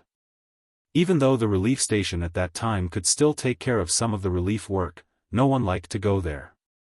There were many restrictions, and the food and accommodation were not good. Otherwise, why would everyone stay at home when they went there? This also caused Zhang Xiaobao to be very extreme in some aspects. When Xiao Bei heard his sister's words, he still felt that it was a pity. He said sadly, "Is it natural selection? As long as they are unlucky and have little ability, many people starve to death every year. When the time comes, those who have the ability and luck to survive will have more and more powerful descendants. It's really too cruel." Wang Wan could not help but laugh.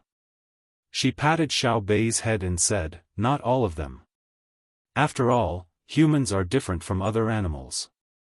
If they had been doing that since ancient times, we probably would not have seen the people of today. Humans are powerful because they know how to pity and sympathize with others. Maybe it's because they have a smart brain that makes them feel more pity and sympathy. Maybe it's because of pity and sympathy that people become smarter. That's why humans can use tools and then unite to compete with other animals for resources. Until now, it has become like this. Then we all say that wolf packs are scary because they are united and know how to divide the work. But what's really scary is humans. Humans are not only united, they know how to divide the work, they also know how to sacrifice. When a wolf in a wolf pack is injured in battle, if they can't keep up with the team, they will be abandoned. If humans are injured in battle, they will be nurtured. This is the similarity and the difference. Wang Wan was very tired from talking.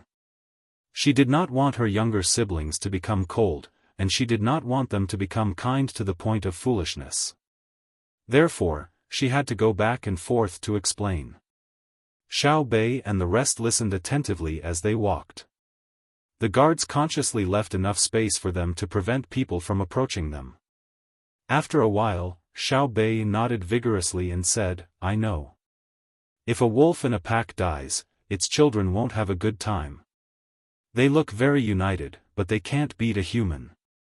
If a human's adult dies, its children will be taken care of. A race that doesn't take care of its own children will eventually be swallowed up and wiped out, right?" "That's right. Xiao Bei is really smart." Wang Wan patted Xiao Bei's head again. According to the story, after the main character became very powerful, in order to find a treasure that could make him even more powerful, he went to the grassland mentioned in the story. That place turned into a desert, and the people of the past were all gone. It was said that they were wiped out by other civilizations because the people of the grassland used the law of the jungle. In the beginning, they were very powerful for a period of time, but later on, the technology of other civilizations improved. The grassland people did not care about their lives for themselves, while the people of that civilization did it for the group. The selfish nature of the grassland people made them worse as they fought. In the end, they were gone. Xiao Bei had been listening to this story for some time, but he only remembered the plot of the story. Today, he finally understood the philosophy of the story. Wang Wan nodded with relief. She and Zhang Xiaobao worked hard to make up stories for their younger siblings for this purpose. Those stories were full of leveling up elements to attract the younger brothers and sisters to listen carefully. But what really needed to be told to the younger brothers and sisters was a small auxiliary plot that inadvertently appeared in the story, or even a seemingly useless description. Otherwise, if it was just leveling up, and leveling up, it would be purely entertaining. It was superficial but likable, but it could not be used to guide people, let alone children. That kind of writing was not even as good as a school that had appeared in Taiwan before, the Mandarin Duck and Butterfly School. At least, many television series had been based on them. Of course, Wang Wan also knew that the stories she and Xiao Bao made up for their younger siblings had an age restriction. If it was shown to children under the age of 13, it would be very interesting. If it was shown to people between the ages of 14 and 20, it would be over. They would feel that you were forcing an idea and experience on them. Some of them would even feel that you were too long-winded, and they would not be able to see that you had written a lot of children in the story. They would feel that the story was very childish. However, if it was shown to people older, or even people with children, they would feel that it was very interesting and enlightening. If it was shown to people above the age of 30, they would smile knowingly. Even if there were mistakes in the story, they would be able to understand. Wang Wan's evaluation was based on the fact that people in this era matured earlier. If it was her and Zhang Xiaobao's era, the age would have to be delayed. This was because there were many people who married late and had children late, so people matured later. If you told a school student about politics, economics, human nature, and social philosophy, even if you put it in the story, they would not be willing to listen. What they wanted was for you to be bullied first, and then you would use more powerful methods to bully them back, and so on and so forth. As for the other things, they were not important. That was why it was said that the battle leveling up style and the pastoral leveling up style were different. The audience was different. At present, Wang Wan began to consider whether she should take some time to adjust the story with Xiao Bao. She wanted to add a part of the description of the scenery, geography, and mineral knowledge so that her younger siblings could learn more. Also, there's what the story says. Once Xiao Bei started talking about the story, she could not stop. She began to chatter about the story she had heard and her understanding of the story to the other 8 little fellows. Xiao Yuan and the others were very cooperative. Not only did they listen, but they also occasionally helped to add on and perfect the story. This was because they had their own roles in the story, and they wanted to describe themselves as best as possible. They walked slowly. Just as Wang Wan was about to let the little fellows get on the bus and hurry on their way, Zhang Xiaobao returned. "What, did you find out?" Wang Wan asked when she saw Zhang Xiaobao. Zhang Xiaobao waved his hand. "No, he's planning to go on a long trip. He's buying things at various stores. Cans, ropes, hatchets, and clothes. This kid actually hid money. After winning against him, he didn't take out all the money. There's a Shiguan note in his shoe. When I think about how I might have come into contact with that kind of money, I feel disgusted. How many germs are on it? I finally know why luck and beriberi can infect each other, and also breath. Don't come back to disgust me. Is breath the same as beriberi? I'll stuff a sock in your mouth at night. Then you came back?" Wang Wan punched Zhang Xiaobao. "I came back. I can see that he doesn't plan to leave today. He needs to have a good rest. I got someone to keep an eye on him. When he leaves, I'll go over and take it as a break." As Zhang Xiaobao spoke, he looked at his younger brothers and sisters who were looking up at him. He asked, "Why don't you take the car? If you want to go between the clouds and the water, you guys can't go far. It's over there. We'll take the car later. It's good to walk around and see what people are busy with. Just now, there was a child about my age who threw away the candy. What a pity. Look, which restaurant is that? The leftovers from yesterday, right? Why is it only now that someone is going to collect it?" Xiao Bei saw a cart pulling a large wooden bucket. A person got off the cart and took out a small wooden bucket from the back alley of a restaurant. He poured the contents into the big wooden bucket and said in puzzlement. Zhang Xiaobao was also puzzled when he saw this. Under normal circumstances, the restaurant would pour out the things the night before. If it was opened very late, it would be done early in the morning the next day. It didn't seem good to pour it out now. There were many people on the road, and they would feel uncomfortable after seeing it. It would affect the restaurant's business. With doubts in his heart, Zhang Xiaobao led a group of people over. Their actions clearly frightened the person who was pouring the things out. He stood there and didn't dare to move. Zhang Xiaobao came closer and looked over. He said, "It's all steamed buns and rice. Where are the leftovers?" Xiao Bei also extended his arm to a guard and let him carry it. He also looked over. Sure enough, it was as his brother said. The big wooden bucket was full of staple food, and there was very little noodles.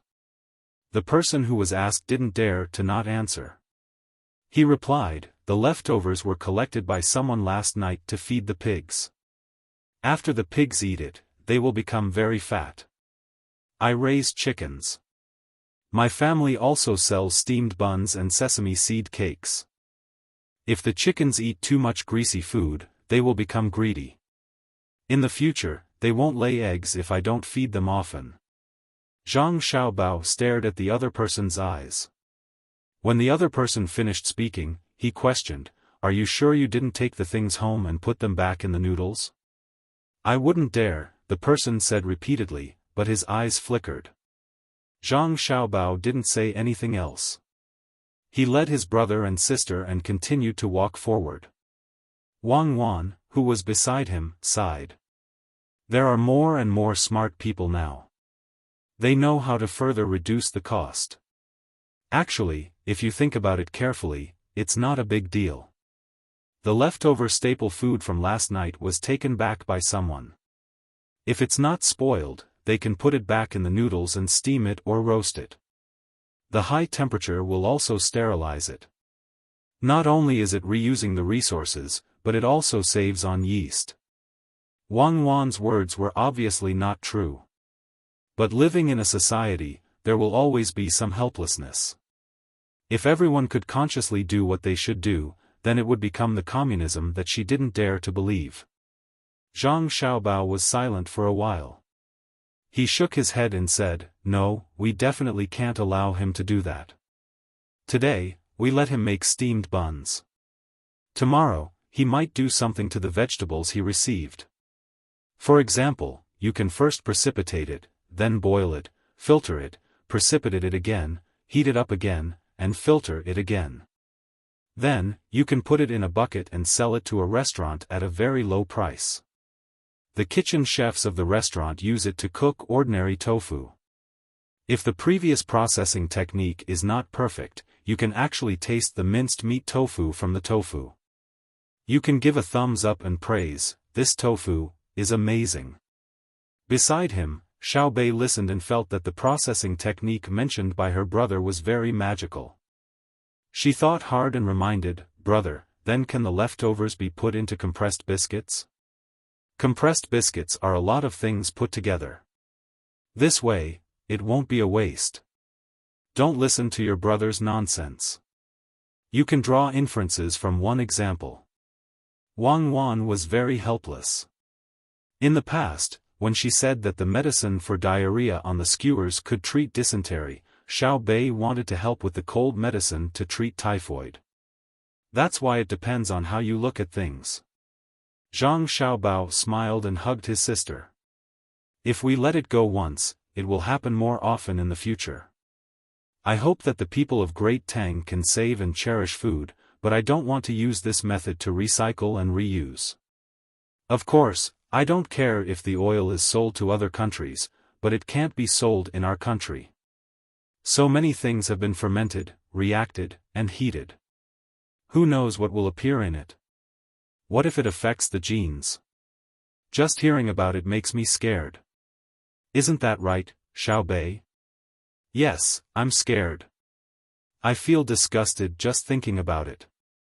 Putting the leftovers of other people's food into a big pot and boiling it, and then giving it to me to eat. It's so uncomfortable. Xiaobei covered her mouth and pretended to vomit. Pass down the order. Have them pass a law in the imperial court. Then announce it in the newspapers and on the bulletin boards of the local government offices. Whoever dares to recycle food from restaurants and remake it for people to eat will be judged guilty. The person who reports will receive a lot of rewards. Zhang Xiaobao couldn't just say a sentence and then arrest the person and convict him. After all, such a crime hadn't been committed yet. He had to pass it through those boring people in the imperial court first. Let's go. We'll take the carriage back. I'll make ice cream for all of you when we get home. Zhang Xiaobao carried his sister and boarded the carriage. The others followed suit. In the outskirts of the capital's Ministry of Works, Li Longji was able to finish filming the last set of scenes before noon today. After which, he could edit and copy the scenes before sending them to various places in Great Tang. At least 3 sets of equipment had to be sent to each prefecture, and then it would be played in the counties under their jurisdiction. If there were villages that were too far away, a team of people would be sent to them so that the citizens of Great Tang could see the heroic image of their emperor. We can see that filming a movie isn't an easy task. During the break in the filming, Li Longji sat under a large sun umbrella and casually grabbed a bottle of iced soda. He opened the cap and gulped down 2 mouthfuls of it. After which, he used a handkerchief to wipe the sweat on his forehead and side. He didn't dare to move his hands too much in case he wiped off the makeup on his face. Gao Lishir wasn't guarding the construction site in the palace today. He believed that even if he wasn't around, no one would dare to slack off, let alone cut corners. Hearing His Majesty's words, he didn't say anything. He knew that His Majesty was complaining happily. Filming a movie wasn't just tiring for one person. Everyone was tired. However, only those who were filmed could be shown on the screen for many people to watch. This was a great opportunity to become famous. If other scholars could join in the future, they would be willing to do anything for a spot. Usually, they would tire themselves out by participating in poetry gatherings, cocktail parties, and even sending invitations to high officials and nobles. They would flatter each other and occasionally criticize the government. Their goal was to become famous, and then take the imperial examinations and take in students. Once they succeeded, not only would they gain fame, they would also gain benefits. Now, they could publish articles in newspapers and encourage others to buy them. In the future, when they were filming a movie, they would be able to see the real person and become famous faster.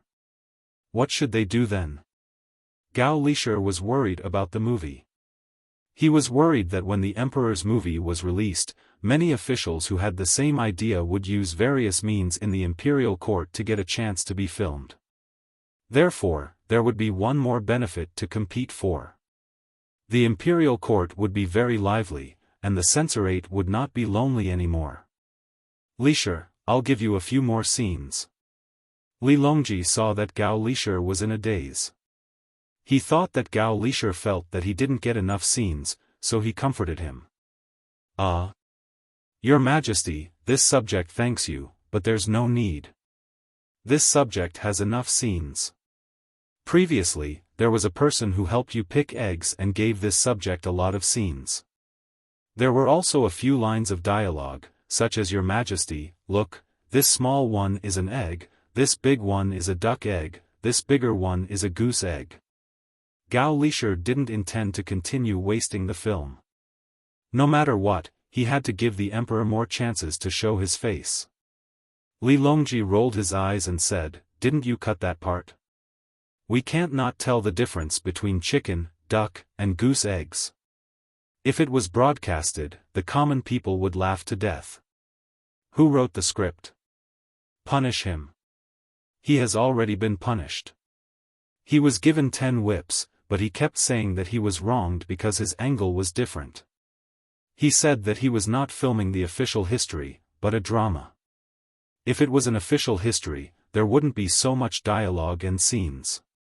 Although this subject hit him, I feel that this person is not bad. I plan to let him write a distorted history to belittle the emperor of other countries according to the situation of other countries. After Gao Lishir helped to come up with the bad idea, the person who was hit said that although that person didn't write the script well, he did have some skills. It would be a pity to drive him out of this industry. Li Longji nodded. He personally opened a bottle of soda and handed it to Gao Lishir, praising, "It's my great Tang's fortune that you know how to use people well. Tell me, do you want to send someone to Jiannan Road to find Xiao Bao and the others and give them a few sets of scenes? Among the common people, there are actually more portraits of them than of us. It's not good for us to not give them a chance to show their faces." Gao Lishir could tell that this person was obviously jealous. The emperor also had portraits among the common people, but not many of them were used. Furthermore, they were mostly abstract, unlike Xiao Bao and Cuckoo's portraits. There were people who specially painted them and then printed them. They were then bought by people with money and placed in different places. For example, if they were placed outside the rice vat, it meant that there would be a harvest with them around. If they were placed on the stove, it meant that they could replace the kitchen god. If they were placed on the incense table, it meant that they could throw away the sculptures of the Bodhisattva or the three pure ones. If they were placed on the door, not to mention ghosts, even gods could be kicked out. If they were placed under the bed, they would think that they couldn't do this. If others were to find out about it, they would be beaten to death.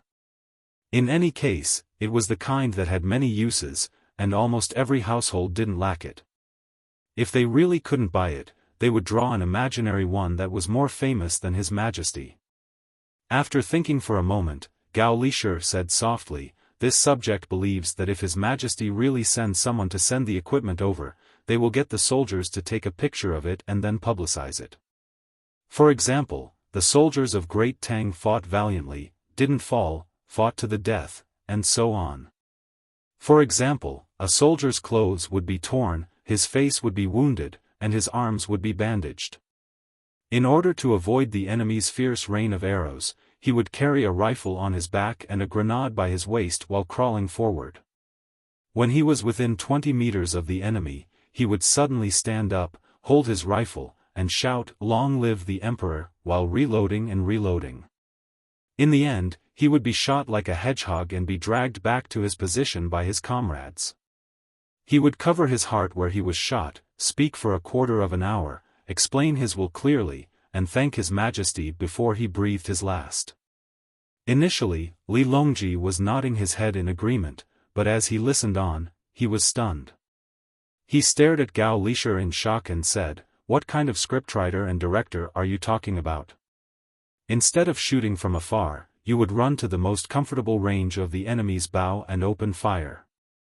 If he dares to stand up 20 meters away from me, I'll shoot him down with an arrow. Furthermore, it's already 20 meters away. If he doesn't throw a grenade, what kind of treasure is that?"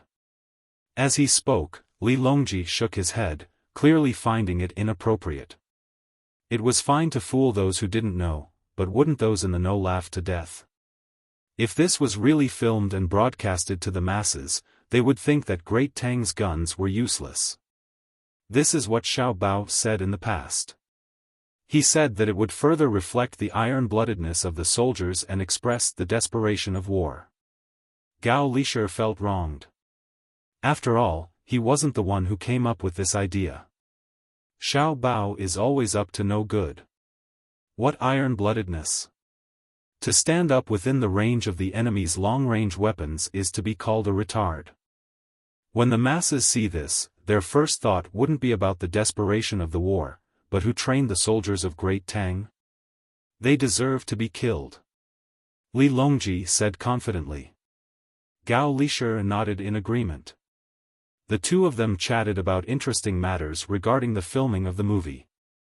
After Li Longji finished a few more sets, he was finally done with the filming. However, he wasn't sure about the post-production. After all, he hadn't tried it before, so he had to try it out according to Zhang Xiaobao and Wang Wan's methods. He would just have to familiarize himself with it in the future. After finishing the last set, it was already noon. Li Longji decided to be generous and treat everyone to a meal to celebrate. The location was the canteen of the Ministry of Works. Pointing at the pictures on the wall, he told the crew to choose whatever they wanted. He would pay the bill and put it on Xiao Bao's tab. After all, the Ministry of Works belonged to the Zhang family and the Wang family. As the emperor, he couldn't break the rule of not spending money. The crew was extremely grateful. They all greeted the chefs and chose dishes that weren't on the wall. They belonged to the Zhang family and the Wang family, so they were used to eating the dishes prepared by the chefs arranged by their families. A peculiar expression appeared on Li Longji's face. If Zhang Xiaobao saw this, he would definitely give a bad taste evaluation.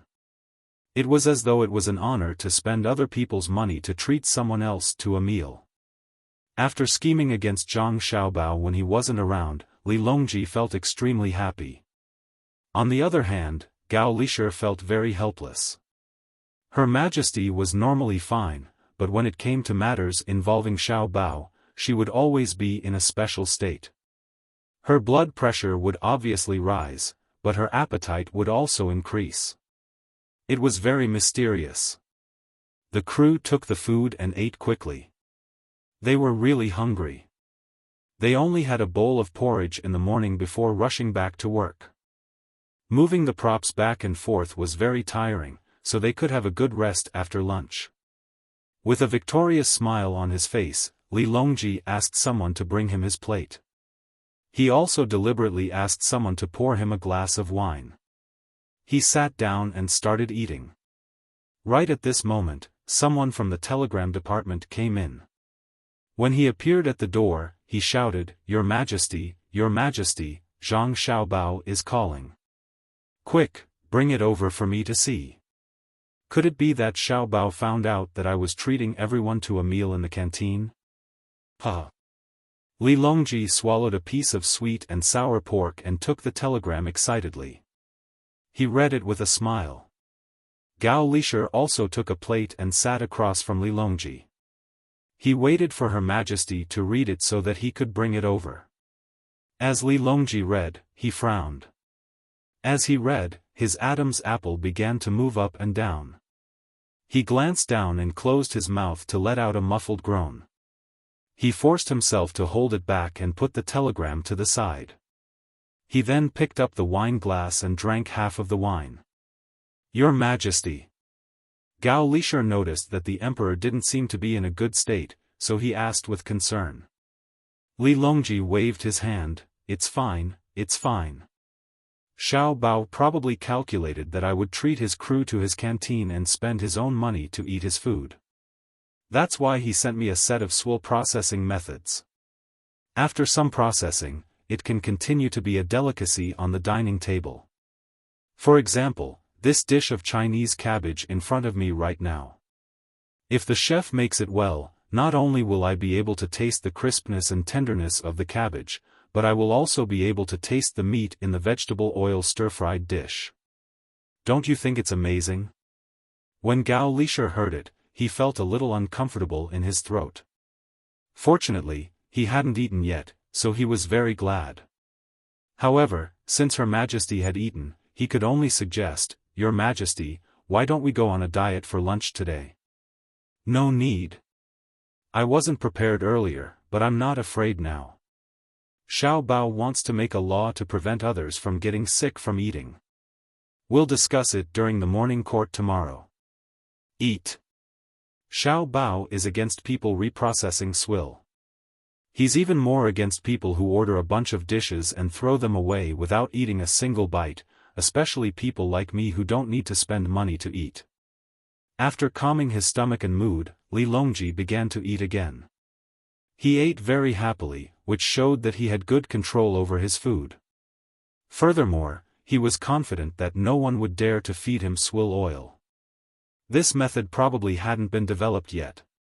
Gao Lisher hurriedly poured wine into Li Longji's empty glass and also poured a glass for himself.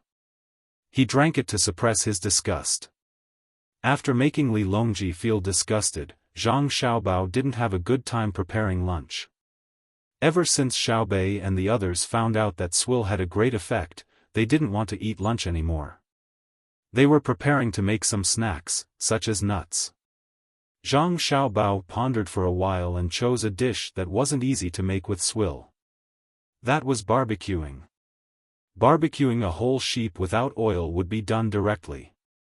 At most, they would sprinkle some chili powder, cumin, and salt, and eat it with fruit juice.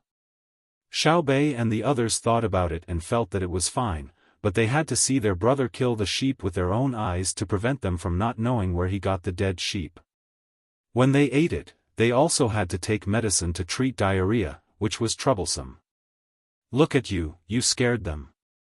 They can't even eat peacefully. Wang Wan expressed her dissatisfaction with Zhang Xiaobao, who had just put the sheep on the grill. What are you scared of? You'll get used to it. Of course, you didn't eat it at that time, but other people ate a lot. Zhang Xiaobao began to cut the sheep with a knife. It's just scary. Impossible. Wang Wan shook her head. Forget it. How much oil does the family produce in a year? How much oil does the family use in a year? Where did the extra oil come from? Anyway, I don't have any evidence now. If it was in the past, I could bring you to the kitchen of a restaurant to take a look. You would see many plastic barrels with black grease on the outside. I'm just saying.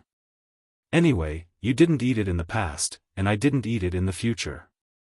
I'm just saying. Let's not let them show up while we still can. If they form a chain of interests again, it will be difficult to deal with them. Zhang Xiaobao began to shake the grill slowly, and the sheep emitted a sizzling sound when the grease was being burned. Do your work. When Xiaobei and the others come later, you are not allowed to say such disgusting things. Wang Wan began to arrange the knives and forks.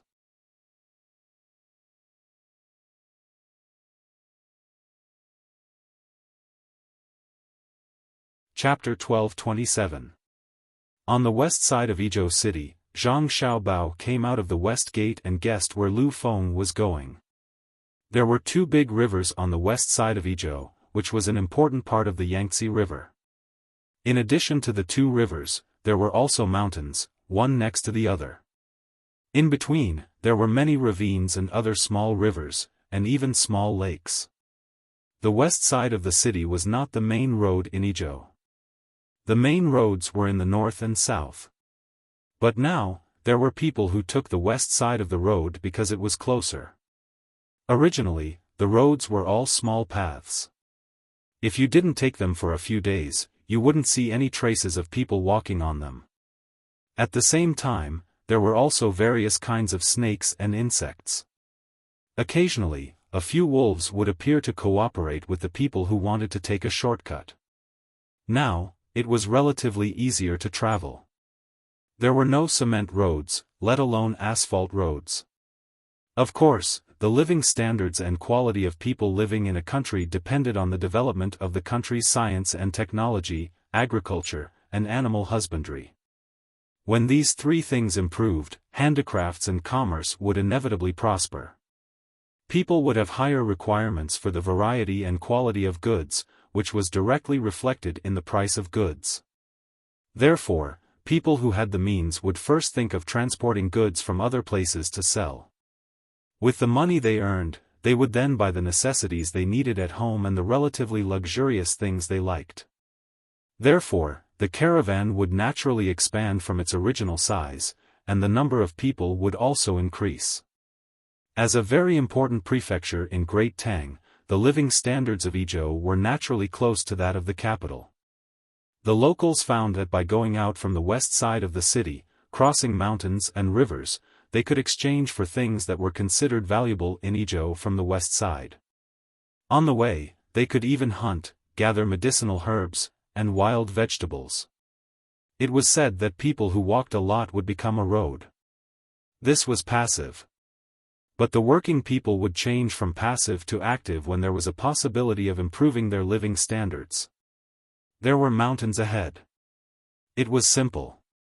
They would use saws and axes to cut down trees, and use picks and shovels to level the road. There were stones nearby, which they would put in baskets and occasionally transport to the road to prevent the road from being washed away by heavy rain. There was a river. If they didn't want to buy iron chains or couldn't afford them, they would use bamboo fibers to connect the two sides and lay planks on top. When everything was ready, they could start the road. In truth, the most important thing was the stability of the Great Tang. In the past, no one would be willing to go through the trouble of building a road from the Yizhou prefecture to the west, unless they were tired of living. Now, there was no need for him to worry about being bullied by the Tibetans. Tubo had already become a part of the Great Tang, and he didn't need to worry about being harmed by the locals when he went there. Riding on his horse, Zhang Xiaobao had already felt the enthusiasm of the working people under the protection of the country's powerful military. The road to the west of Yizhou was a dirt road, but there were many people coming and going. There were wheelbarrows, donkeys and mules, and some people even carried sticks on their backs. Zhang Xiaobao, who deeply understood the relationship between stability and economic development, understood the thoughts of the passerby. An inexplicable pride filled his heart, as he had contributed greatly to this. Without his wife's battle achievements and his last trick, Tubo would never give in. This had nothing to do with the ordinary people of Tubo. It was the ruling class that didn't want to lose their independent ruling status. Although many of the passers-by in front of him had travel-worn faces, there was no hesitation in their eyes. When he pointed out a path for them, a lamp lit up in his heart. This was the joy of helping others. While Zhang Xiaobao was riding on his horse and thinking, a caravan came in front. The other party must have calculated the time and arrived in Izhou in the morning. After a short rest, they would be able to ship out the goods in the afternoon. At night, they would invite the local merchants to have a meal. If they were fast enough, they would definitely be able to ship out the goods tomorrow. After that, they would rest for the night and restock the next day before forming a caravan to rush back. The reason for this was because there were no man-made risks on the road. They didn't need to be like the caravan of the past, where every trip was like a gamble, constantly worrying about being attacked by others. Some were bandits, some were fellow travelers, and some were people who happened to be nearby. Who would dare to make a move now? Unless they were tired of living and couldn't think of a good way to die, so they attacked the caravan of their own country. Once they attacked, regardless of whether it was successful or not, once the caravan escaped back or was discovered by others, the Tang army would be mobilized. It wouldn't be the local yamen runners at all. Then, you could lead a group of people to pray and escape. The prerequisite was that you could be sure that the military dogs, goshawks, and tracking experts wouldn't be able to find any traces of you. You also had to be sure that your internal personnel wouldn't be tempted by the high reward and exemption from punishment. In other words, if you led your men to attack a caravan and earned 1,000 strings of coins and divided it among everyone, everyone would get dozens of strings of coins. If you were discovered, the imperial court would offer a reward of 10,000 strings of coins and exempt the person who reported you from punishment. Do you think your men would be able to resist? When Zhang Xiaobao saw the caravan on his horse, he deeply felt the safety of the other party. An organized caravan didn't seem to be very tired. Everyone was talking and laughing, and they felt that anyone by the roadside was like family. Zhang Xiaobao smiled and nodded to 4 people in a row. For a moment, he thought that his identity had been discovered. Later on, he thought that as long as you looked at him, he would nod to anyone. He was probably a public relations staff member of the caravan. The brother in front, pay attention. The one riding the horse, stop scratching. Zhang Xiaobao was in a good mood when he heard a shout from behind. Wei Wei turned to the side. Zhang Xiaobao turned around and saw a caravan of more than 100 people, 20 carriages, and many mules. A large flag was raised in the middle of the caravan. It wasn't accurate to call it a flag. It had 2 poles with a piece of cloth in the middle. The advantage was that people could see the symbol on the flag even without the wind blowing it. The disadvantage was that the wind would increase the resistance. The design of the flag was very interesting.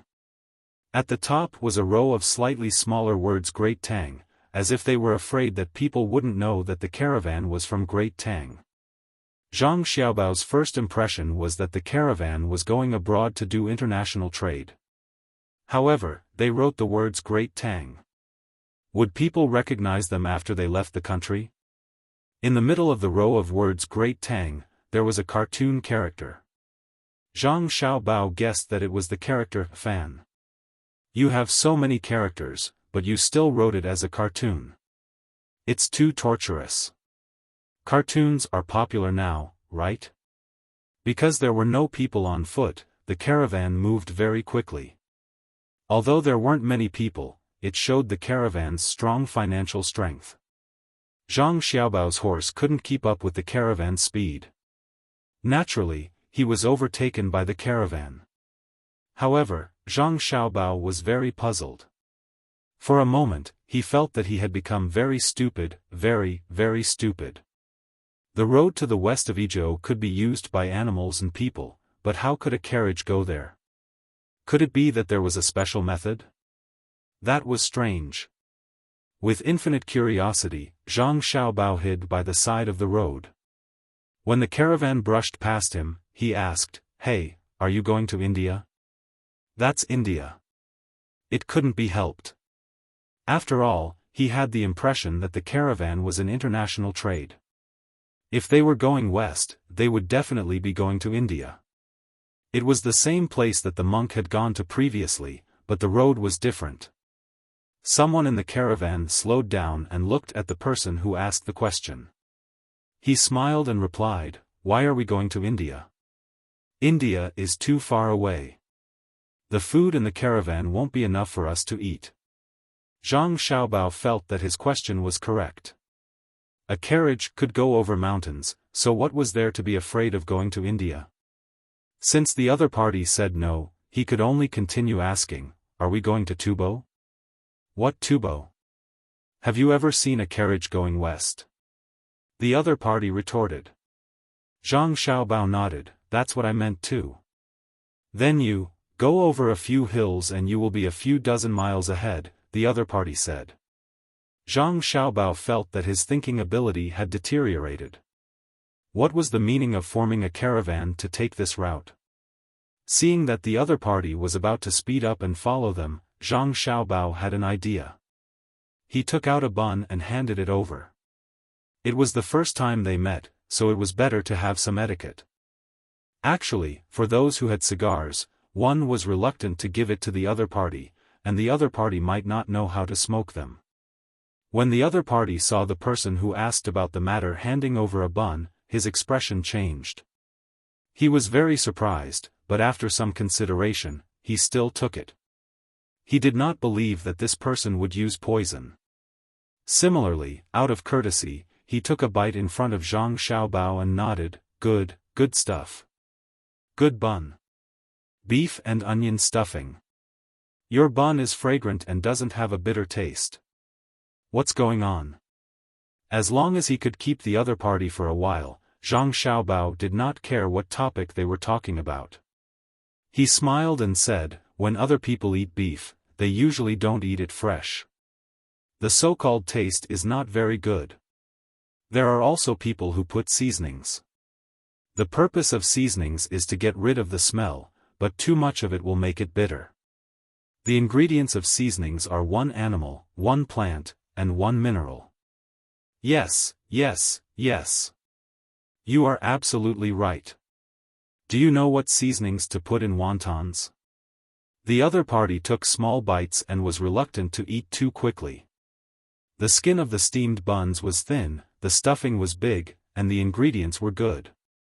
Excluding Zhang Xiaobao's personal labor costs, just the cost of the steamed buns was 5 copper coins. If sold at the restaurant between the clouds and the water, it would cost at least 60 copper coins. Therefore, people who ate at the restaurant between the clouds and the water generally didn't want to waste money. It was too expensive. Zhang Xiaobao saw that Duan Fong was eating happily, so he handed him another steamed bun. He also took one out to eat. He had not eaten in the morning. "Thanks, brother. It's delicious. Hurry up, let's eat while we walk." This person was not polite at all. He took a bun and threw the leftover bun into his mouth, urging him to hurry. Zhang Xiaobao nodded with a bun in his mouth and urged the horse to speed up. When the two people finished all the steamed buns brought by Zhang Xiaobao, they started to talk about wontons again. When it came to eating, Zhang Xiaobao could say that he knew a little about it. He was very modest. Seeing that the other party was still staring at the wontons and asking, he said, "It depends on what you are pursuing. Is it fragrant or fresh? What kind of people are your customers? How much do you want to sell a bowl? Is the stuffing pure vegetarian or pure meat? Or is it a combination?" From the selection of ingredients to the preparation of the stuffing, the blending of the soup, the taste of the soup base, and the auxiliary dipping sauces, there must be a detailed arrangement. Otherwise, it is hard to say. If you really want to say it all, it is estimated that you will not be able to finish it in a day. There are thousands of combinations of various aspects. Of course, people who are not into this kind of food will not be able to taste the subtle differences. What do you want to know? In the spirit of helping others, Zhang Xiaobao said very honestly. The other party listened with wide eyes and nodded from time to time. When Zhang Xiaobao finished, the person was surprised and praised, "I met an expert." "Brother, you are a chef, right?" "Absolutely." "Where do you work?" Hobby. I have not considered a full-time job for the time being. In fact, my real identity is an official of a businessman who deals in goods.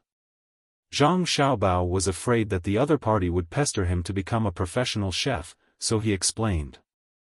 The person was more confused after hearing that. His occupation was a mess. After thinking about it, he felt that it was very reasonable, so he said, "Well, as expected, a businessman who is not a good cook is definitely not a good official." "Thank you." Zhang Xiaobao smiled. "Brother, to be honest, the best stuffing for the wontons we make is the mutton stuffing.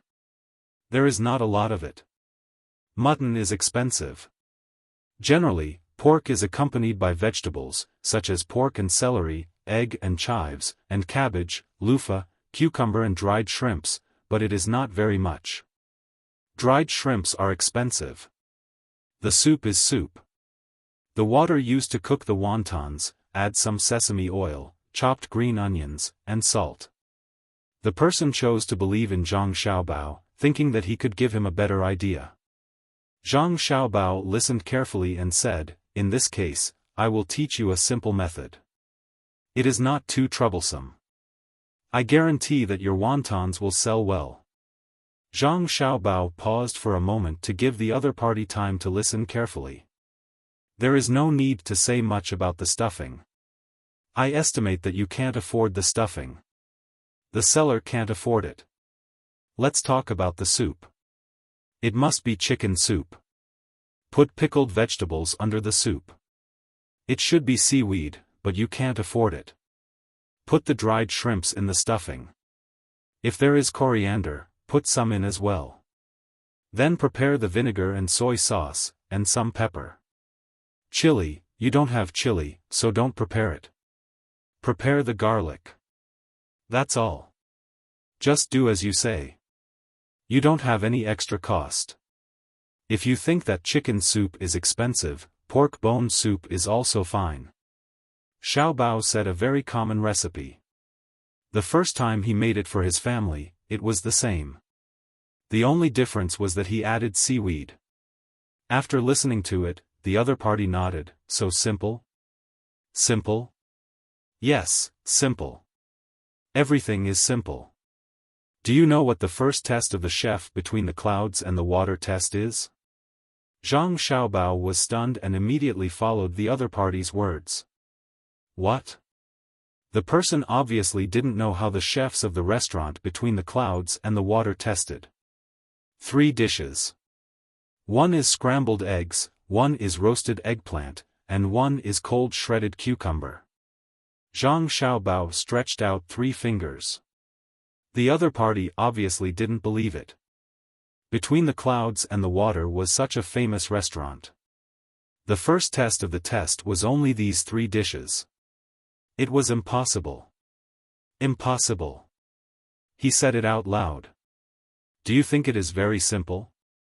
The first dish is scrambled eggs. You need to beat the eggs into the pot.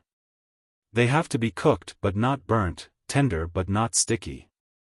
Zhang Xiaobao introduced. You don't need to pour the eggs into the pot and stir them? The other party was surprised again. Then is it possible that it is the test of between the clouds and the water? Because it is simple, you can see the basic skills. If you don't have a solid foundation, even if you play tricks with the kitchen knife, between the clouds and the water won't accept it. The simpler things are, the more challenging they are. The more common things are, the more details they pay attention to. If you don't believe me, I will also make a bowl of wonton for you when I have the chance.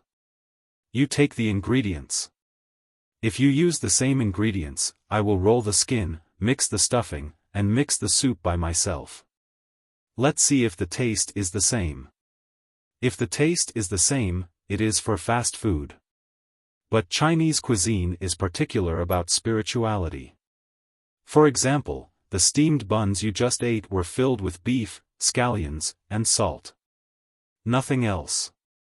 The skill lies in the choice of the meat, the position of the scallions, the amount of salt, the degree of fermentation of the noodles, the strength of the hand when rolling the skin, the drawer of the steamer, the amount of water, and the heat.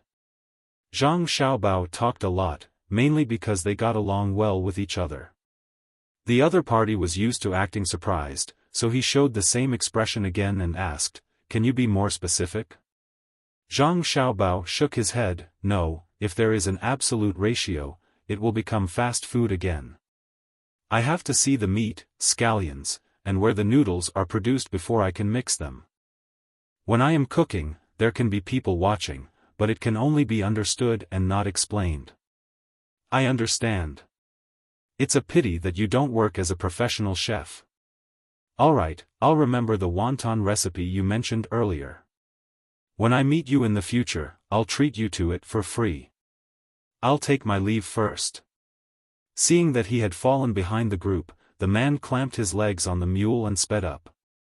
Zhang Xiaobao waved at him. After the man was far away, he took out his binoculars to look for the water cloud. The water cloud was still slowly circling in the sky. Below him was Lu Feng's position. Zhang Xiaobao looked at the road and roughly estimated that Lu Feng had not left the main road yet. The speed of the horse was not fast. Zhang Xiaobao picked up the water bag on the horse and rinsed his mouth. Then he began to think about other things. From time to time, there would be people coming from the opposite side, but there was no group behind them. Obviously, the other caravans were different from the previous one. With so many goods on their backs, they could not catch up. After walking for about half an hour, Zhang Xiaobao saw the team that had just passed by. The flag was very eye-catching. What made him puzzled was that not only did he see the team, but he also saw the target he was following, Lu Feng. The group stopped. Some people were busy there, and Lu Feng was helping. Zhang Xiaobao took out a mirror and looked at himself. After confirming that there was a big difference from when he met Lu Feng yesterday, he urged his horse forward. The man who had eaten Zhang Xiaobao's steamed buns and several people in the group were using shovels to repair the road. At this time, Zhang Xiaobao found out what was on the carriage. The bags were filled with sand and stones. There were several obvious potholes on the road. The people in the group first paved the sand and stones, and then rolled them with stones. Lu Feng held a long iron bar with a sharp tip at the bottom. From time to time, he would insert the tip into the ground where the stones had rolled over to see if the road was solid.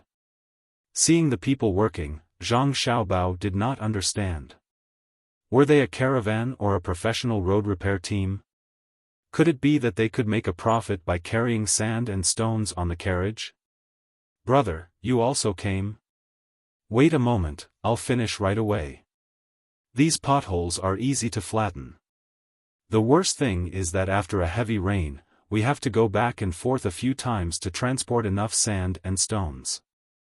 The man who had eaten the steamed buns raised his head and greeted Zhang Xiaobao with a smile. He did not forget to complain about the damage of the road.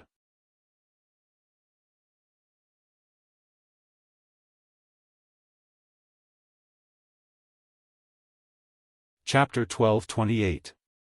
Zhang Xiaobao didn't know what to say for a moment. He nodded and waited at the side. His target was right in front of him, so he couldn't run ahead by himself. The person who spoke before picked up a few more shovels of soil, clapped his hands, and stopped. There was no more work for him to do. He wiped his sweat and said to Zhang Xiaobao who was waiting, our team is only responsible for the 70-li road from Izhou City to the front. Normally, it would take an ordinary caravan a day to travel. This section of the road is completely repaired by us. Once the road is repaired, no one is allowed to set up stalls on the side of the road.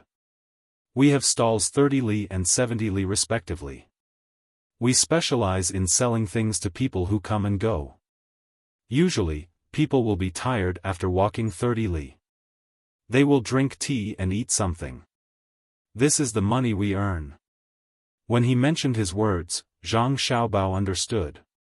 They were not a team that traveled far to do business. Instead, they set up stalls nearby.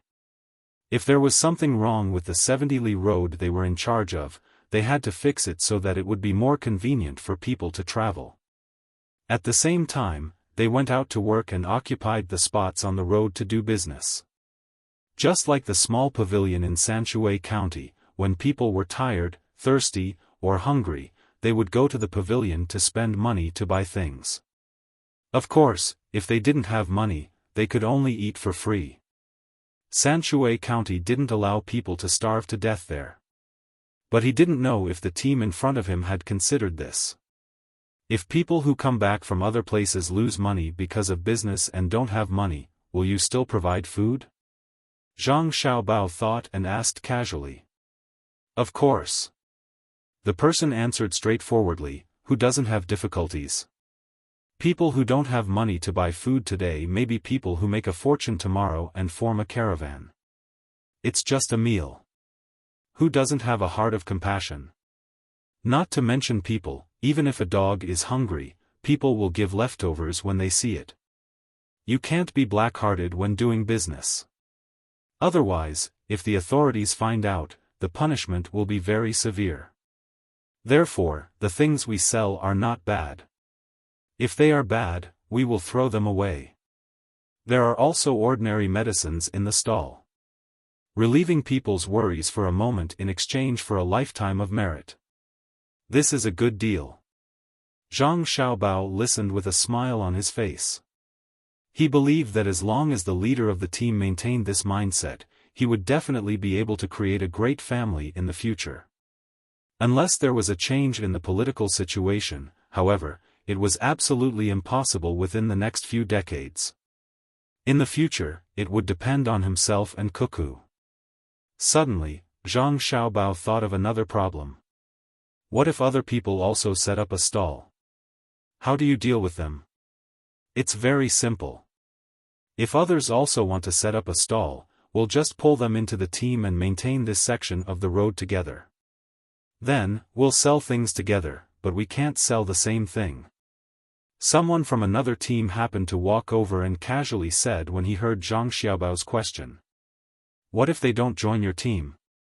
Zhang Xiaobao asked again. Then they won't be able to sell anything. Those who walk this road often know that the current section of the road is the responsibility of our Fan family's caravan. We've been working seriously, going back and forth once every 3 days to transport things. They know that we maintain the road so that we can set up a stall. Once they buy something from someone else, it will be difficult for us to do business. We might not continue to set up a stall on this section of the road, and naturally, the road won't be maintained. Other people who sell things by themselves can't take on the work of repairing the road. Even an organized team might not be more serious than us. Therefore, even if someone sells things at a cheaper price, those who walk this road often won't buy them. If they take advantage of them now, they'll lose their future. When you continue to walk forward, you'll know how good this section of the road is. The person who came later was very confident when he spoke. It just so happened that there was a small team coming from the opposite direction. There were 3 mules and 7 people. When they heard this, one of them testified, "It's true. The Fan family has maintained this section of the road quite well, especially the large river and 2 small rivers in front of us. As long as the bamboo rope shows obvious wear and tear, the Fan family will have someone change it. If it rains and the water level rises, making it difficult to cross the small bridge, the Fan family will specially set up tents on both sides of the river to provide a place for us to rest and take shelter from the rain. Then they'll boil a pot of ginger soup and give it to everyone for free. With such benevolence and righteousness, how can we have the nerve to buy other people's things? Yes, it's been 2 years. The road that the Fan family has built is the most comfortable for us. Their 2 stalls aren't just set up stalls, they've built a large row of wooden houses. When you're tired, you can go in and sleep. It only costs 1 copper coin each time. If you want to rent their bedding, it costs 3 copper coins. However, as long as someone has slept on their bedding once, they'll take off the outer cover to wash it. Usually, when there's sunlight, they'll take it out to dry. Lying on top of it and covering one's body is soft and warm. Furthermore, as long as you eat at their stalls once, they'll remember your preferences. The people at their stalls speak at least 10 different dialects. Zhang Xiaobao's target, Lu Feng, also spoke up. When Zhang Xiaobao heard this, he felt that this wasn't an ordinary merchant setting up a stall on the 70-li road, but the Oriental Hotel in Thailand. Was there such a restaurant in the Great Tang? Yes, there was. Zhang Xiaobao was very sure. That was because it was his family's restaurant, and it could remember every customer. However, the problem was that those who wanted to eat at his restaurant had to register. Furthermore, it was impossible for them to do a chain check. They hadn't reached that level yet, and only special customers would receive such treatment. Now, this Fan clan stall could actually remember people, which meant that the other party had an outstanding memory. No matter how he looked at it, it wasn't worth it to spend so much effort on these 2 stalls. There should be better developments, and he shouldn't waste his energy on these customers who didn't need to be remembered. Zhang Xiaobao sighed inwardly. While admiring the Fan clan, he also felt sorry for them.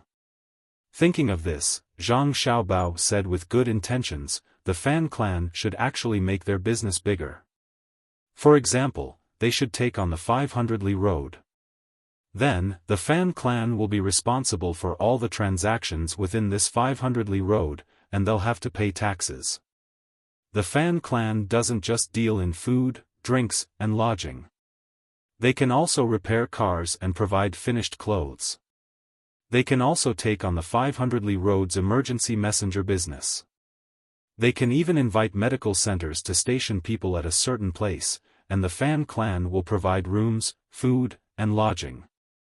Zhang Xiaobao said this to the people who had eaten his steamed buns. He believed that if the Fan clan really did such a good job, his subordinates would naturally tell the person in charge that was beneficial to the Fan clan. However, just as he finished speaking, the person who came over to speak sighed helplessly and said, "I'm the current head of the Fan clan. I've considered what you said. Right now, there's the aspect of repairing cars, but my family doesn't have the money for other things. I'm thinking of a 500-li road, which requires a lot of money. I went to the bank to ask, and they said that at most, they'll loan my family 15,000 strings of cash. It sounds like a lot, but the cost of building roads and houses is definitely far more than 15,000 strings of cash. I plan to manage the 700-li road well first, and when I have more money in the future, I'll gradually push forward. In fact, I've also thought of looking for someone to work with, but they couldn't meet my requirements, so it didn't work out." Zhang Xiaobao nodded. He didn't expect that the person who worked with him would be the head of the Fan clan. A businessman who lowered his status to work with his subordinates, a businessman who provided the best service based on the customer, a businessman who had a dream and seriously worked to start from scratch, shouldn't waste his time on the accumulation of raw capital. Then fine, let's learn from him. I'll lower my status and stop looking at all the problems in the Great Tang's overall economic situation. I'll start from scratch and help him meet his needs in terms of capital first. Zhang Xiaobao thought so, but he felt that he should ask more clearly, so he asked, "Why can't they meet your requirements?" "Because they think that my requirements are unreasonable, and say that I'm stupid," the head of the Fan clan said. "My requirements are: First, build a bathing pool in every resting area, and give it to the guests for free. The person from the Fan clan raised a finger, indicating that he still had other requirements. Zhang Xiaobao didn't reply and continued to listen. Second, regardless of whether the guests are sick or not, we have to arrange for people to examine them. At the same time, we have to prepare a change of clothes of all sizes for the guests to wear the clean clothes the next day, free of charge. Third, we have to hire idle people to work at our place. At the same time, we have to buy local game at a high price and bring them back. Fourth, every place has to have at least 2 women who can take care of children. Because some of the groups have women who give birth on the way, we have to think of them. The head of the Fan clan listed 3 more requirements, and then he breathed a sigh of relief. They think that what I said is useless, and that doing it will only increase the cost. But I've always felt that doing business is also being a person. Earn what you need to earn and pay what you need to pay. Only when you treat your guests well will they be willing to spend money at your place. Zhang Xiaobao decided to help the other party. He knew that in this era, there were many inns that could provide guests with services that made them feel at home, but he had never heard of one that was as detailed and free of charge as the other party. Although it was said that the Fan clan would lend a hand to any of their businesses when someone needed help and didn't have the opportunity to seek help from the yamen, the Fan clan was different. The Fan clan was not doing this out of the ideals of a businessman, but because he and Cuckoo were intensely interested in transforming the great Tang. In the eyes of the two of them, there were no guests, only the common people of the great Tang. For the head of the Fan clan to think this way was epoch-making, even better than his younger brothers and sisters. He had to think of a way. Since the road was being repaired, the country should provide a portion of the money as subsidies, and then the banks should provide more credit loans. This way, there would be no problem. Zhang Xiaobao made up his mind, but he didn't say it out loud. If he were to tell the head of the Fan clan, he would need to show his status, or else why would the other party believe him? His target, Lu Feng, was right next to him. Thus, Zhang Xiaobao continued to smile at the head of the Fan clan. Owner Fan's thinking is truly correct. I'm not very good at judging people, but I'm confident that you'll succeed this time. I'll borrow brother's auspicious words. I'll write a written agreement for brother.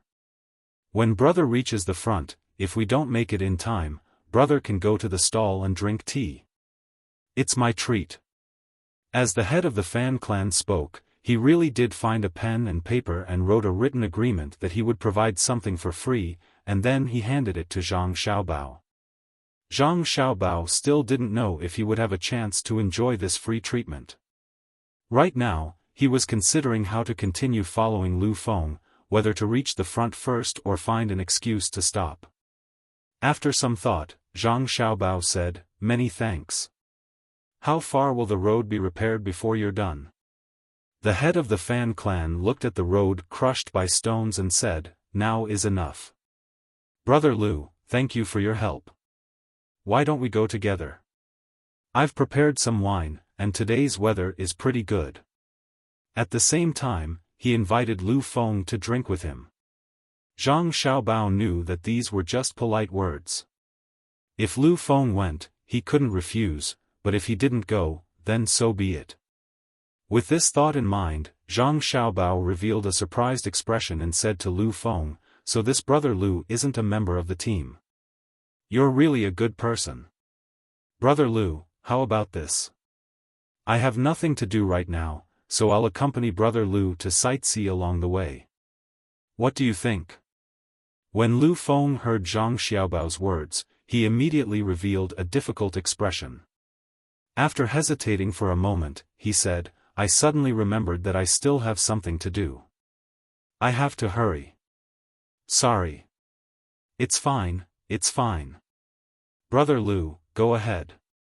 Zhang Xiaobao sat on his horse and cupped his hands. Lu Feng mounted his horse and urged it to gallop away at a fast speed.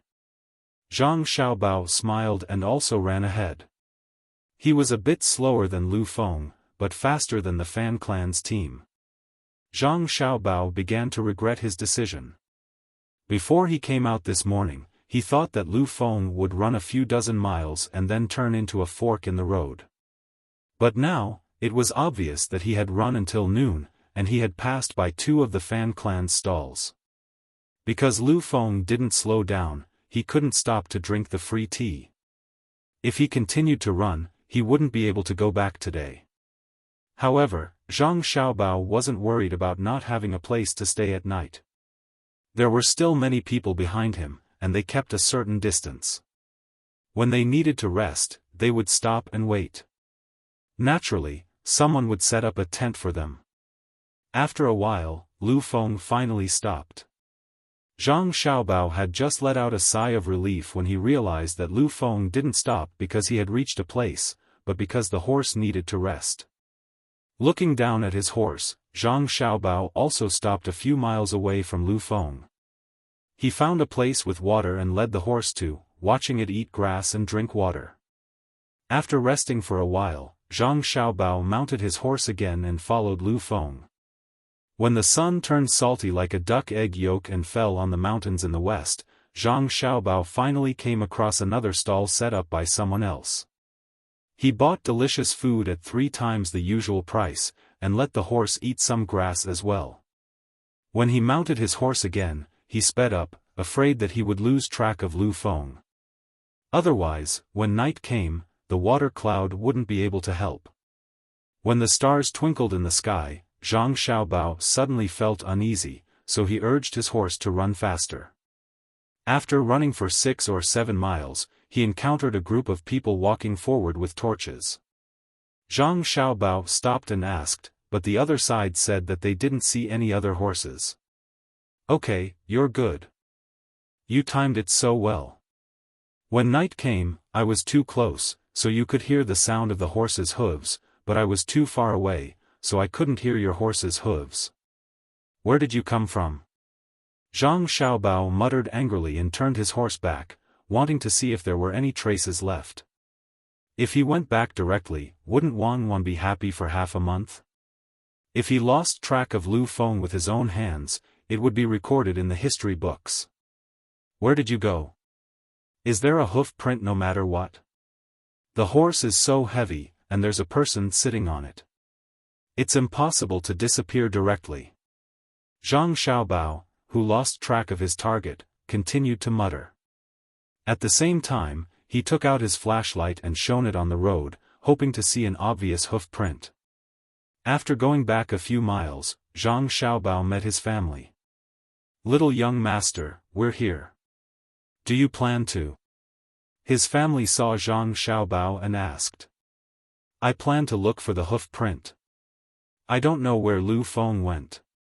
Just before the sky turned dark, I saw a cloud of water hovering. After the sky turned dark, I ran for about 20 miles. This is the approximate range." Zhang Xiaobao helplessly said to the people who rushed over. Everyone understood that since the little young master had lost track of his target, then they would help him find it. One by one, they took out their flashlights and divided into several groups to speed up. Then, they began to look for the obvious hoof prints left by the horses. After more than an hour, when Zhang Xiaobao was looking forward to it, someone reported, "Little young master, I found it. It's about 3 miles ahead. Go down the left side of the road. There are traces of horses trampling on the grass there. Okay, come with me. I need to get the Ministry of Works Research Institute to figure out the night vision equipment as soon as possible." Zhang Xiaobao called out and rode the horse to the place. He asked the others to set up tents and rest here for the time being. A few others went back to report to their family. Zhang Xiaobao led 10 people to follow the tracks. He could have gone there himself, but he was afraid of encountering wild animals. He didn't want to play with wolves, bears, or anything like that. After walking for about half an hour, there were hoof prints on the grass in front of them. If they continued to walk forward, they would reach the mountain. Following the tracks, they saw a horse tied to a tree in front of them. The flashlight didn't shine directly into the horse's eyes. He was afraid that the horse would be startled and hurt itself while trying to break free from the rope. Instead, he shone the flashlight on the ground. When the horse saw the light, it opened its eyes wide and looked over curiously. Unlike the well-trained hungry war horses, this horse didn't show any vigilance or irritation. It was a rental horse. For it, no matter who it met, as long as they didn't do anything to hurt it, it would feel normal, not to mention that there were 11 of its kind. He actually got off the horse and left. Leave 2 people to watch the horse. The rest of you follow me. Don't put the horse with his horse. Clean up the nearby tracks. Zhang Xiaobao ordered and led the remaining 8 people to follow the tracks left by Lu Feng. This time, Zhang Xiaobao was not afraid. Before, he was far away. Now that he was in the mountains, he hid the flashlight in his sleeve and didn't let the light spread out. He could find any trace left by Lu Feng. If he didn't have this skill, he would have been caught long ago. After that, he spent money to learn the tracking methods of the special forces of other countries. No matter what, he was still a professional. Moving forward, there was a river. Zhang Xiaobao observed the sand and stone tracks by the river. After confirming that Lu Feng had crossed the river, he followed him. While walking, Zhang Xiaobao admired Lu Feng. He was really brave. What if he encountered a wild animal in the woods? Did he also carry snake and insect repellent with him? It was a behavior that valued money more than life. Little Gongzi, this person has been trained. He can be considered a talented person. A person said to Zhang Xiaobao. What I am thinking now is where he got the money. Zhang Xiaobao said, "You're tuning into the Xiaofan's Wuxia Tales YouTube channel. Don't forget to subscribe and join us on this journey to catch the most captivating stories."